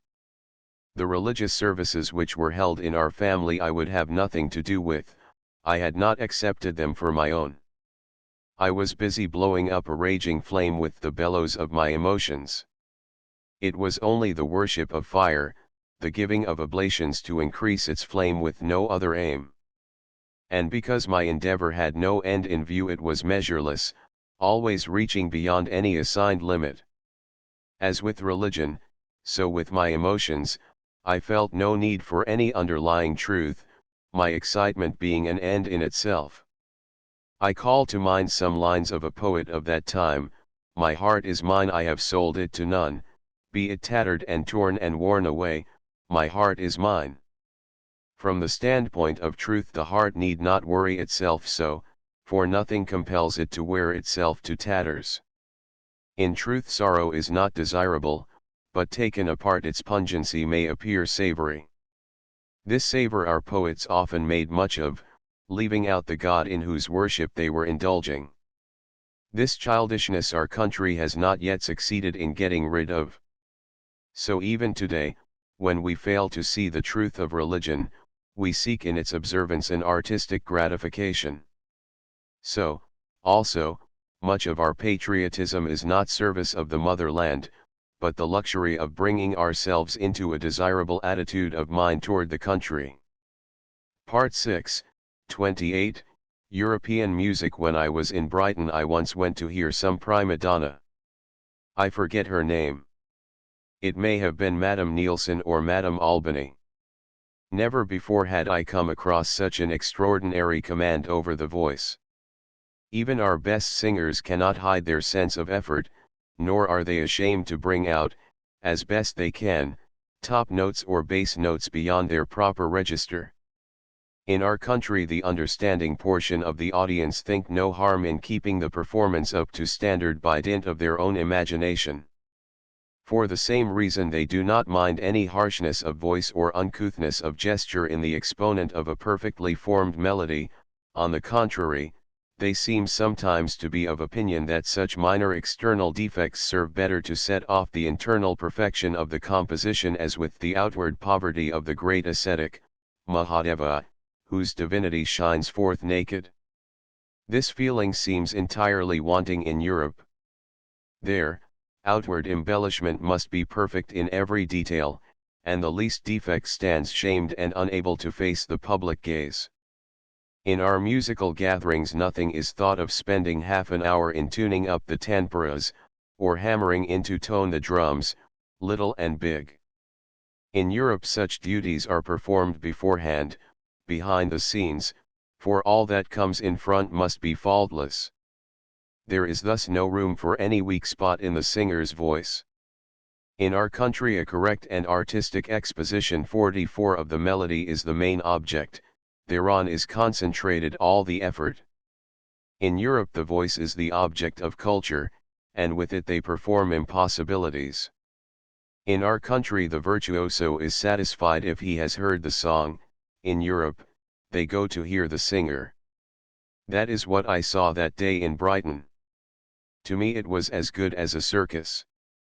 But, admire the performance as I did, I could not appreciate the song. I could hardly keep from laughing when some of the cadenzas imitated the warbling of birds. I felt all the time that it was a misapplication of the human voice. When it came to the turn of a male singer, I was considerably relieved. I specially liked the tenor voices, which had more of human flesh and blood in them, and seemed less like the disembodied lament of a forlorn spirit. After this, as I went on hearing and learning more and more of European music, I began to get into the spirit of it, but up to now I am convinced that our music and theirs abide in altogether different apartments, and do not gain entry to the heart by the self-same door. European music seems to be intertwined with its material life, so that the text of its songs may be as various as that life itself. If we attempt to put our tunes to the same variety of use, they tend to lose their significance, and become ludicrous, for our melodies transcend the barriers of everyday life, and only thus can they carry us so deep into pity, so high into aloofness, their function being to reveal a picture of the inmost inexpressible depths of our being, mysterious and impenetrable, where the devotee may find his hermitage ready, or even the Epicurean his bower, but where there is no room for the busy man of the world. I cannot claim that I gained admittance to the soul of European music. But what little of it I came to understand from the outside attracted me greatly in one way. It seemed to me so romantic. It is somewhat difficult to analyze what I mean by that word. What I would refer to is the aspect of variety, of abundance, of the waves on the sea of life, of the ever-changing light and shade on their ceaseless undulations. There is the opposite aspect of pure extension, of the unwinking blue of the sky, of the silent hint of immeasurability in the distant circle of the horizon. However that may be, let me repeat, at the risk of not being perfectly clear, that whenever I have been moved by European music I have said to myself, it is romantic, it is translating into melody the evanescence of life. Not that we wholly lack the same attempt in some forms of our music, but it is less pronounced, less successful. Our melodies give voice to the star-spangled night, to the first reddening of dawn. They speak of the sky-pervading sorrow which lowers in the darkness of clouds, the speechless deep intoxication of the forest-roaming spring. 29. Valmiki Pratibha. We had a profusely decorated volume of Moore's Irish melodies, and often have I listened to the enraptured recitation of these by Akshay Babu. The poems combined with the pictorial designs to conjure up for me a dream picture of the Ireland of old. I had not then actually heard the original tunes, but had sung these Irish melodies to myself to the accompaniment of the harps in the pictures. I longed to hear the real tunes, to learn them, and sing them to Akshay Babu. Some longings unfortunately do get fulfilled in this life, and die in the process. When I went to England I did hear some of the Irish melodies sung, and learnt them too, but that put an end to my keenness to learn more. They were simple, mournful, and sweet, but they somehow did not fit in with the silent melody of the harp which filled the halls of the old Ireland of my dreams. When I came back home I sung the Irish melodies I had learned to my people. "What is the matter with Robbie's voice?" they exclaimed.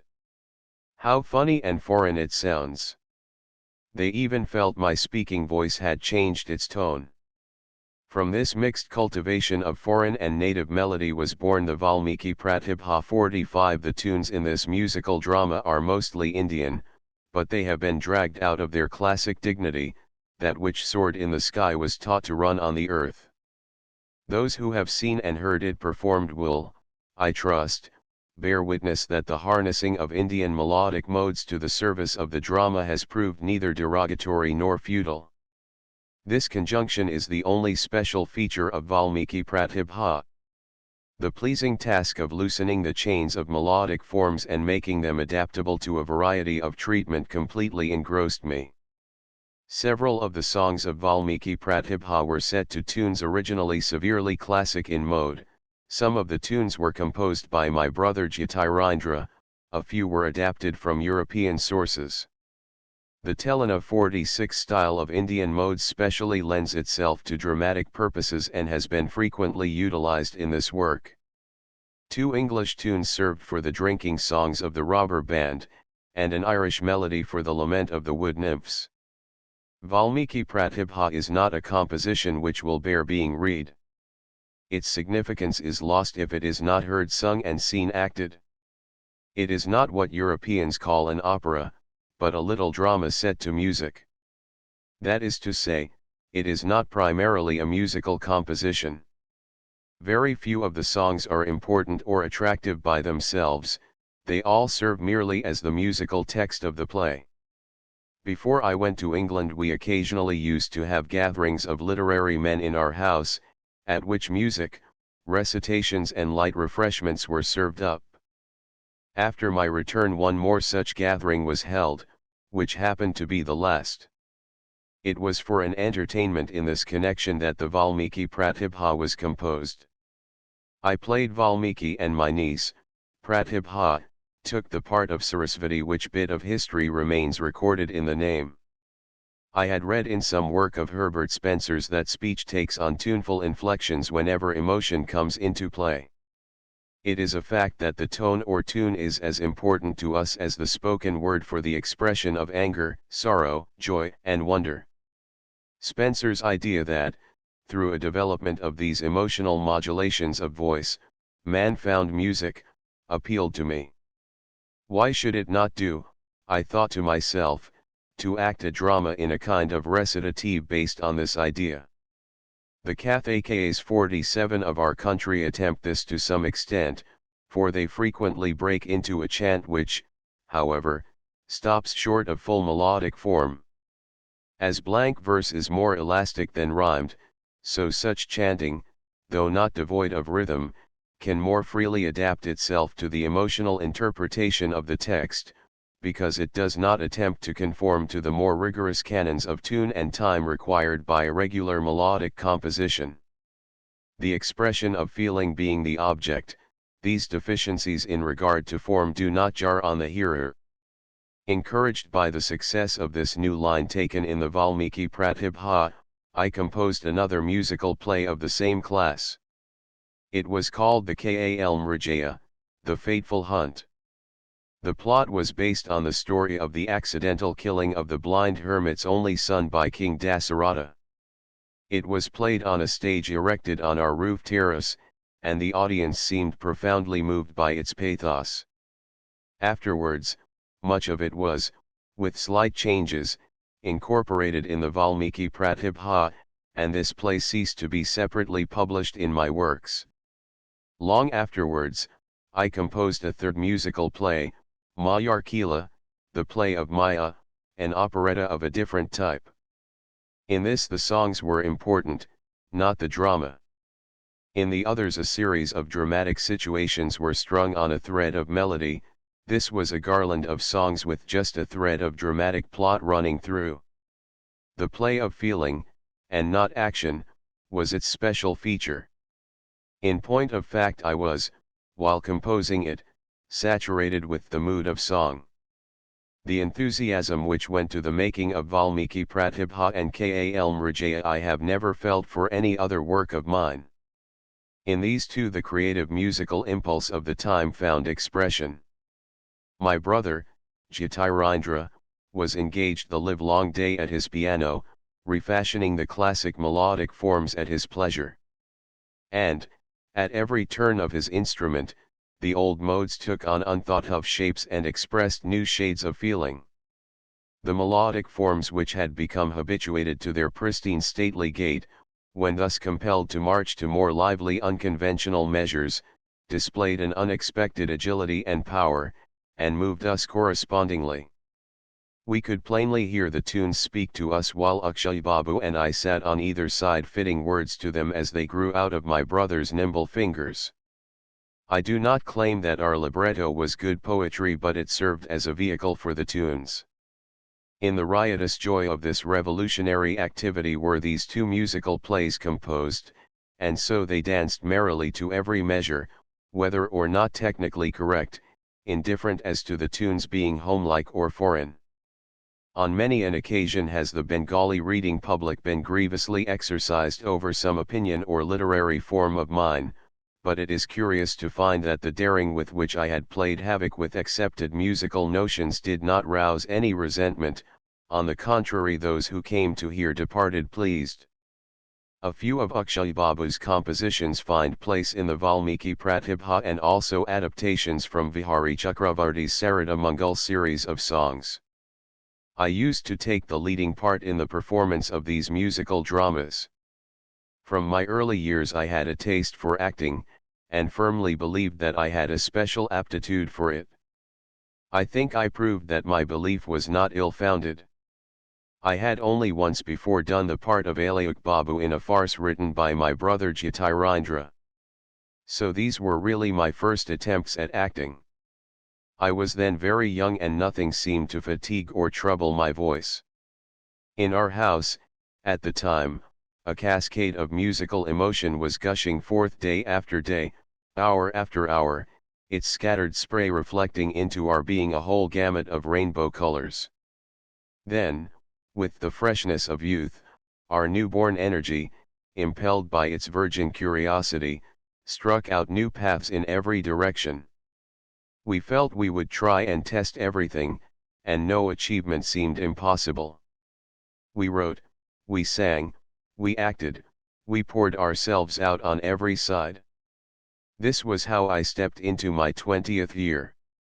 Of these forces which so triumphantly raced our lives along, my brother Jyotirindra was the charioteer. He was absolutely fearless.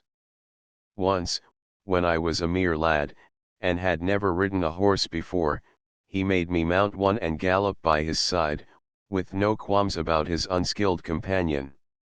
When at the same age, while we were at Chalida, the headquarters of our estate, news was brought of a tiger, he took me with him on a hunting expedition.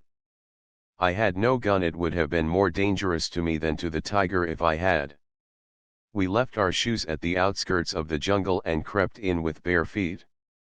At last we scrambled up into a bamboo thicket, partly stripped of its thorn-like twigs, where I somehow managed to crouch behind my brother till the deed was done, with no means of even administering a shoe-beating to the unmannerly brute had he dared lay his offensive paws on me. Thus did my brother give me full freedom both internal and external in the face of all dangers. No usage or custom was a bondage for him, and so was he able to rid me of my shrinking diffidence. 30. Evening songs. In the state of being confined within myself, of which I have been telling, I wrote a number of poems which have been grouped together, under the title of The Heart Wilderness, in Mohita Babu's edition of my works. In one of the poems subsequently published in a volume called Morning Songs, the following lines occur: "There is a vast wilderness whose name is heart, whose interlacing forest branches dandle and rock darkness like an infant. I lost my way in its depths." From which came the idea of the name for this group of poems. Much of what I wrote, when thus my life had no commerce with the outside, when I was engrossed in the contemplation of my own heart, when my imaginings wandered in many a disguise amidst causeless emotions and aimless longings, has been left out of that edition, only a few of the poems originally published in the volume entitled Evening Songs finding a place there, in the Heart Wilderness group. My brother Jyotirindra and his wife had left home traveling on a long journey, and their rooms on the third story, facing the terraced roof, were empty. I took possession of these and the terrace, and spent my days in solitude. While thus left in communion with myself alone, I know not how I slipped out of the poetical groove into which I had fallen. Perhaps being cut off from those whom I sought to please, and whose taste in poetry molded the form I tried to put my thoughts into, I naturally gained freedom from the style they had imposed on me. I began to use a slate for my writing. That also helped in my emancipation. The manuscript books in which I had indulged before seemed to demand a certain height of poetic flight, to work up to which I had to find my way by a comparison with others. But the slate was clearly fitted for my mood of the moment. "Fear not," it seemed to say. "Write just what you please, one rub will wipe all away." As I wrote a poem or two, thus unfettered, I felt a great joy well up within me. "At last," said my heart, "what I write is my own. Let no one mistake this for an accession of pride." Rather did I feel a pride in my former productions, as being all the tribute I had to pay them. But I refused to call the realization of self-sufficiency. The joy of parents in their firstborn is not due to any pride in its appearance, but because it is their very own. If it happens to be an extraordinary child, they may also glory in that, but that is different. In the first flood tide of that joy I paid no heed to the bounds of metrical form, and as the stream does not flow straight on but winds about as it lists, so did my verse. Before, I would have held this to be a crime, but now I felt no compunction. Freedom first breaks the law and then makes laws which brings it under true self-rule. The only listener I had for these erratic poems of mine was Akshay Babu. When he heard them for the first time he was as surprised as he was pleased, and with his approbation my road to freedom was widened. The poems of Vihari Chakravarti were in a 3-beat meter. This triple time produces a rounded-off globular effect, unlike the square-cut multiple of 2. It rolls on with ease, it glides as it dances to the tinkling of its anklets. I was once very fond of this meter. It felt more like riding a bicycle than walking. And to this stride I had got accustomed. In the evening songs, without thinking of it, I somehow broke off this habit. Nor did I come under any other particular bondage. I felt entirely free and unconcerned. I had no thought or fear of being taken to task. The strength I gained by working, freed from the trammels of tradition, led me to discover that I had been searching in impossible places for that which I had within myself. Nothing but want of self-confidence had stood in the way of my coming into my own. I felt like rising from a dream of bondage to find myself unshackled. I cut extraordinary capers just to make sure I was free to move. To me this is the most memorable period of my poetic career. As poems, my evening songs may not have been worth much, in fact as such they are crude enough. Neither their meter, nor language, nor thought had taken definite shape. Their only merit is that for the first time I had come to write what I really meant, just according to my pleasure. What if those compositions have no value? That pleasure certainly had. 31. An essay on music I had been proposing to study for the bar when my father had recalled me home from England. Some friends concerned at this cutting short of my career pressed him to send me off once again. This led to my starting on a second voyage towards England, this time with a relative as my companion. My fate, however, had so strongly vetoed my being called to the bar that I was not even to reach England this time. For a certain reason we had to disembark at Madras and return home to Calcutta. The reason was by no means as grave as its outcome, but as the laugh was not against me, I refrain from setting it down here. From both my attempted pilgrimages to Lakshmi's 48 shrine I had thus to come back repulsed. I hope, however, that the law god, at least, will look on me with a favorable eye for that I have not added to the encumbrances on the bar library premises. My father was then in the Mussoorie Hills. I went to him in fear and trembling. But he showed no sign of irritation, he rather seemed pleased. He must have seen in this return of mine the blessing of divine providence. The evening before I started on this voyage I read a paper at the Medical College Hall on the invitation of the Bethune Society. This was my first public reading. The Reverend K. M. Banerjee was the president. The subject was music.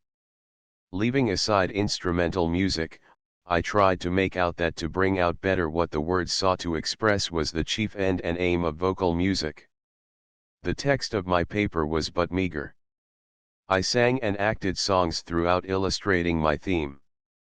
The only reason for the flattering eulogy which the president bestowed on me at the end must have been the moving effect of my young voice together with the earnestness and variety of its efforts. But I must make the confession today that the opinion I voiced with such enthusiasm that evening was wrong. The art of vocal music has its own special functions and features. And when it happens to be set to words, the latter must not presume too much on their opportunity and seek to supersede the melody of which they are but the vehicle. The song being great in its own wealth, why should it wait upon the words? Rather does it begin where mere words fail.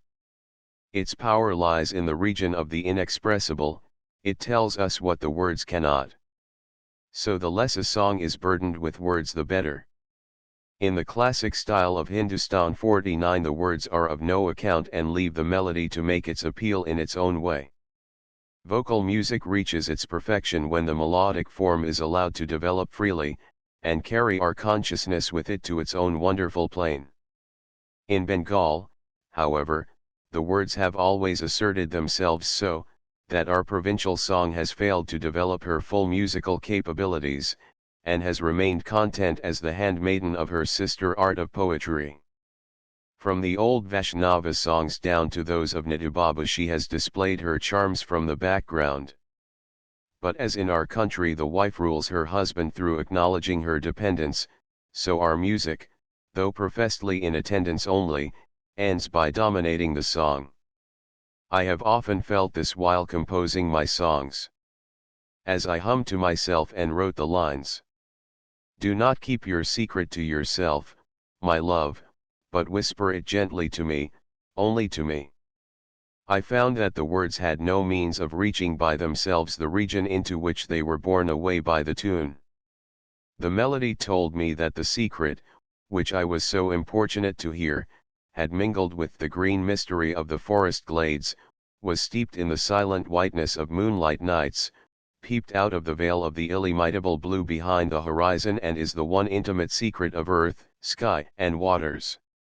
In my early boyhood I heard a snatch of a song, who dressed you, love, as a foreigner?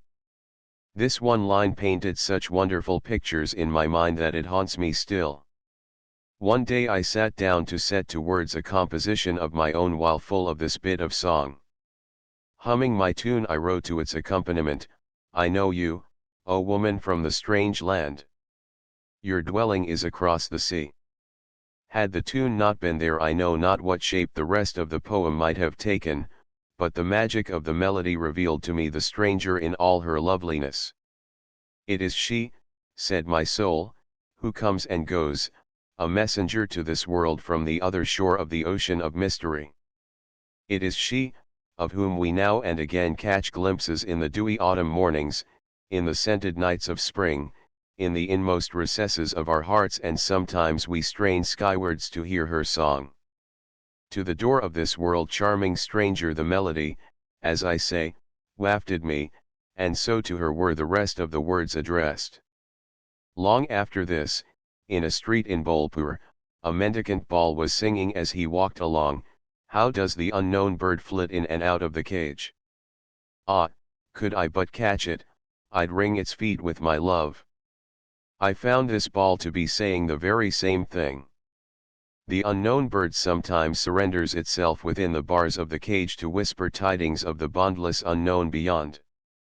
The heart would fain hold it near to itself forever, but cannot. What but the melody of song can tell us of the goings and comings of the unknown bird? That is why I am always reluctant to publish books of the words of songs, for therein the soul must needs be lacking.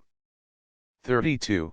The riverside. When I returned home from the outset of my second voyage to England, my brother Jyotirindra and sister-in-law were living in a riverside villa at Chandarnagore, and there I went to stay with them. The Ganges again.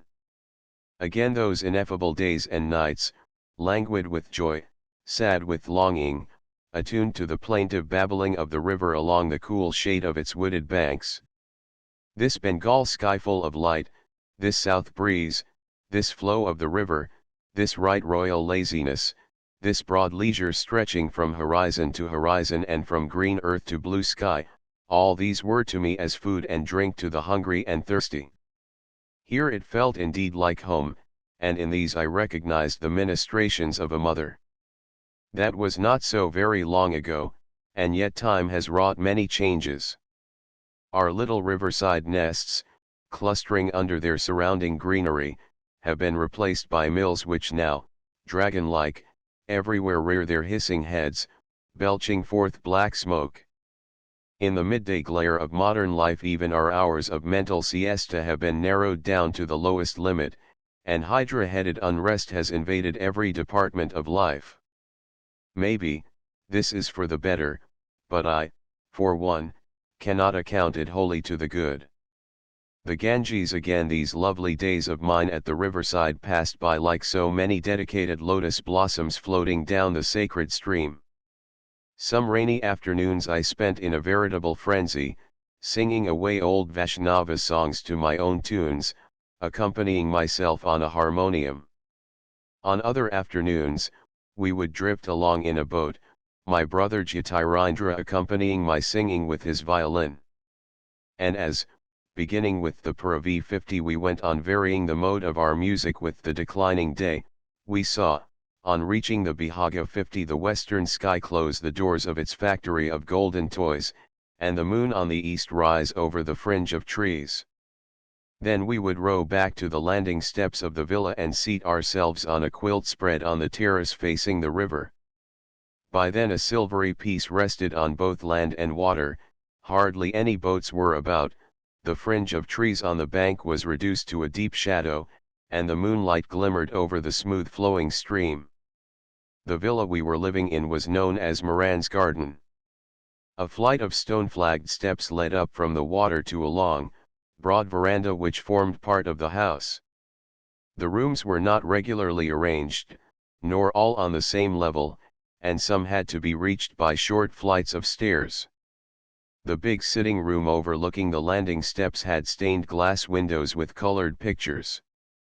One of the pictures was of a swing hanging from a branch half hidden in dense foliage, and in the checkered light and shade of this bower, 2 persons were swinging, and there was another of a broad flight of steps leading into some castle-like palace, up and down which men and women in festive garb were going and coming. When the light fell on the windows, these pictures shone wonderfully, seeming to fill the riverside atmosphere with holiday music. Some far-away long-forgotten revelry seemed to be expressing itself in silent words of light, the love thrills of the swinging couple making alive with their eternal story the woodlands of the river bank. The topmost room of the house was in a round tower with windows opening to every side. This I used as my room for writing poetry. Nothing could be seen from thence save the tops of the surrounding trees, and the open sky.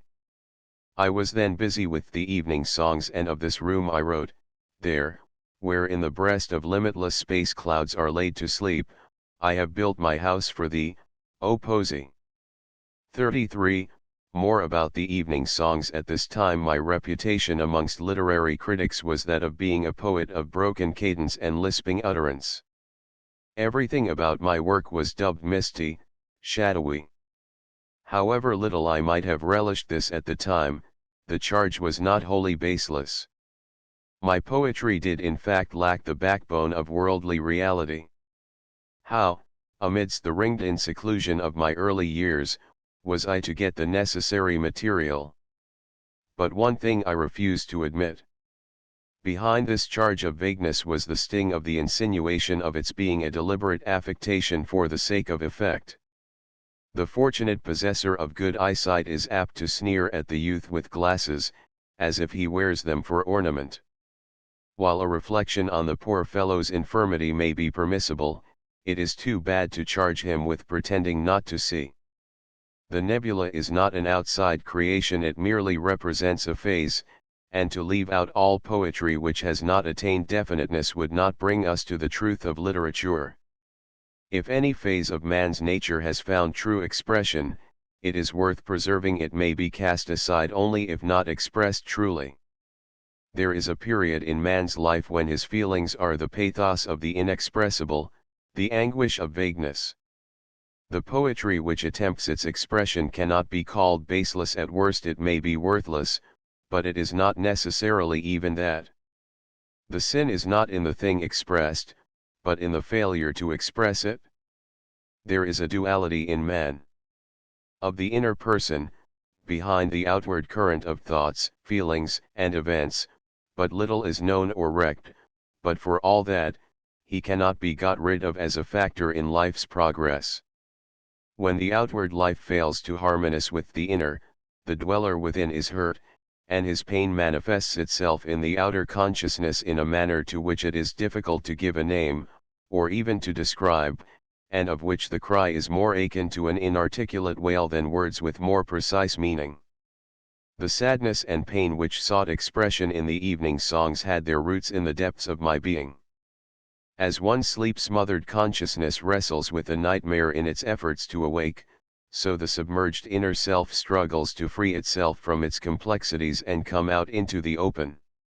These songs are the history of that struggle.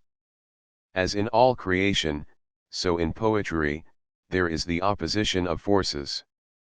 If the divergence is too wide, or the unison too close, there is, it seems to me, no room for poetry. Where the pain of discord strives to attain and express its resolution into harmony, there does poetry break forth into music, as breath through a flute. When the evening songs first saw the light they were not hailed with any flourish of trumpets, but none the less they did not lack admirers. I have elsewhere told the story of how at the wedding of Mr. Ramesh Chandradut's eldest daughter, Bankim Babu was at the door, and the host was welcoming him with the customary garland of flowers. As I came up, Bankim Babu eagerly took the garland and placing it round my neck said, the wreath to him, Ramesh, have you not read his evening songs? And when Mr. Dutt avowed he had not yet done so, the manner in which Bankim Babu expressed his opinion of some of them amply rewarded me. The evening songs gained for me a friend whose approval, like the rays of the sun, stimulated and guided the shoots of my newly sprung efforts. This was Rabindranath Senator. Just before this, the broken heart had led him to give up all hopes of me. I won him back with these evening songs. Those who are acquainted with him know him as an expert navigator of all the seven seas, 51 of literature, whose highways and byways, in almost all languages, Indian and foreign, he is constantly traversing. To converse with him is to gain glimpses of even the most out-of-the-way scenery in the world of ideas. This proved of the greatest value to me. He was able to give his literary opinions with the fullest confidence, for he had not to rely on his unaided taste to guide his likes and dislikes. This authoritative criticism of his also assisted me more than I can tell. I used to read to him everything I wrote, and but for the timely showers of his discriminate appreciation, it is hard to say whether these early ploughings of mine would have yielded as they have done. 34. Morning songs at the riverside. I also did a bit of prose writing, not on any definite subject or plan, but in the spirit that boys catch butterflies. When spring comes within, many colored short-lived fancies are born and flit about in the mind, ordinarily unnoticed. In these days of my leisure, it was perhaps the mere whim to collect them which had come upon me. Or it may have been only another phase of my emancipated self which had thrown out its chest and decided to write just as it pleased, what I wrote not being the object, it being sufficient unto itself that it was I who wrote. These prose pieces were published later under the name of Vividha Prabandha, various topics, but they expired with the first edition and did not get a fresh lease of life in a second. At this time, I think, I also began my first novel, Bhattakaranir Hat. After we had stayed for a time by the river, my brother Jyotirindra took a house in Calcutta, on Sutter Street near the museum. I remained with him. While I went on here with the novel and the evening songs, a momentous revolution of some kind came about within me. One day, late in the afternoon, I was pacing the terrace of our Jurasunko house. The glow of the sunset combined with the wan twilight in a way which seemed to give the approaching evening especially wonderful attractiveness for me. Even the walls of the adjoining house seemed to grow beautiful. Is this uplifting of the cover of triviality from the everyday world, I wondered, due to some magic in the evening light? Never. I could see at once that it was the effect of the evening which had come within me, its shades had obliterated myself. While the self was rampant during the glare of day, everything I perceived was mingled with and hidden by it. Now, that the self was put into the background, I could see the world in its own true aspect. And that aspect has nothing of triviality in it, it is full of beauty and joy. Since this experience I tried the effect of deliberately suppressing myself and viewing the world as a mere spectator, and was invariably rewarded with a sense of special pleasure. I remember I tried also to explain to a relative how to see the world in its true light, and the incidental lightening of one's own sense of burden which follows such vision, but, as I believe, with no success. Then I gained a further insight which has lasted all my life. The end of Sutter Street, and the trees on the free school grounds opposite, were visible from our Sutter Street house. One morning I happened to be standing on the veranda looking that way. The sun was just rising through the leafy tops of those trees. As I continued to gaze, all of a sudden a covering seemed to fall away from my eyes, and I found the world bathed in a wonderful radiance, with waves of beauty and joy swelling on every side. This radiance pierced in a moment through the folds of sadness and despondency which had accumulated over my heart, and flooded it with this universal light. That very day the poem, The Awakening of the Waterfall, gushed forth and coursed on like a veritable cascade. The poem came to an end, but the curtain did not fall upon the joy aspect of the universe. And it came to be so that no person or thing in the world seemed to me trivial or unpleasing. A thing that happened the next day or the day following seemed specially astonishing. There was a curious sort of person who came to me now and then, with the habit of asking all manner of silly questions. One day he had asked, "Have you, sir, seen God with your own eyes?"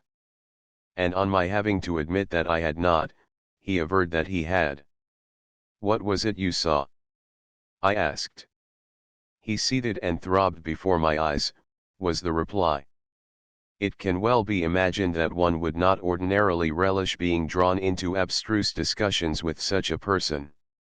Moreover, I was at the time entirely absorbed in my own writing. Nevertheless, as he was a harmless sort of fellow, I did not like the idea of hurting his susceptibilities, and so tolerated him as best I could. This time, when he came one afternoon, I actually felt glad to see him, and welcomed him cordially. The mantle of his oddity and foolishness seemed to have slipped off, and the person I so joyfully hailed was the real man, whom I felt to be in no wise inferior to myself, and moreover closely related. Finding no trace of annoyance within me at sight of him, nor any sense of my time being wasted with him, I was filled with an immense gladness, and felt rid of some enveloping tissue of untruth which had been causing me so much needless and uncalled for discomfort and pain. As I would stand on the balcony, the gait, the figure, the features of each one of the passers-by, whoever they might be, seemed to me all so extraordinarily wonderful, as they flowed past waves on the sea of the universe. From infancy I had seen only with my eyes, I now began to see with the whole of my consciousness. I could not look upon the sight of two smiling youths, nonchalantly going their way, the arm of one on the other's shoulder, as a matter of small moment, for, through it I could see the fathomless depths of the eternal spring of joy from which numberless sprays of laughter leap up throughout the world. I had never before marked the play of limbs and lineaments which always accompanies even the least of man's actions. Now I was spellbound by their variety, which I came across on all sides, at every moment. Yet I saw them not as being apart by themselves, but as parts of that amazingly beautiful greater dance which goes on at this very moment throughout the world of men, in each of their homes, in their multifarious wants and activities. Friend laughs with friend, the mother fondles her child, one cow sidles up to another and licks its body, and the immeasurability behind these comes direct to my mind with a shock which almost savors of pain.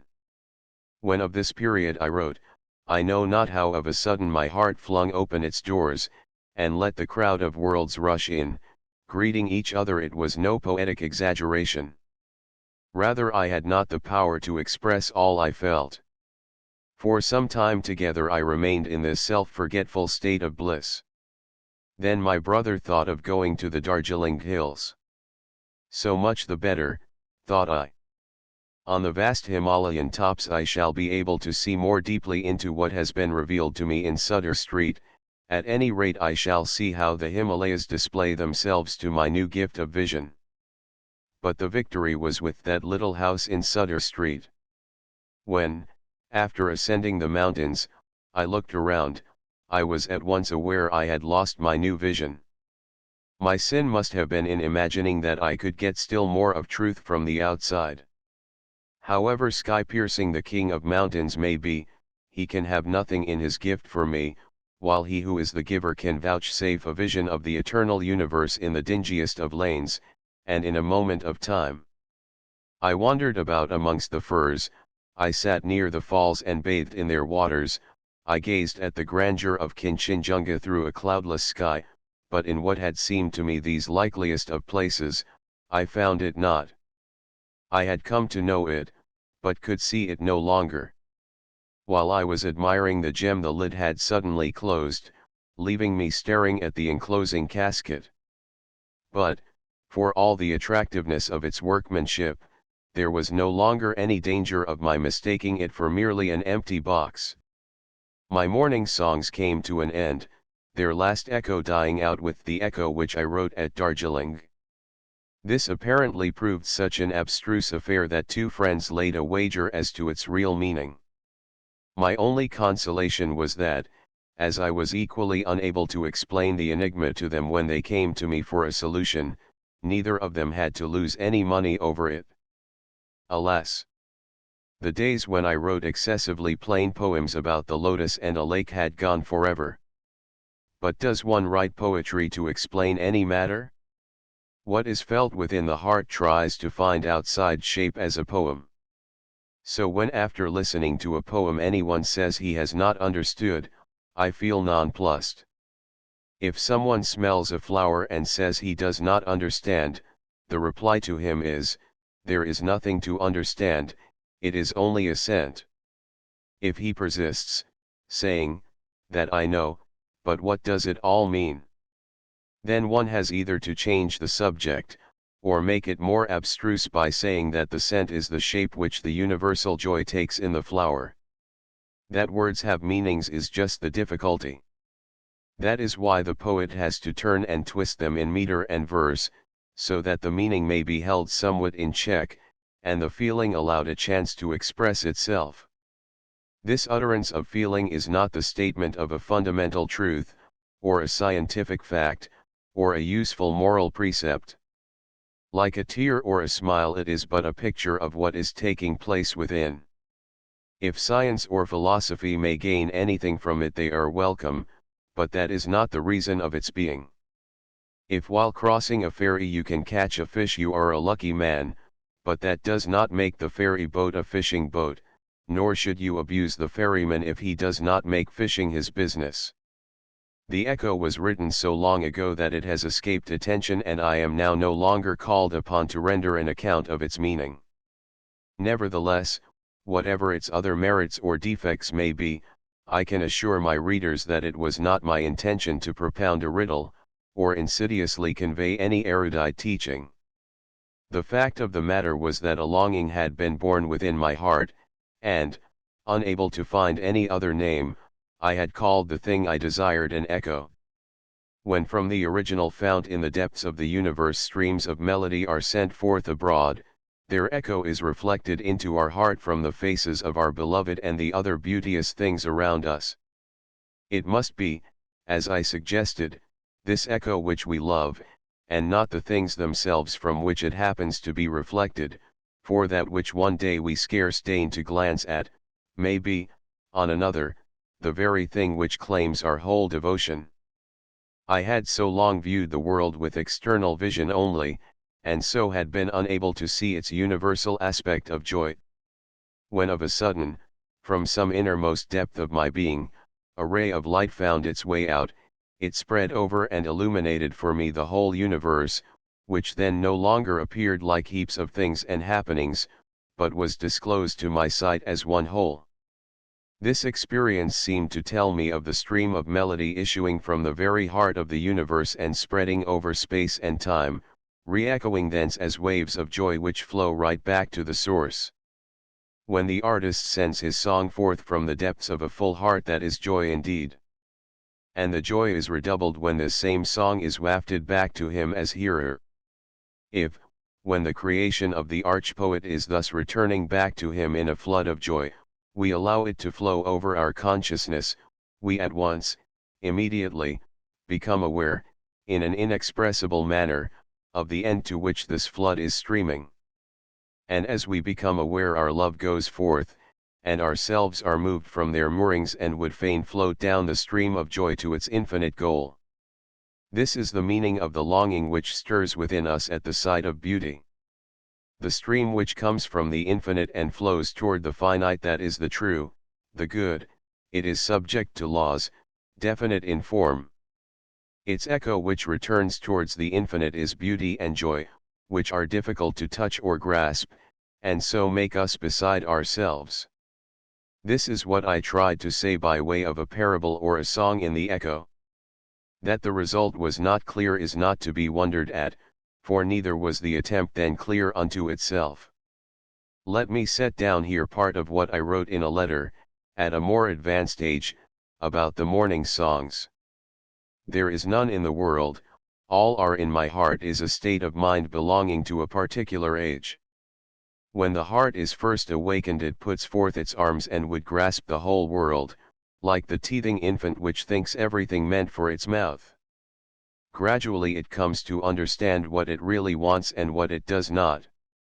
Then do its nebulous emanations shrink upon themselves, get heated, and heat in their turn.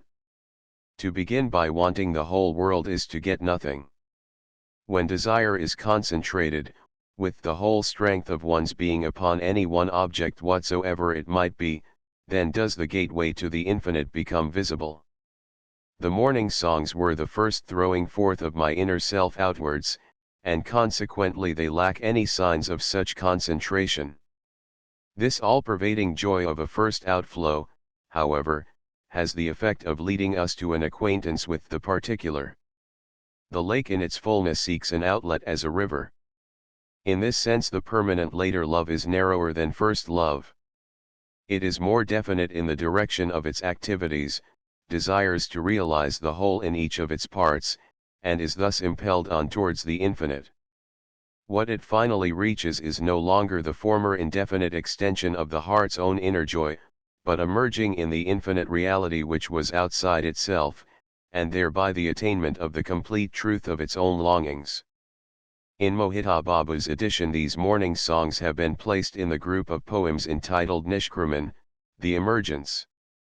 For in these was to be found the first news of my coming out of the heart wilderness into the open world. Thereafter did this pilgrim heart make its acquaintance with that world, bit by bit, part by part, in many a mood and manner. And at the end, after gliding past all the numerous landing steps of ever-changing impermanence, it will reach the infinite, not the vagueness of indeterminate possibility, but the consummation of perfect fullness of truth. From my earliest years I enjoyed a simple and intimate communion with nature. Each one of the coconut trees in our garden had for me a distinct personality. When, on coming home from the normal school, I saw behind the skyline of our roof terrace blue-gray water-laden clouds thickly banked up, the immense depth of gladness which filled me, all in a moment, I can recall clearly even now. On opening my eyes every morning, the blithely awakening world used to call me to join it like a playmate. The perfervid noonday sky, during the long silent watches of the siesta hours, would spirit me away from the workaday world into the recesses of its hermit cell, and the darkness of night would open the door to its phantom paths, and take me over all the 7 seas and 13 rivers, past all possibilities and impossibilities, right into its wonderland. Then one day, when, with the dawn of youth, my hungry heart began to cry out for its sustenance, a barrier was set up between this play of inside and outside. And my whole being eddied round and round my troubled heart, creating a vortex within itself, in the whirls of which its consciousness was confined. This loss of the harmony between inside and outside, due to the overriding claims of the heart in its hunger, and consequent restriction of the privilege of communion which had been mine, was mourned by me in the evening songs. In the morning songs I celebrated the sudden opening of a gate in the barrier, by what shock I know not, through which I regained the lost one, not only as I knew it before, but more deeply, more fully, by force of the intervening separation. Thus did the first book of my life come to an end with these chapters of union, separation, and reunion.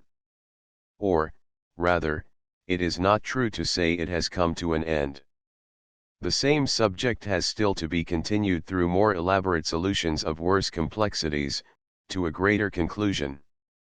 Each one comes here to finish but one book of life, which, during the progress of its various parts, grows spiral-wise on an ever-increasing radius. So, while each segment may appear different from the others at a cursory glance, they all really lead back to the self-same starting center. The prose writings of the evening songs period were published, as I have said, under the name of Vividhaprabandha. Those others which correspond to the time of my writing the morning songs came out under the title of Alokana, Discussions.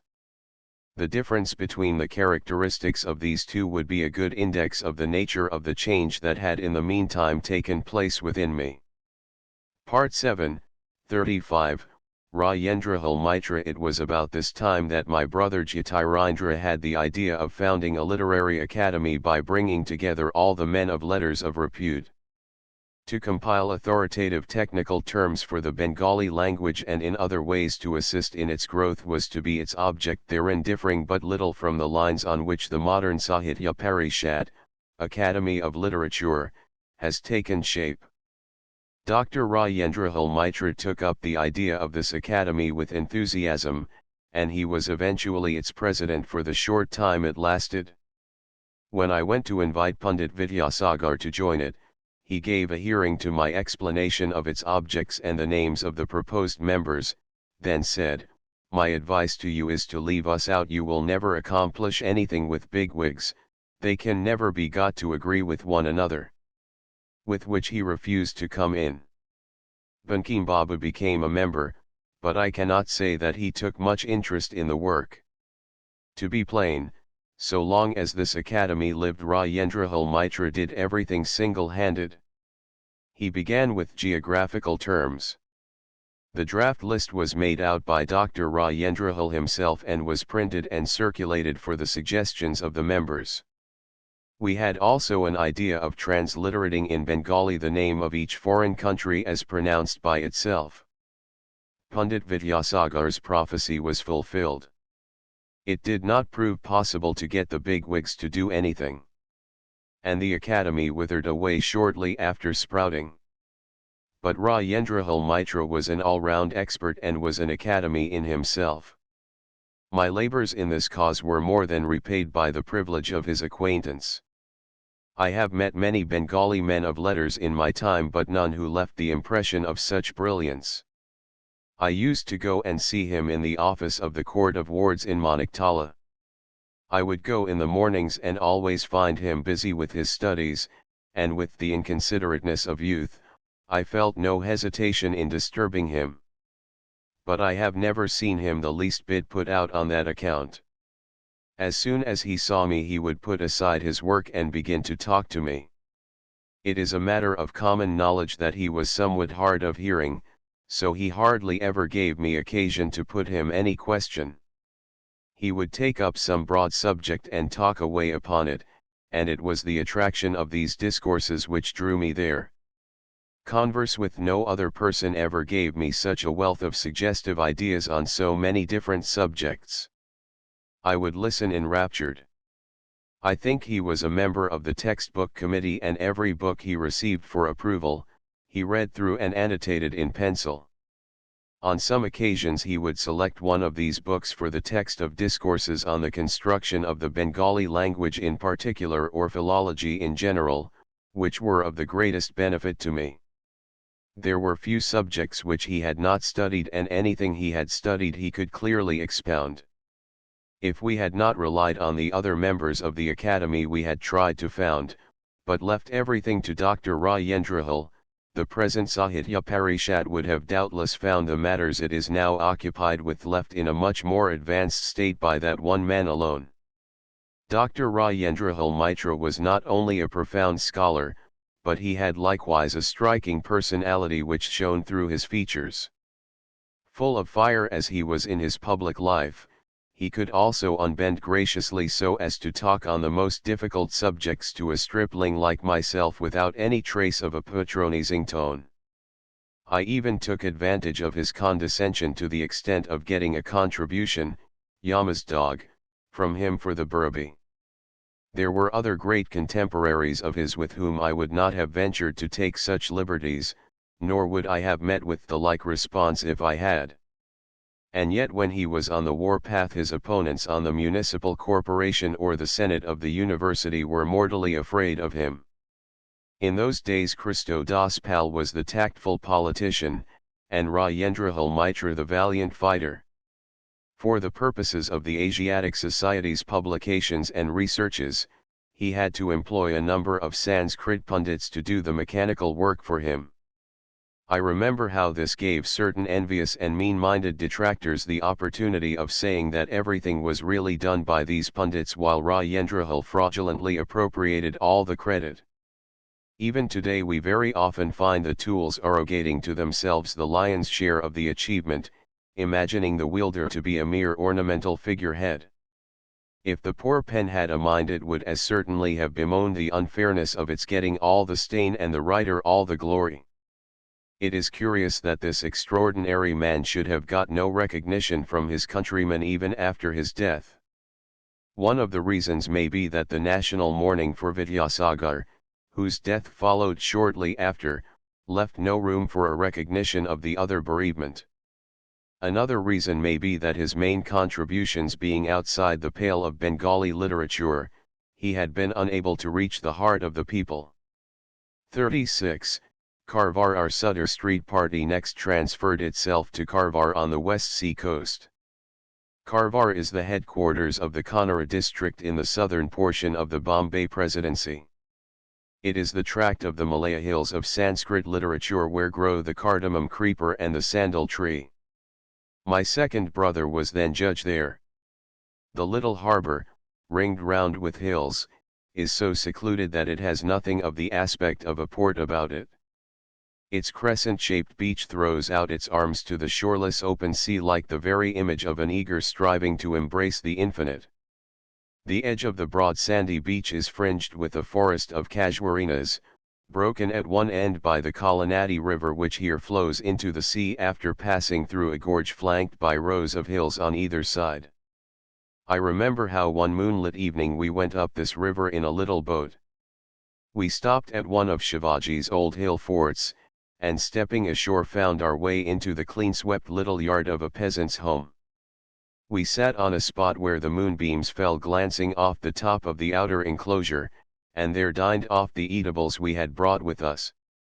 On our way back we let the boat glide down the river.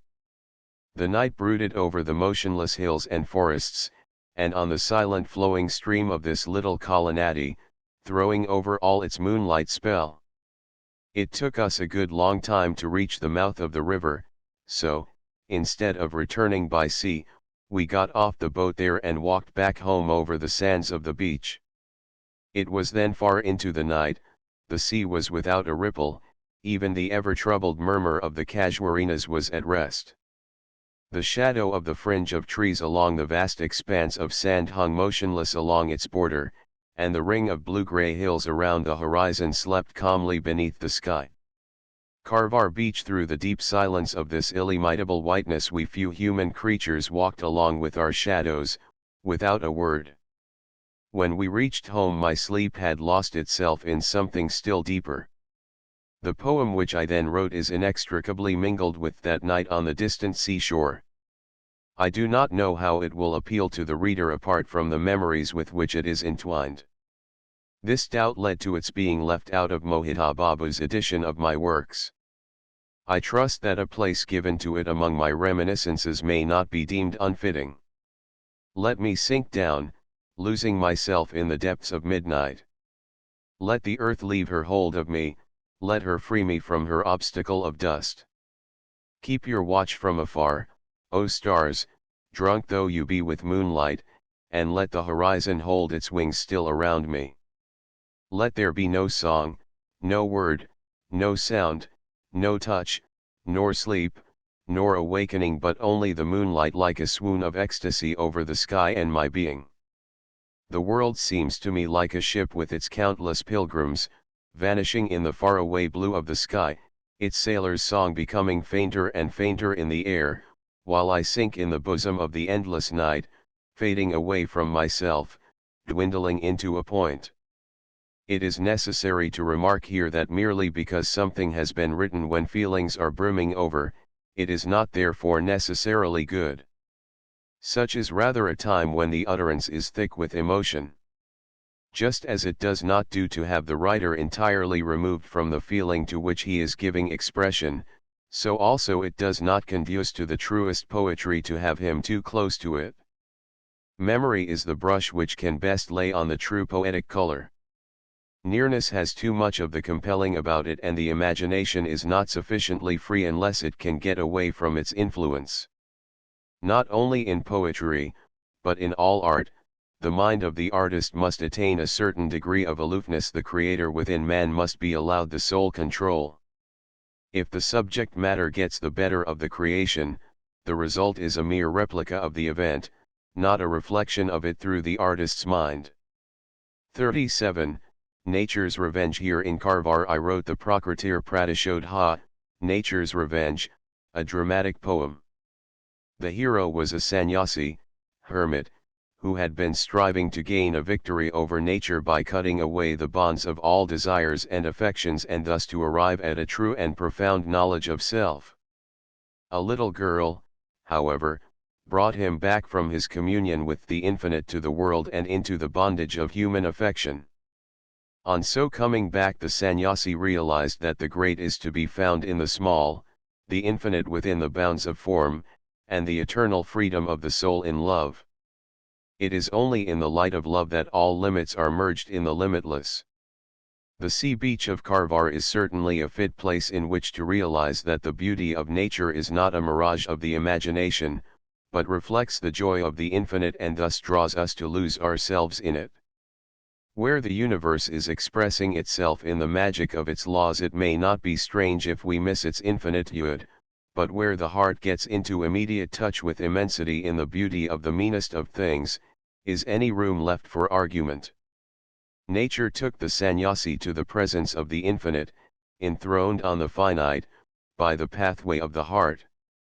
In the Nature's Revenge there were shown on the one side the wayfarers and the villagers, content with their homemade triviality and unconscious of anything beyond, and on the other the sannyasi busy casting away his all, and himself, into the self-evolved infinite of his imagination. When love bridged the gulf between the two, and the hermit and the householder met, the seeming triviality of the finite and the seeming emptiness of the infinite alike disappeared. This was to put in a slightly different form the story of my own experience, of the entrancing ray of light which found its way into the depths of the cave into which I had retired away from all touch with the outer world, and made me more fully one with nature again. This Nature's Revenge may be looked upon as an introduction to the whole of my future literary work, or, rather, this has been the subject on which all my writings have dwelt, the joy of attaining the infinite within the finite. On our way back from Karvar I wrote some songs for the Nature's Revenge on board ship.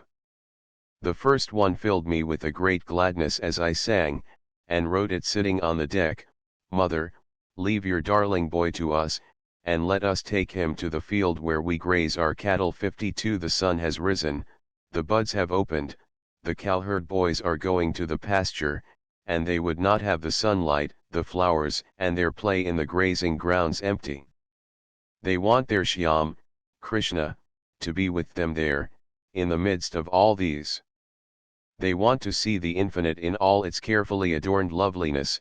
They have turned out so early because they want to join in its gladsome play, in the midst of these woods and fields and hills and dales, not to admire from a distance, nor in the majesty of power. Their equipment is of the slightest. A simple yellow garment and a garland of wild flowers are all the ornaments they require. For where joy reigns on every side, to hunt for it arduously, or amidst pomp and circumstances, is to lose it. Shortly after my return from Karvar, I was married. I was then 22 years of age. 38.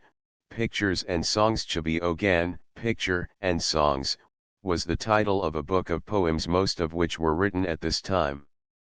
We were then living in a house with a garden in Lower Circular Road. Adjoining it on the south was a large busty 53. I would often sit near a window and watch the sights of this populous little settlement. I loved to see them at their work and play and rest, and in their multifarious goings and comings. To me it was all like a living story.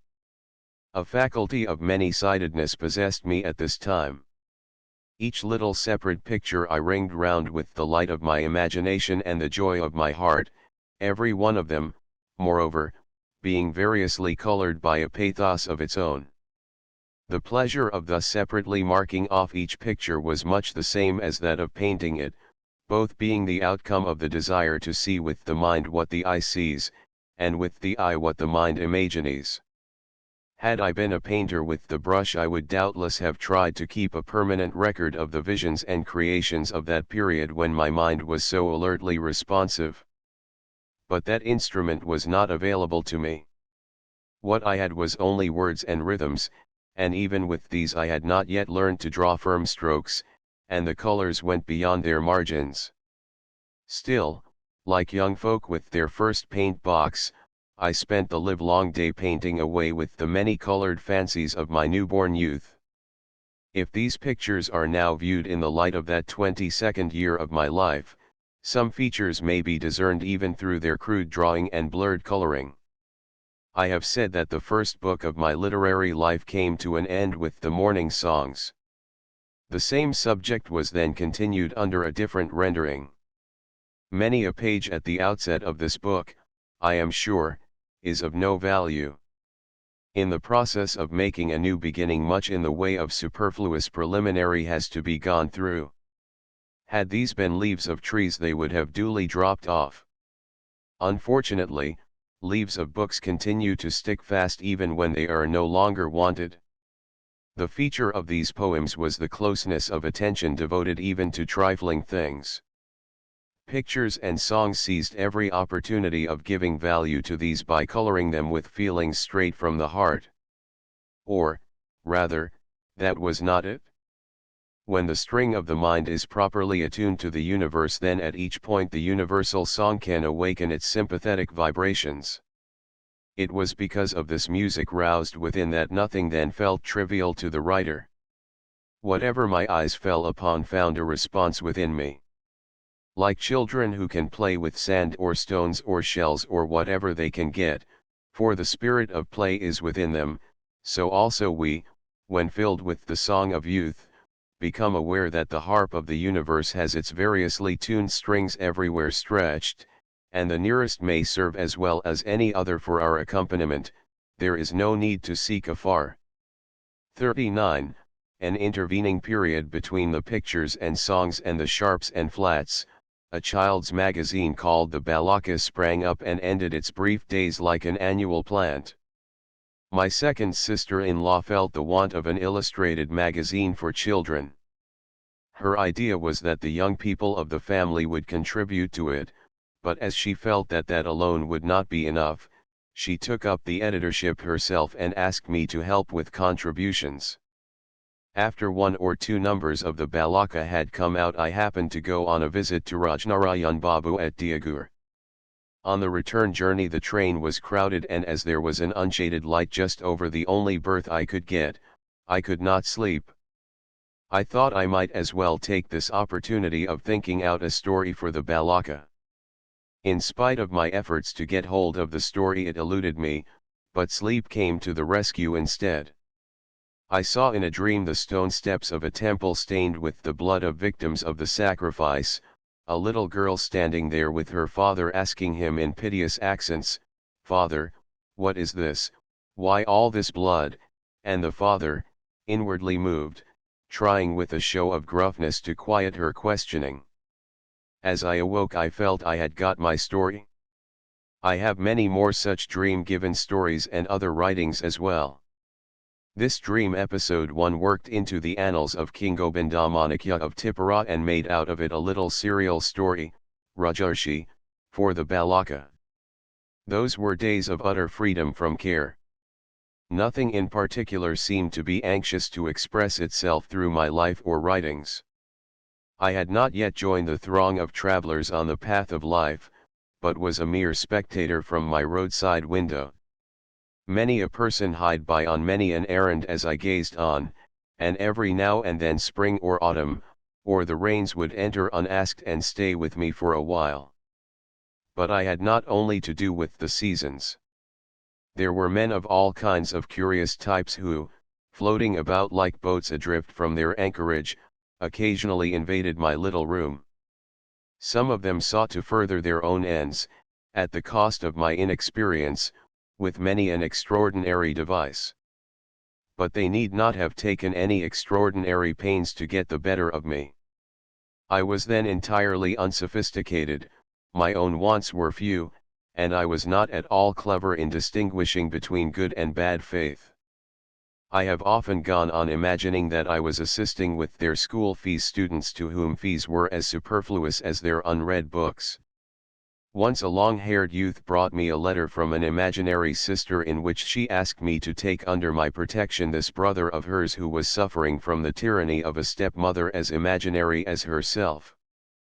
The brother was not imaginary, that was evident enough. But his sister's letter was as unnecessary for me as expert marksmanship to bring down a bird which cannot fly.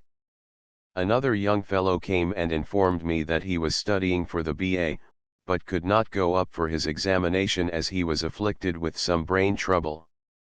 I felt concerned, but being far from proficient in medical science, or in any other science, I was at a loss what advice to give him. But he went on to explain that he had seen in a dream that my wife had been his mother in a former birth, and that if he could but drink some water which had touched her feet he would get cured. Perhaps you don't believe in such things, he concluded with a smile. My belief, I said, did not matter, but if he thought he could get cured, he was welcome, with which I procured him a phial of water which was supposed to have touched my wife's feet. He felt immensely better, he said. In the natural course of evolution from water he came to solid food. Then he took up his quarters in a corner of my room and began to hold smoking parties with his friends, till I had to take refuge in flight from the smoke-laden air. He gradually proved beyond doubt that his brain might have been diseased, but it certainly was not weak. After this experience it took no end of proof before I could bring myself to put my trust in children of previous births. My reputation must have spread, for I next received a letter from a daughter. Here, however, I gently but firmly drew the line. All this time my friendship with Baba Srish Chandra Magandar ripened apace. Every evening he and Prija Baba would come to this little room of mine and we would discuss literature and music far into the night. Sometimes a whole day would be spent in the same way. The fact is, myself had not yet been molded and nourished into a strong and definite personality, and so my life drifted along as light and easy as an autumn cloud. 40. Bankim Chandra. This was the time when my acquaintance with Bankim Baba began. My first sight of him was a matter of long before. The old students of Calcutta University had then started an annual reunion, of which Baba Chandranath Basu was the leading spirit. Perhaps he entertained a hope that at some future time I might acquire the right to be one of them. Anyhow, I was asked to read a poem on the occasion. Chandranath Babu was then quite a young man. I remember he had translated some martial German poem into English which he proposed to recite himself on the day, and came to rehearse it to us full of enthusiasm. That a warrior poet's ode to his beloved sword should at one time have been his favorite poem will convince the reader that even Chandranath Babu was once young, and moreover that those times were indeed peculiar. While wandering about in the crush at the students' reunion, I suddenly came across a figure which at once struck me as distinguished beyond that of all the others and who could not have possibly been lost in any crowd. The features of that tall fair personage shone with such a striking radiance that I could not contain my curiosity about him. He was the only one there whose name I felt concerned to know that day. When I learned he was Bankim Babu, I marvelled all the more. It seemed to me such a wonderful coincidence that his appearance should be as distinguished as his writings. His sharp aquiline nose, his compressed lips, and his keen glance all betokened immense power. With his arms folded across his breast he seemed to walk as one apart, towering above the ordinary throng. This is what struck me most about him. Not only that he looked an intellectual giant, but he had on his forehead the mark of a true prince among men. One little incident which occurred at this gathering remains indelibly impressed on my mind. In one of the rooms a pundit was reciting some Sanskrit verses of his own composition and explaining them in Bengali to the audience. One of the allusions was not exactly coarse, but somewhat vulgar. As the pundit was proceeding to expound this, Bankim Babu, covering his face with his hands, hurried out of the room. I was near the door and can still see before me that shrinking, retreating figure. After that I often longed to see him, but could not get an opportunity. At last one day, when he was deputy magistrate of Hora, I made bold to call on him. We met, and I tried my best to make conversation. But I somehow felt greatly abashed while returning home, as if I had acted like a raw and bumptious youth in thus thrusting myself upon him unasked and unintroduced. Shortly after, as I added to my years, I attained a place as the youngest of the literary men of the time, but what was to be my position in order of merit was not even then settled. The little reputation I had acquired was mixed with plenty of doubt and not a little of condescension.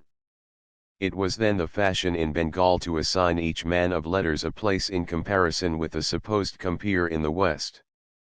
Thus one was the Byron of Bengal, another the Emerson, and so forth. I began to be styled by some the Bengal Shelley. This was insulting to Shelley and only likely to get me laughed at. My recognized cognomen was the lisping poet. My attainments were few, my knowledge of life meager, and both in my poetry and my prose the sentiment exceeded the substance. So that there was nothing there on which anyone could have based his praise with any degree of confidence. My dress and behavior were of the same anomalous description. I wore my hair long and indulged probably in an ultra-poetical refinement of manner. In a word, I was eccentric and could not fit myself into everyday life like the ordinary man. At this time Babu Akshay Sarkar had started his monthly review, the Nabajjeevan, New Life, to which I used occasionally to contribute. Bankim Babu had just closed the chapter of his editorship of the Bunga Darsan, the Mirror of Bengal, and was busy with religious discussions, for which purpose he had started the monthly, Prachar, the Preacher. To this also I contributed a song or two and an effusive appreciation of Vaishnava lyrics. From now I began constantly to meet Bankim Babu. He was then living in Bubnitut Street. I used to visit him frequently, it is true, but there was not much of conversation. I was then of the age to listen, not to talk. I fervently wished we could warm up into some discussion, but my diffidence got the better of my conversational powers. Some days Sanjeev Babu 54 would be there reclining on his bolster. The sight would gladden me, for he was a genial soul. He delighted in talking, and it was a delight to listen to his talk. Those who have read his prose writing must have noticed how gaily and airily it flows, unlike the sprightliest of conversation. Very few have this gift of conversation, and fewer still the art of translating it into writing. This was the time when Pandit Sushthar rose into prominence. Of him I first heard from Bankim Babu. If I remember right, Bankim Babu was also responsible for introducing him to the public. The curious attempt made by Hindu orthodoxy to revive its prestige with the help of Western science soon spread all over the country. Theosophy for some time previously had been preparing the ground for such a movement. Not that Bankim Babu even thoroughly identified himself with this cult. No shadow of Sushthar was cast on his exposition of Hinduism as it found expression in the Prachar that was impossible. I was then coming out of the seclusion of my corner, as my contributions to these controversies will show. Some of these were satirical verses, some farcical plays, others letters to newspapers. I thus came down into the arena from the regions of sentiment and began to spar in right earnest. In the heat of the fight I happened to fall foul of Bankim Babu. The history of this remains recorded in the Prachar and Bharti of those days and need not be repeated here. At the close of this period of antagonism, Bankim Babu wrote me a letter which I have unfortunately lost.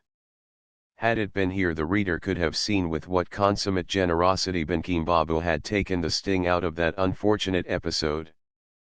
Part 8, 41. The steamer hulk. Lured by an advertisement in some paper, my brother Jyotirindra went off one afternoon to an auction sale, and on his return informed us that he had bought a steel hulk for 7,000 rupees, all that now remained being to put in an engine and some cabins for it to become a full-fledged steamer. My brother must have thought it a great shame that our countrymen should have their tongues and pens going, but not a single line of steamers. As I have narrated before, he had tried to light matches for his country, but no amount of rubbing availed to make them strike. He had also wanted power looms to work, but after all his travail only one little country towel was born, and then the loom stopped. And now that he wanted Indian steamers to ply, he bought an empty old hulk, which in due course, was filled, not only with engines and cabins, but with loss and ruin as well. And yet we should remember that all the loss and hardship due to his endeavors fell on him alone, while the gain of experience remained in reserve for the whole country. It is these uncalculating, unbusinesslike spirits who keep the business fields of the country flooded with their activities. And, though the flood subsides as rapidly as it comes, it leaves behind fertile leasing silt to enrich the soil. When the time for reaping arrives, no one thinks of these pioneers, but those who have cheerfully staked and lost their all, during life, are not likely, after death, to mind this further loss of being forgotten. On one side was the European Flotilla Company, on the other my brother Jyotirindra alone, and how tremendous waxed that battle of the mercantile fleets, the people of Khulna and Barisal may still remember. Under the stress of competition, steamer was added to steamer, loss piled on loss, while the income dwindled till it ceased to be worthwhile to print tickets. The golden age dawned on the steamer service between Khulna and Barisal. Not only were the passengers carried free of charge, but they were offered light refreshments gratis as well. Then was formed a band of volunteers who, with flags and patriotic songs, marched the passengers in procession to the Indian line of steamers. So while there was no want of passengers to carry, every other kind of want began to multiply apace. My brother Jyotirindra arithmetic remained uninfluenced by patriotic fervour, and while enthusiasm flamed higher and higher to the tune of patriotic songs, 3 times 3 went on steadily making 9 on the wrong side of the balance sheet. One of the misfortunes which always pursues the unbusinesslike is that, while they are as easy to read as an open book, they never learn to read the character of others. And since it takes them the whole of their lifetime and all their resources to find out this weakness of theirs, they never get the chance of profiting by experience. While the passengers were having free refreshments, the staff showed no signs of being starved either, but nevertheless the greatest gain remained with my brother in the ruin he so valiantly faced. The daily bulletins of victory or disaster which used to arrive from the theatre of action kept us in a fever of excitement. Then one day came the news that the steamer Swadeshi had fouled the Howrah Bridge and sunk. With this last loss my brother completely overstepped the limits of his resources, and there was nothing for it but to wind up the business. 42. Bereavements. In the meantime, death made its appearance in our family. Before this, I had never met death face to face. When my mother died I was quite a child. She had been ailing for quite a long time, and we did not even know when her malady had taken a fatal turn. She used all along to sleep on a separate bed in the same room with us. Then in the course of her illness she was taken for a boat trip on the river, and on her return a room on the 3rd story of the inner apartments was set apart for her. On the night she died we were fast asleep in our room downstairs. At what hour I cannot tell, our old nurse came running in weeping and crying, "Oh my little ones, you have lost your all." My sister-in-law rebuked her and led her away, to save us the sudden shock at dead of night. Half awakened by her words, I felt my heart sink within me, but could not make out what had happened. When in the morning we were told of her death, I could not realize all that it meant for me.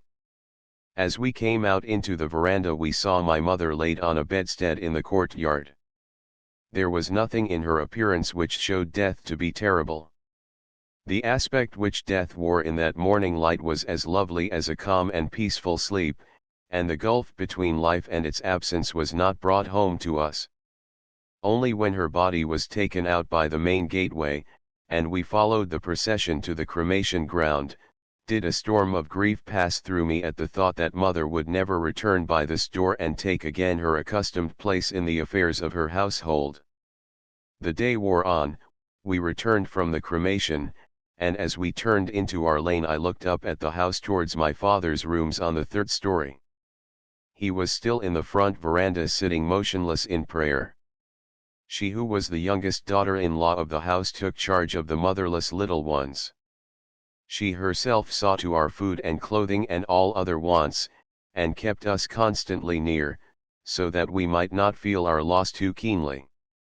One of the characteristics of the living is the power to heal the irreparable, to forget the irreplaceable. And in early life this power is strongest, so that no blow penetrates too deeply, no scar is left permanently. Thus the first shadow of death which fell on us left no darkness behind, it departed as softly as it came, only a shadow.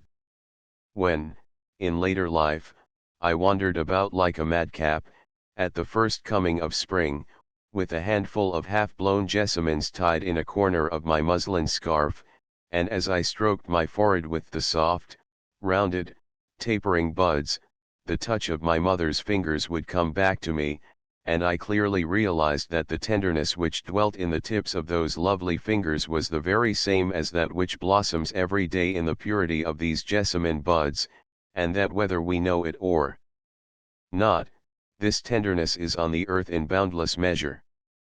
The acquaintance which I made with death at the age of 24 was a permanent one, and its blow has continued to add itself to each succeeding bereavement in an ever-lengthening chain of tears. The lightness of infant life can skip aside from the greatest of calamities, but with age evasion is not so easy, and the shock of that day I had to take full on my breast. That there could be any gap in the unbroken procession of the joys and sorrows of life was a thing I had no idea of. I could therefore see nothing beyond, and this life I had accepted as all in all. When of a sudden death came and in a moment made a gaping rent in its smooth-seeming fabric, I was utterly bewildered. All around, the trees, the soil, the water, the sun, the moon, the stars, remained as immovably true as before, and yet the person who was as truly there, who, through 1,000 points of contact with life, mind, and heart, was ever so much more true for me, had vanished in a moment like a dream. What perplexing self-contradiction it all seemed to me as I looked around. How was I ever to reconcile that which remained with that which had gone? The terrible darkness which was disclosed to me through this rent, continued to attract me night and day as time went on. I would ever and anon return to take my stand there and gaze upon it, wondering what there was left in place of what had gone. Emptiness is a thing man cannot bring himself to believe in. That which is not, is untrue, that which is untrue, is not. So our efforts to find something, where we see nothing, are unceasing. Just as a young plant, surrounded by darkness, stretches itself, as it were on tiptoe, to find its way out into the light, so when death suddenly throws the darkness of negation round the soul it tries and tries to rise into the light of affirmation. And what other sorrow is comparable to the state wherein darkness prevents the finding of a way out of the darkness? And yet in the midst of this unbearable grief, flashes of joy seemed to sparkle in my mind, now and again, in a way which quite surprised me. That life was not a stable permanent fixture was itself the sorrowful tidings which helped to lighten my mind. That we were not prisoners forever within a solid stone wall of life was the thought which unconsciously kept coming uppermost in rushes of gladness. That which I had held I was made to let go, this was the sense of loss which distressed me, but when at the same moment I viewed it from the standpoint of freedom gained, a great peace fell upon me. The all-pervading pressure of worldly existence compensates itself by balancing life against death, and thus it does not crush us. The terrible weight of an unopposed life force has not to be endured by man. This truth came upon me that day as a sudden, wonderful revelation. With the loosening of the attraction of the world, the beauty of nature took on for me a deeper meaning. Death had given me the correct perspective from which to perceive the world in the fullness of its beauty, and as I saw the picture of the universe against the background of death, I found it entrancing. At this time I was attacked with a recrudescence of eccentricity in thought and behavior. To be called upon to submit to the customs and fashions of the day, as if they were something soberly and genuinely real, made me want to laugh. I could not take them seriously. The burden of stopping to consider what other people might think of me was completely lifted off my mind. I have been about in fashionable bookshops with a coarse sheet draped round me as my only upper garment, and a pair of slippers on my bare feet. Through hot and cold and wet I used to sleep out on the veranda of the third story. There the stars and I could gaze at each other, and no time was lost in greeting the dawn. This phase had nothing to do with any ascetic feeling. It was more like a holiday spree as the result of discovering the schoolmaster life with his cane to be a myth, and thereby being able to shake myself free from the petty rules of his school. If, on waking one fine morning, we were to find gravitation reduced to only a fraction of itself, would we still demurely walk along the high road? Would we not rather skip over many-storied houses for a change, or on encountering the monument take a flying jump, rather than trouble to walk round it? That was why, with the weight of worldly life no longer clogging my feet, I could not stick to the usual course of convention. Alone on the terrace in the darkness of night I groped all over like a blind man trying to find upon the black stone gate of death some device or sign. Then when I woke with the morning light falling on that unscreened bed of mine, I felt, as I opened my eyes, that my enveloping haze was becoming transparent, and, as on the clearing of the mist the hills and rivers and forests of the scene shine forth, so the dew-washed picture of the world life, spread out before me, seemed to become renewed and ever so beautiful. 43. The rains and autumn. According to the Hindu calendar, each year is ruled by a particular planet. So have I found that in each period of life a particular season assumes a special importance. When I look back to my childhood I can best recall the rainy days. The wind-driven rain has flooded the veranda floor. The row of doors leading into the rooms are all closed. Perry, the old scullery maid, is coming from the market, her basket laden with vegetables, wading through the slush and drenched with the rain. And for no rhyme or reason I am careering about the veranda in an ecstasy of joy. This also comes back to me. I am at school, our class is held in a colonnade with mats as outer screens, cloud upon cloud has come up during the afternoon, and they are now heaped up, covering the sky, and as we look on, the rain comes down in close thick showers, the thunder at intervals rumbling long and loud.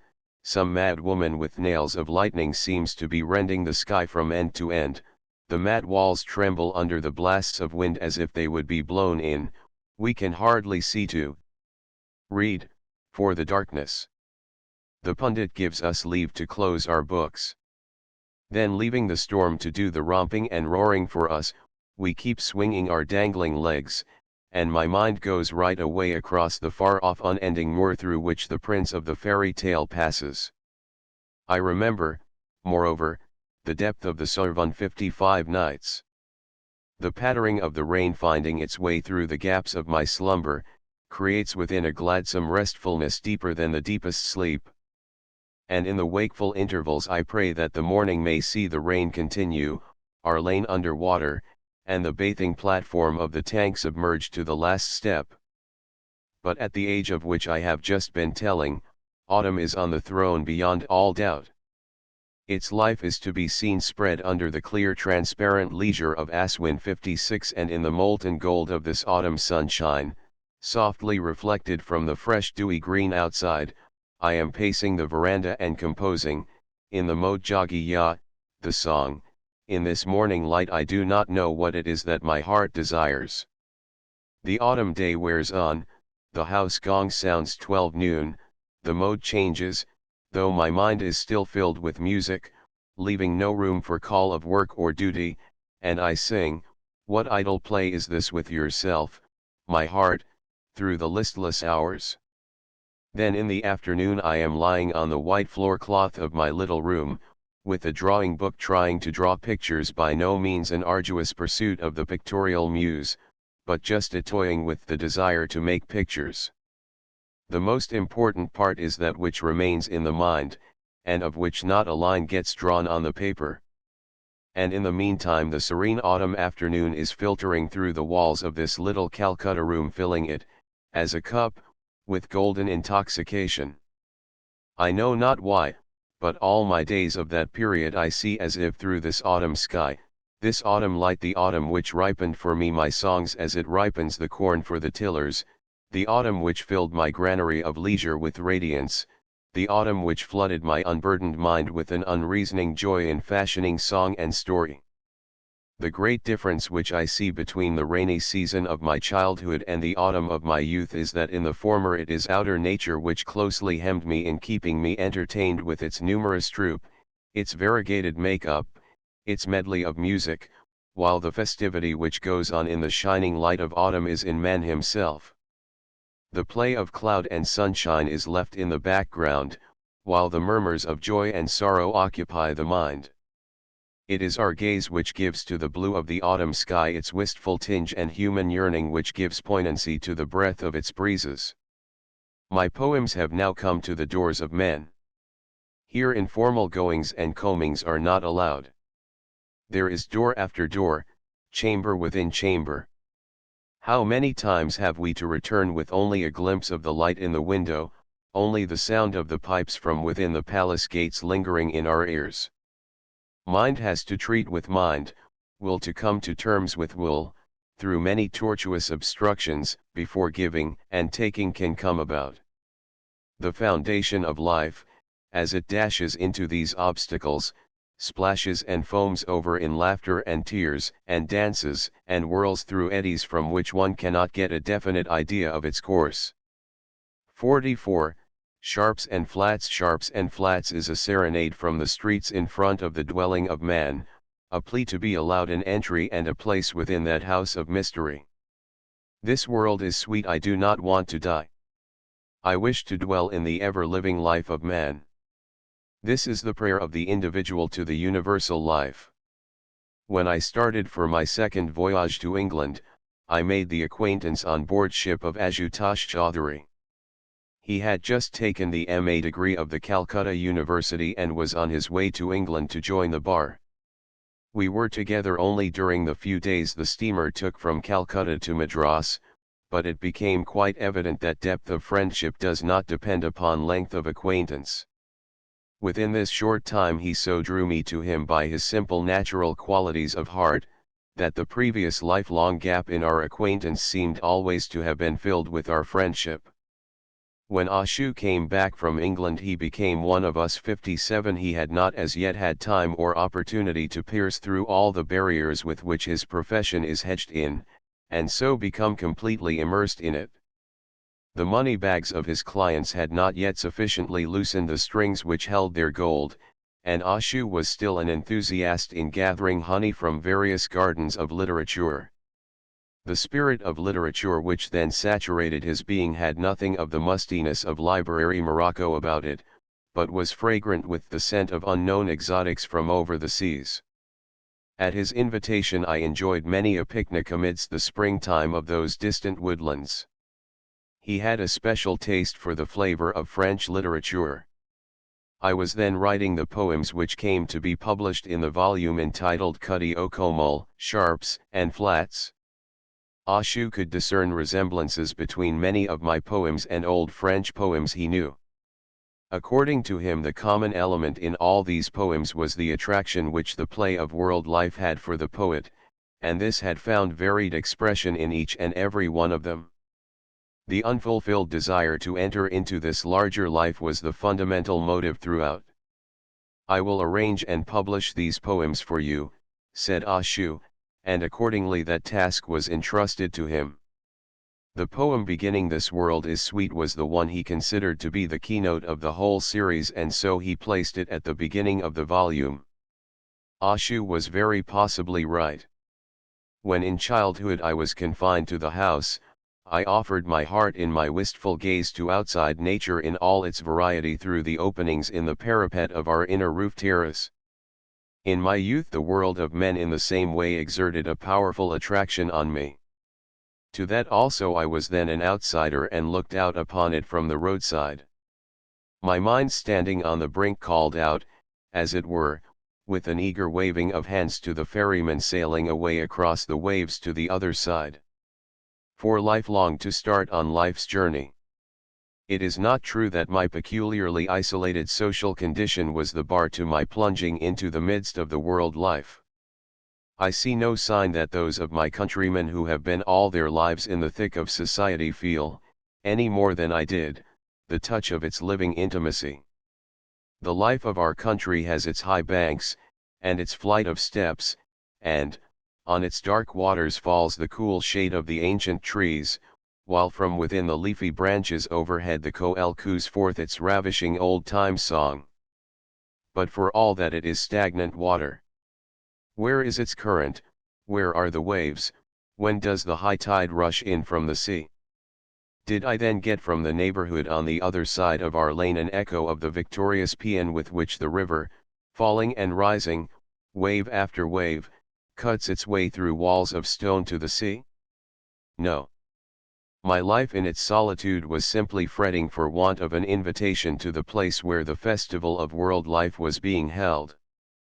Man is overcome by a profound depression while nodding through his voluptuously lazy hours of seclusion, because in this way he is deprived of full commerce with life. Such is the despondency from which I have always painfully struggled to get free. My mind refused to respond to the cheap intoxication of the political movements of those days, devoid, as they seemed, of all strength of national consciousness, with their complete ignorance of the country, their supreme indifference to real service of the motherland. I was tormented by a furious impatience, an intolerable dissatisfaction with myself and all around me. Much rather, I said to myself, would I be an Arab Bedouin? While in other parts of the world there is no end to the movement and clamour of the revelry of free life, we, like the beggar maid, stand outside and longingly look on.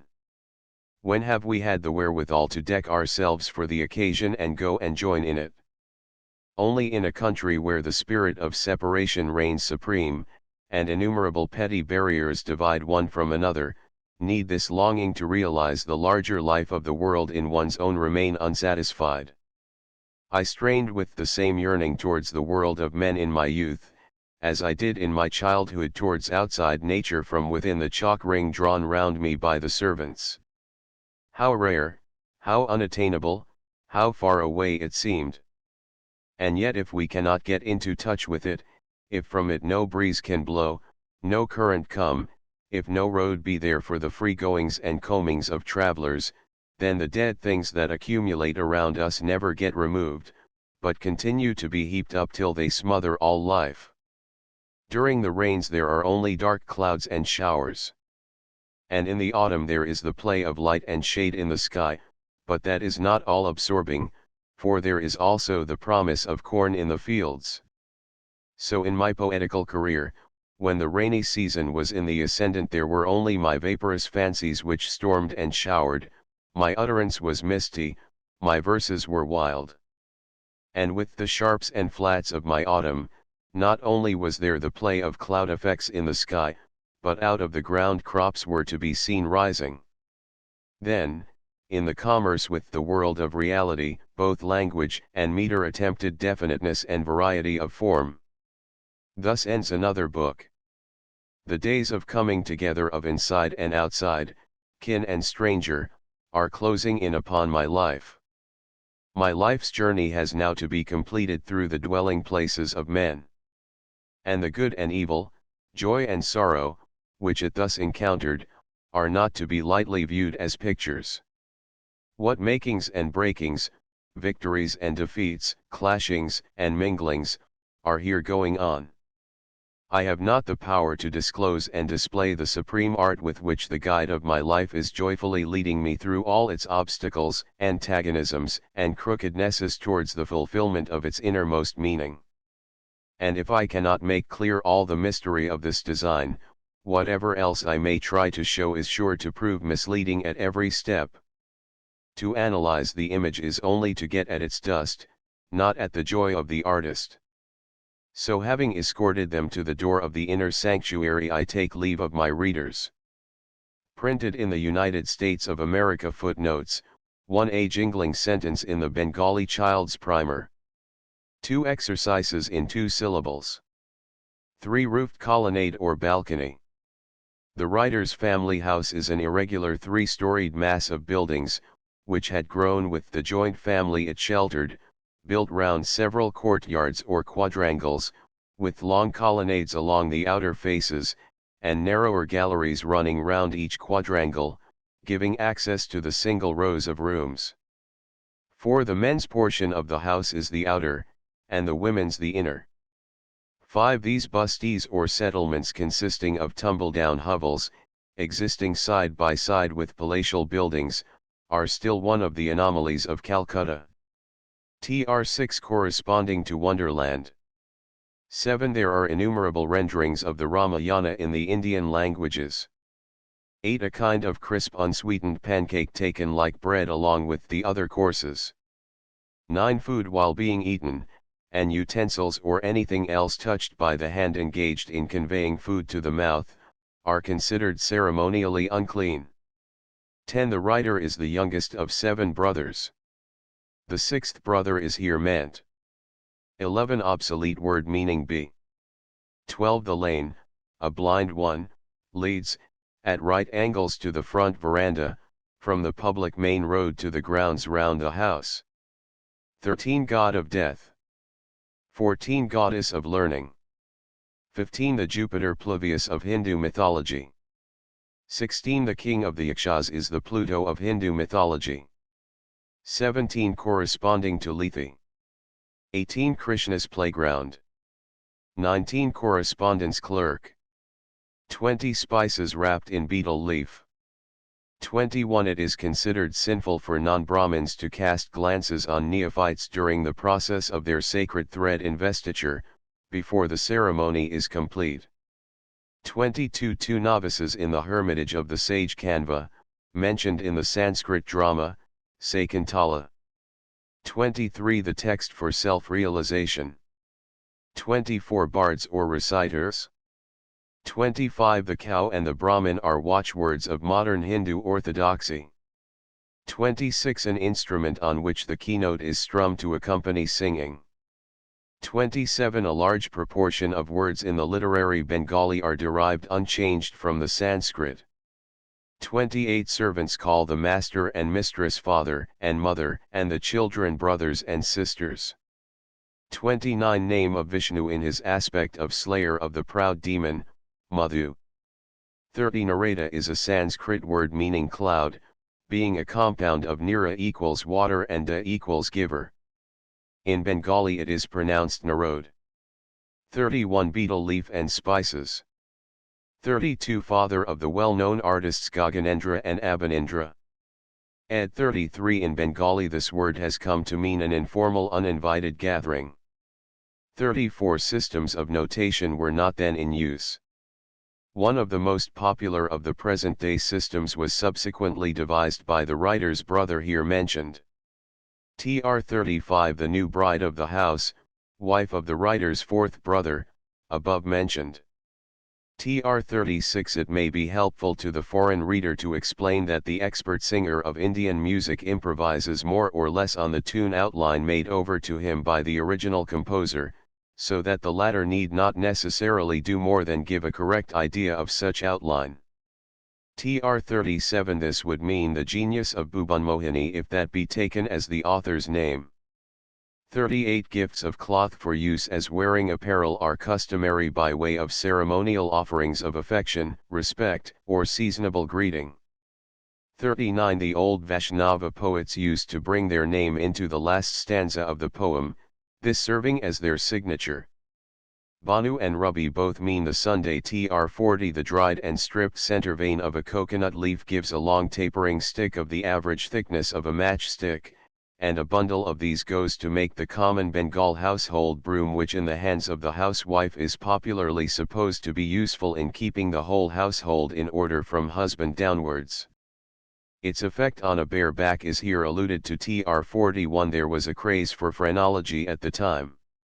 Tr 42 Latterly Sir Tarak Palit, a lifelong friend of the writer's second brother. Tr 43 Sarasvati, the goddess of learning, is depicted in Bengal as clad in white and seated among a mass of lotus flowers.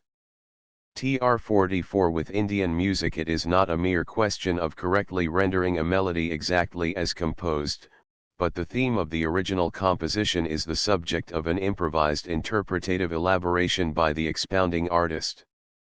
Tr 45 Valmiki Pratibha means the genius of Valmiki. The plot is based on the story of Valmiki, the robber chief, being moved to pity and breaking out into a metrical lament on witnessing the grief of one of a pair of cranes whose mate was killed by a hunter. In the meter which so came to him he afterwards composed his Ramayana. Tr 46 Some Indian classic melodic compositions are designed on a scheme of accentuation, for which purpose the music is set, not to words, but to unmeaning notation sounds representing drum beats or plectrum impacts, which in Indian music are of a considerable variety of tone, each having its own sound symbol. The Telana is one such style of composition. Tr 47 Reciters of Puranic legendary lore. Tr 48 The goddess of wealth. 49 As distinguished generally from different provincial styles, but chiefly from the Dravidian style prevalent in the south. Tr 50 Many of the Hindustani classic modes are supposed to be best in keeping with particular seasons of the year, or times of the day. Tr 51 The world, as the Indian boy knows it from fairy tale and folklore, has 7 seas and 13 rivers. Tr 52 This is addressed to Yashoda, mother of Krishna, by his playmates. Yashoda would dress up her darling every morning in his yellow garment with a peacock plume in his hair. But when it came to the point, she was nervous about allowing him, young as he was, to join the other cowherd boys at the pasturage. So it often required a great deal of persuasion before they would be allowed to take charge of him.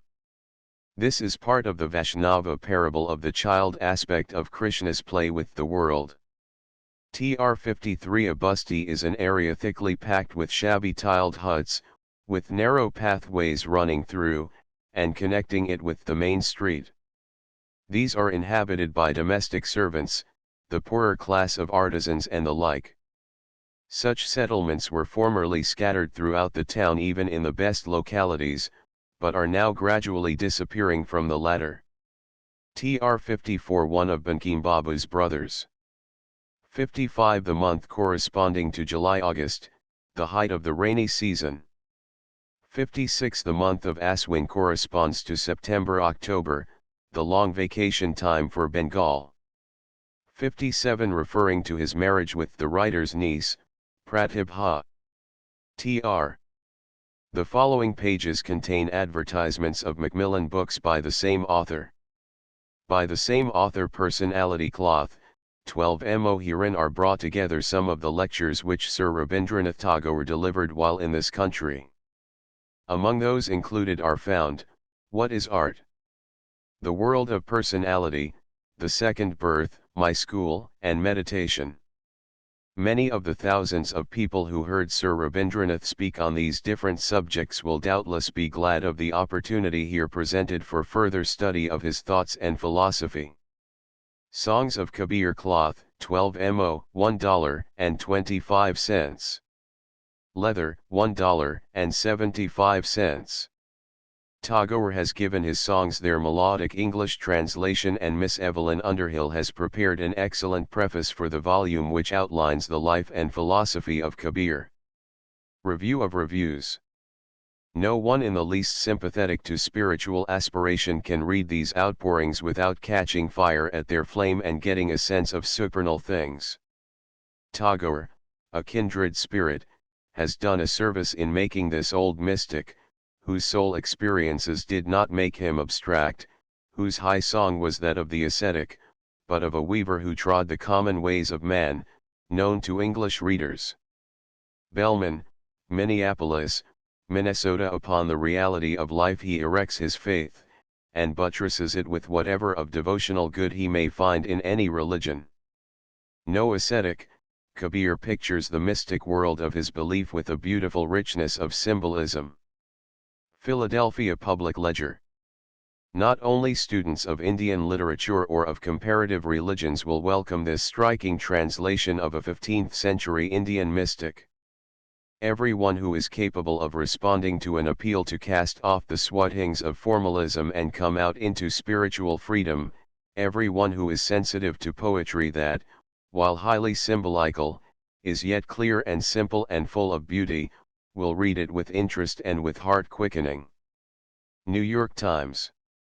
The Macmillan Company Publishers, 64 to 66 Fifth Avenue, New York. The Cycle of Spring, a play cloth, 12 mo, $1.25.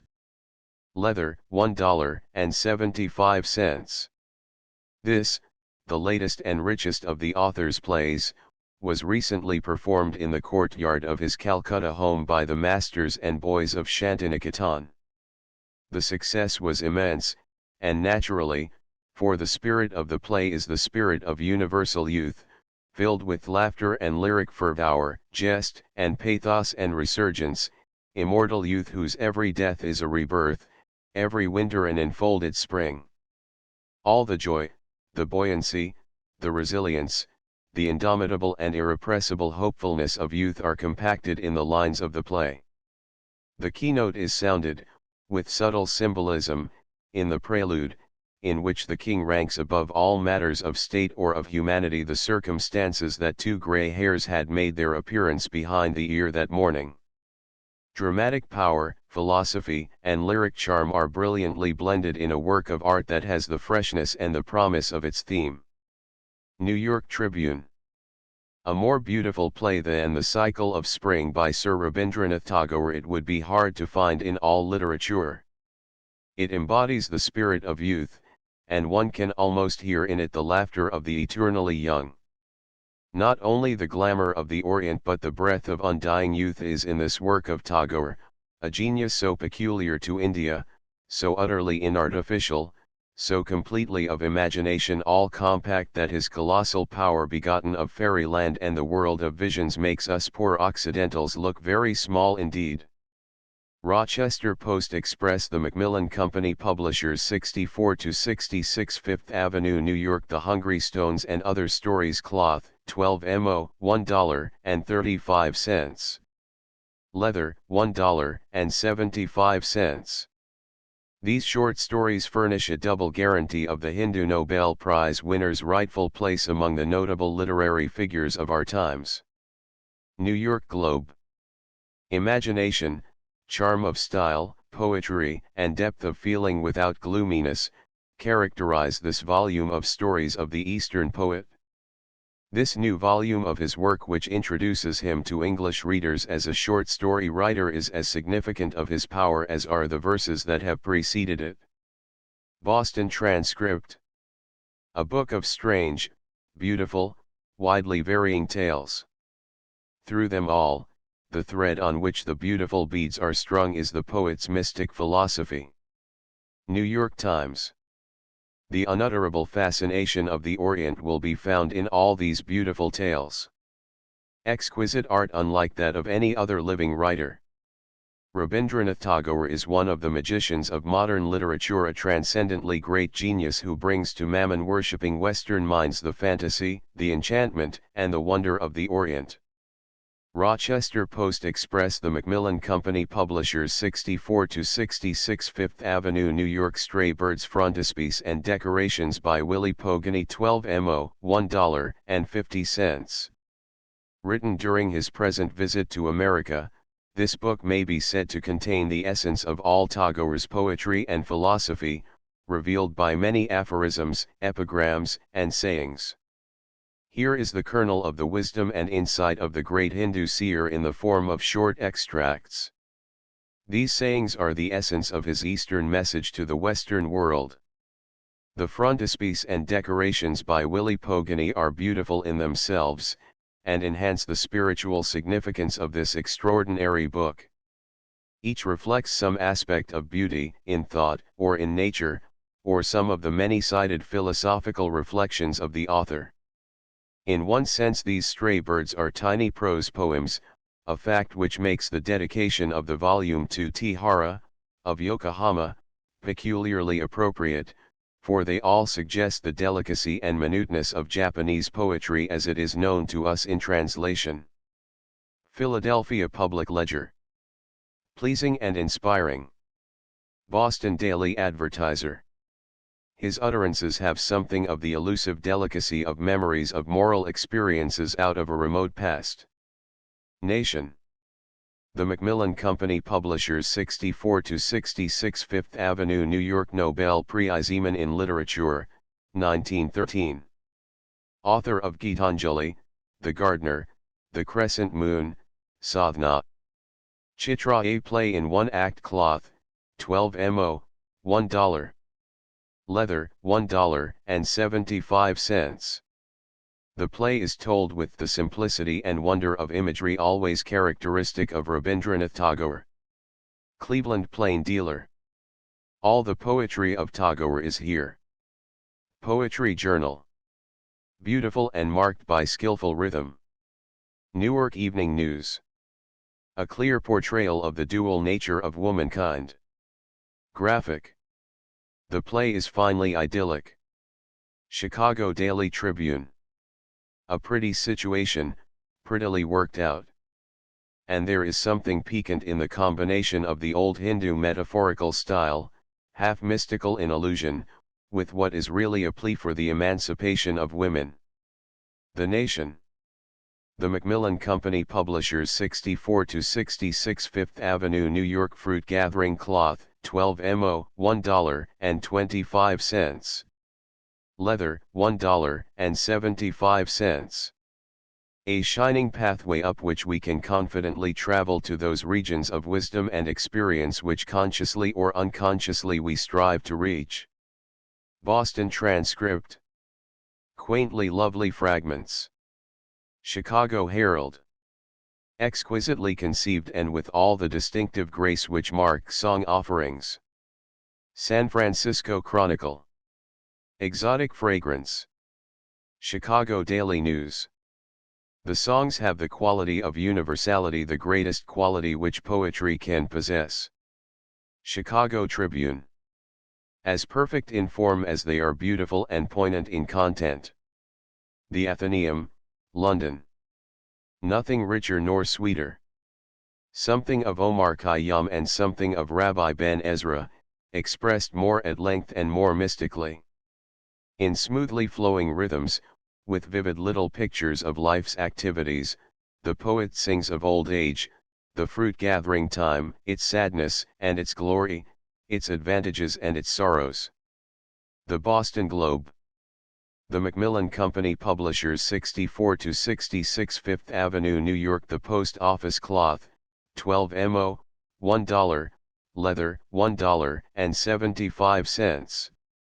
Filled with tender pathos and spiritual beauty. There are 2 acts, and the story is that of a frail little Indian lad condemned to seclusion and inaction by ill health. He makes a new world for himself, however, by his imagination and insatiable curiosity, and the passers-by bring the world of action to him.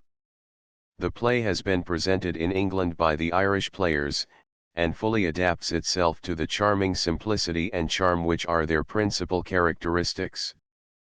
Philadelphia Public Ledger.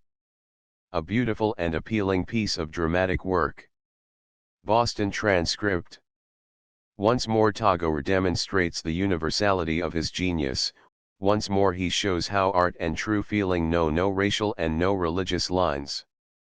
Kentucky Post. One reads in the post office his own will of symbolism.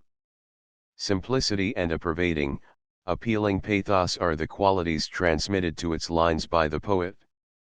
NY World. He writes from his soul, there is neither bombast nor didacticism. His poems bring one to the quiet places where the soul speaks to the soul surely but serenely. NY American. Published by the Macmillan Company Publishers, 64 to 66 Fifth Avenue, New York. The King of the Dark Chamber by Rabindranath Tagore, Nobel Prize in Literature, 1913, author of Gitanjali, The Gardener, The Crescent Moon, Sadhana, Chitra, The Post Office, etc. Cloth 12 mo, $1.25, leather, $1.75. The real poetical imagination of it is unchangeable, the allegory, subtle and profound and yet simple, is cast into the form of a dramatic narrative, which moves with unconventional freedom to a finely impressive climax, and the reader, who began in idle curiosity, finds his intelligence more and more engaged until, when he turns the last page, he has the feeling of one who has been moving in worlds not realized, and communing with great if mysterious presences. The London Globe. Published by the Macmillan Company Publishers, 64 to 66 Fifth Avenue, New York. Other works by Rabindranath Tagore, Nobel Prize in Literature, 1913. Gitanjali, Song Offerings. A collection of prose translations made by the author from the original Bengali. New edition $1.25. The Gardener. Poems of Youth $1.25. The Crescent Moon. Child Poems. Colored Ill. $1.25. Sadhana, The Realization of Life. A volume of essays $1.25. All four by Rabindranath Tagore, translated by the author from the original Bengali. Rabindranath Tagore is the Hindu poet and preacher to whom the Nobel Prize was recently awarded. I would commend these volumes, and especially the one entitled Sadhana, the collection of essays, to all intelligent readers. I know of nothing, except it be Maeterlinck, in the whole modern range of the literature of the inner life that can compare with them. There are no preachers nor writers upon spiritual topics, whether in Europe or America, that have the depth of insight, the quickness of religious apperception, combined with the intellectual honesty and scientific clearness of Tagore. Here is a book from a master, free as the air, with a mind universal as the sunshine. He writes, of course, from the standpoint of the Hindu. But, strange to say, his spirit and teaching come nearer to Jesus, as we find him in the Gospels, than any modern Christian writer I know. He does for the average reader what Bergson and Eucken are doing for scholars. He rescues the soul and its faculties from their enslavement to logic chopping. He shows us the way back to nature and her spiritual voices. He rebukes our materialistic, wealth-mad, Western life with the dignity and authority of one of the old Hebrew prophets. He opens up the meaning of life. He makes us feel the redeeming fact that life is tremendous, a worthwhile adventure. Everything has sprung from immortal life and is vibrating with life. Life is immense. Tagore is a great human being. His heart is warm with love. His thoughts are pure and high as the galaxy. Copyright, 1913, by Frank Crane. Reprinted by permission from the New York Globe, December 18, 1913. Published by the Macmillan Company Publishers, 64 to 66 Fifth Avenue, New York. Transcriber's notes, page 49, one instance of Govinda and one instance of Govinda, discrepancy retained. Page 53, Hindus Thani Sikh, Hindus Tani in footnote 50. Page 137, closing quotes added after, Singha, page 179, Aptidis amended to appetites. Page 196, Musial amended to musical page 219, Himayalas amended to Himalayas page 235, Cardamom Sikh page 236, Casuarianas amended to Casuarinas page 270, Kus Sikh advertisements at close of book, unpaginated transcendently Sikh and Gitangali Sikh footnote 50 had a double reference in the original text, which has been retained here. Small discrepancies such as capitalization between the list of illustrations and the illustration captions have been retained. Inconsistent hyphenation has been retained. Inconsistent spelling of colors/colors has been retained. Sanskrit and Sanskrit are used interchangeably in the original. End of the Project Gutenberg ebook. My Reminiscences updated editions will replace the previous one. The old editions will be renamed. Creating the works from print editions not protected by U.S. copyright law means that no one owns a United States copyright in these works, so the Foundation, and you, can copy and distribute it in the United States without permission and without paying copyright royalties. Special rules, set forth in the general terms of use part of this license, apply to copying and distributing Project Gutenberg trademark electronic works to protect the Project Gutenberg trademark concept and trademark. Project Gutenberg is a registered trademark, and may not be used if you charge for an ebook, except by following the terms of the trademark license, including paying royalties for use of the Project Gutenberg trademark. If you do not charge anything for copies of this ebook, complying with the trademark license is very easy. You may use this ebook for nearly any purpose such as creation of derivative works, reports, performances, and research. Project Gutenberg ebooks may be modified and printed and given away. You may do practically anything in the United States with ebooks not protected by U.S. copyright law. Redistribution is subject to the trademark license, especially commercial redistribution.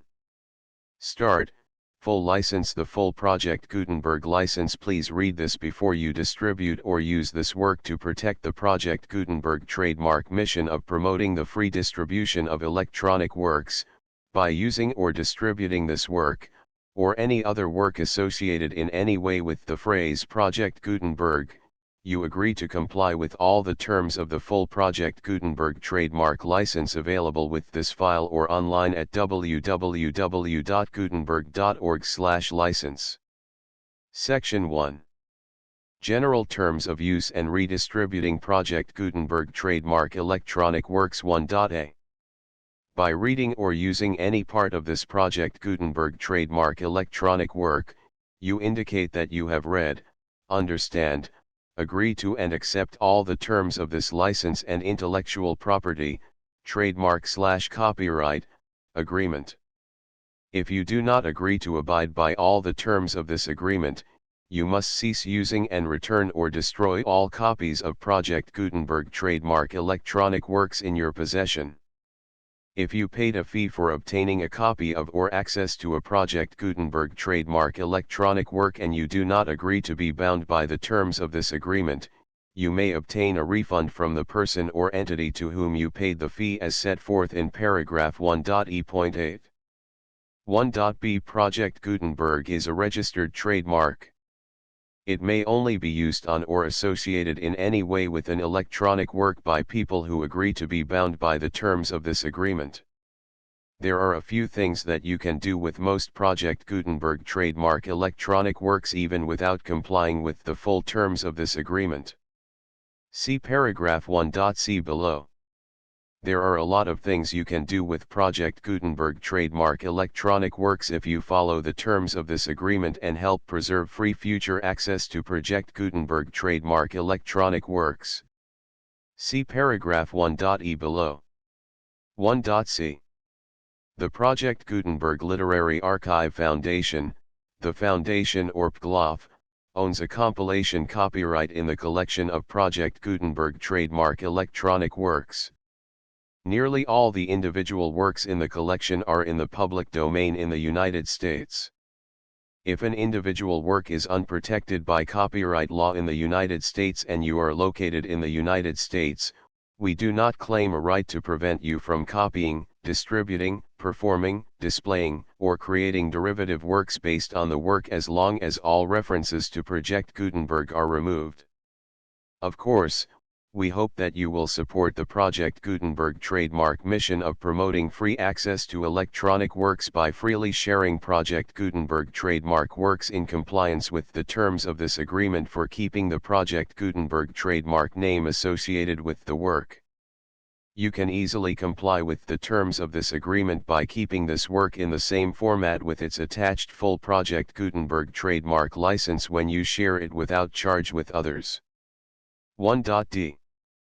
The copyright laws of the place where you are located also govern what you can do with this work. Copyright laws in most countries are in a constant state of change. If you are outside the United States, check the laws of your country in addition to the terms of this agreement before downloading, copying, displaying, performing, distributing or creating derivative works based on this work or any other Project Gutenberg trademark work. The Foundation makes no representations concerning the copyright status of any work in any country other than the United States. 1.e Unless you have removed all references to Project Gutenberg, 1.e.1. The following sentence, with active links to, or other immediate access to, the full Project Gutenberg trademark license must appear prominently whenever any copy of a Project Gutenberg trademark work, any work on which the phrase Project Gutenberg appears, or with which the phrase Project Gutenberg is associated, is accessed, displayed, performed, viewed, copied or distributed. This ebook is for the use of anyone anywhere in the United States and most other parts of the world at no cost and with almost no restrictions whatsoever. You may copy it, give it away or reuse it under the terms of the Project Gutenberg license included with this ebook or online at www.gutenberg.org. If you are not located in the United States, you will have to check the laws of the country where you are located before using this ebook. 1.e.2. If an individual Project Gutenberg trademark electronic work is derived from texts not protected by U.S. copyright law, does not contain a notice indicating that it is posted with permission of the copyright holder, the work can be copied and distributed to anyone in the United States without paying any fees or charges. If you are redistributing or providing access to a work with the phrase Project Gutenberg associated with or appearing on the work, you must comply either with the requirements of paragraphs 1.e.1 through 1.e.7 or obtain permission for the use of the work and the Project Gutenberg trademark as set forth in paragraphs 1.e.8 or 1.e.9. 1.e.3. If an individual Project Gutenberg trademark electronic work is posted with the permission of the copyright holder, your use and distribution must comply with both paragraphs 1.e.1 through 1.e.7 and any additional terms imposed by the copyright holder. Additional terms will be linked to the Project Gutenberg trademark license for all works posted with the permission of the copyright holder found at the beginning of this work. 1.e.4. Do not unlink or detach or remove the full Project Gutenberg trademark license terms from this work, or any files containing a part of this work or any other work associated with Project Gutenberg trademark. 1.e.5. Do not copy, display, perform, distribute or redistribute this electronic work, or any part of this electronic work, without prominently displaying the sentence set forth in paragraph 1.e.1 with active links or immediate access to the full terms of the Project Gutenberg trademark license. 1.e.6. You may convert to and distribute this work in any binary, compressed, marked up, non-proprietary or proprietary form, including any word processing or hypertext form. However, if you provide access to or distribute copies of a Project Gutenberg trademark work in a format other than plain vanilla ASCII or other format used in the official version posted on the official Project Gutenberg trademark website, www.gutenberg.org, you must, at no additional cost, fee, or expense to the user, provide a copy, a means of exporting a copy, or a means of obtaining a copy upon request, of the work in its original plain vanilla ASCII or other form. Any alternate format must include the full Project Gutenberg trademark license as specified in paragraph 1.e.1. 1.e.7. Do not charge a fee for access to, viewing, displaying, performing, copying or distributing any Project Gutenberg trademark works unless you comply with paragraph 1.e.8 or 1.e.9. 1.e.8. You may charge a reasonable fee for copies of or providing access to or distributing Project Gutenberg trademark electronic works provided that, you pay a royalty fee of 20% of the gross profits you derive from the use of Project Gutenberg trademark works calculated using the method you already use to calculate your applicable taxes. The fee is owed to the owner of the Project Gutenberg trademark, but he has agreed to donate royalties under this paragraph to the Project Gutenberg Literary Archive Foundation. Royalty payments must be paid within 60 days following each date on which you prepare, or are legally required to prepare, your periodic tax returns. Royalty payments should be clearly marked as such and sent to the Project Gutenberg Literary Archive Foundation at the address specified in Section 4. Information about donations to the Project Gutenberg Literary Archive Foundation. You provide a full refund of any money paid by a user who notifies you in writing, or by email, within 30 days of receipt that he does not agree to the terms of the full Project Gutenberg trademark license. You must require such a user to return or destroy all copies of the works possessed in a physical medium and discontinue all use of and all access to other copies of Project Gutenberg trademark works. You provide, in accordance with paragraph 1.f.3, a full refund of any money paid for a work or a replacement copy, if a defect in the electronic work is discovered and reported to you within 90 days of receipt of the work. You comply with all other terms of this agreement for free distribution of Project Gutenberg trademark works. 1.e.9. If you wish to charge a fee or distribute a Project Gutenberg trademark electronic work or group of works on different terms than are set forth in this agreement, you must obtain permission in writing from the Project Gutenberg Literary Archive Foundation, the manager of the Project Gutenberg trademark. Contact the Foundation as set forth in Section 3 below. 1.f.1.f.1. Project Gutenberg volunteers and employees expend considerable effort to identify, do copyright research on, transcribe and proofread works not protected by U.S. copyright law in creating the Project Gutenberg trademark collection.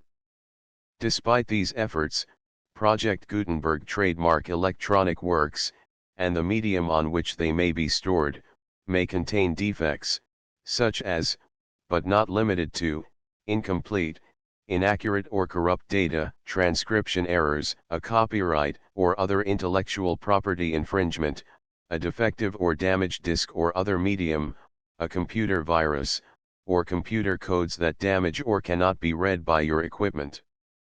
1.f.2.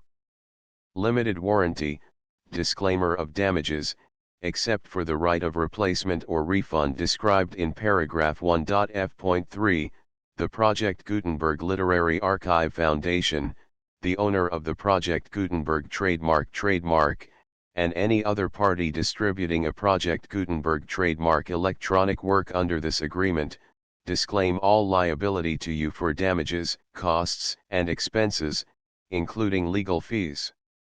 You agree that you have no remedies for negligence, strict liability, breach of warranty or breach of contract except those provided in paragraph 1.f.3.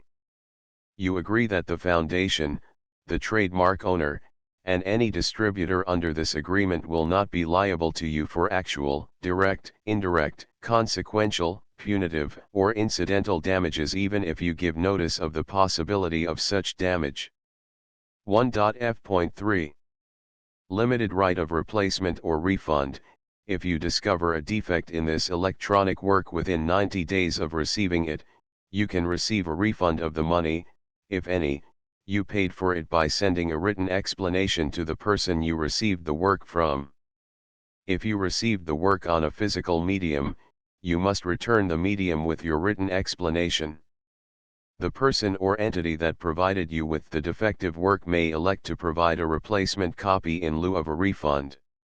If you received the work electronically, the person or entity providing it to you may choose to give you a second opportunity to receive the work electronically in lieu of a refund. If the second copy is also defective, you may demand a refund in writing without further opportunities to fix the problem. 1.f.4 Except for the limited right of replacement or refund set forth in paragraph 1.f.3, this work is provided to you as is, with no other warranties of any kind, express or implied, including but not limited to warranties of merchantability or fitness for any purpose.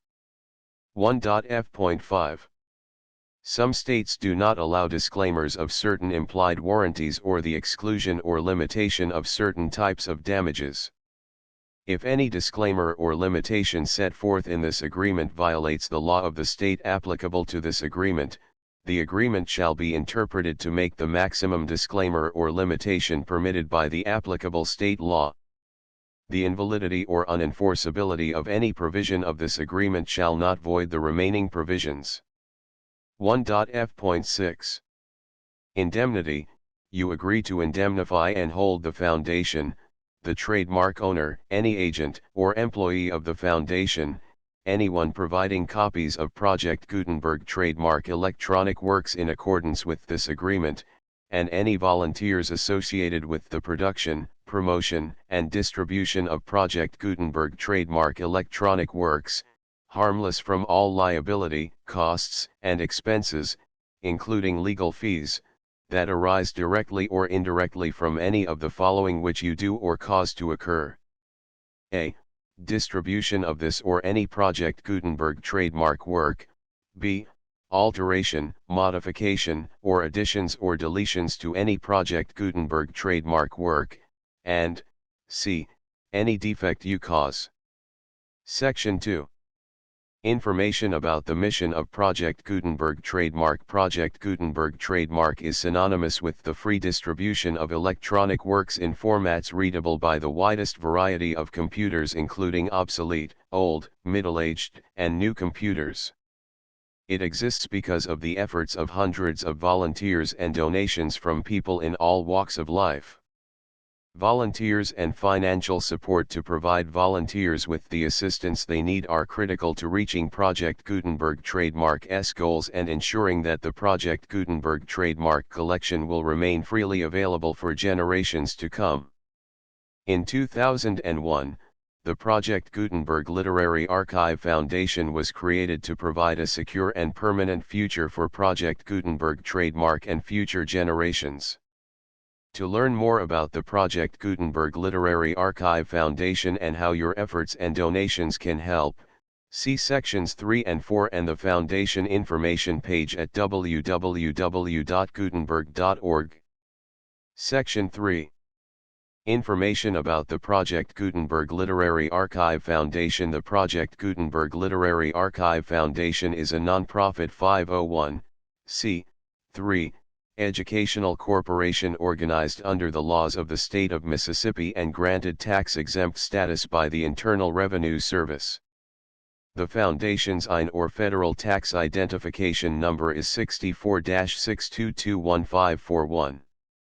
Contributions to the Project Gutenberg Literary Archive Foundation are tax-deductible to the full extent permitted by U.S. federal laws and your state's laws. The Foundation's business office is located at 809 North 1500 West, Salt Lake City, Utah 841-16801-596-1887. Email contact links and up-to-date contact information can be found at the Foundation's website and official page at www.gutenberg.org/contact section 4. Information about donations to the Project Gutenberg Literary Archive Foundation. Project Gutenberg trademark depends upon and cannot survive without widespread public support and donations to carry out its mission of increasing the number of public domain and licensed works that can be freely distributed in machine-readable form accessible by the widest array of equipment including outdated equipment. Many small donations, $1 to $5,000, are particularly important to maintaining tax-exempt status with the IRS.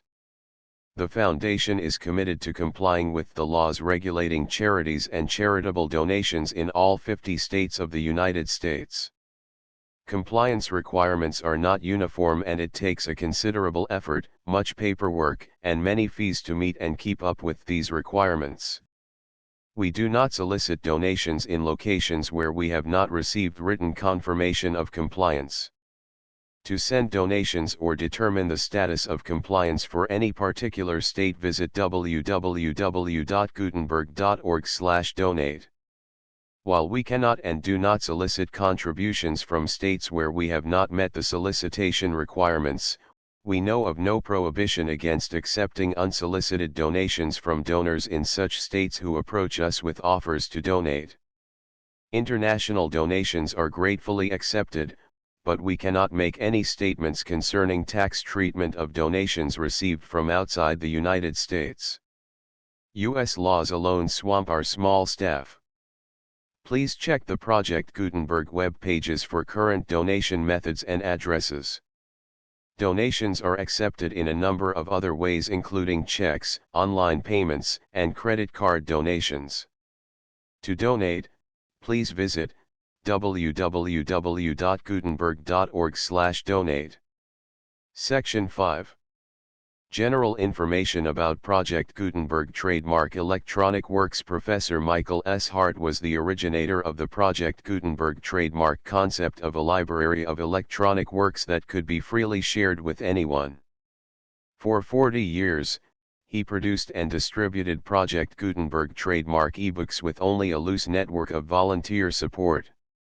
Project Gutenberg trademark ebooks are often created from several printed editions, all of which are confirmed as not protected by copyright in the U.S. unless a copyright notice is included. Thus, we do not necessarily keep ebooks in compliance with any particular paper edition.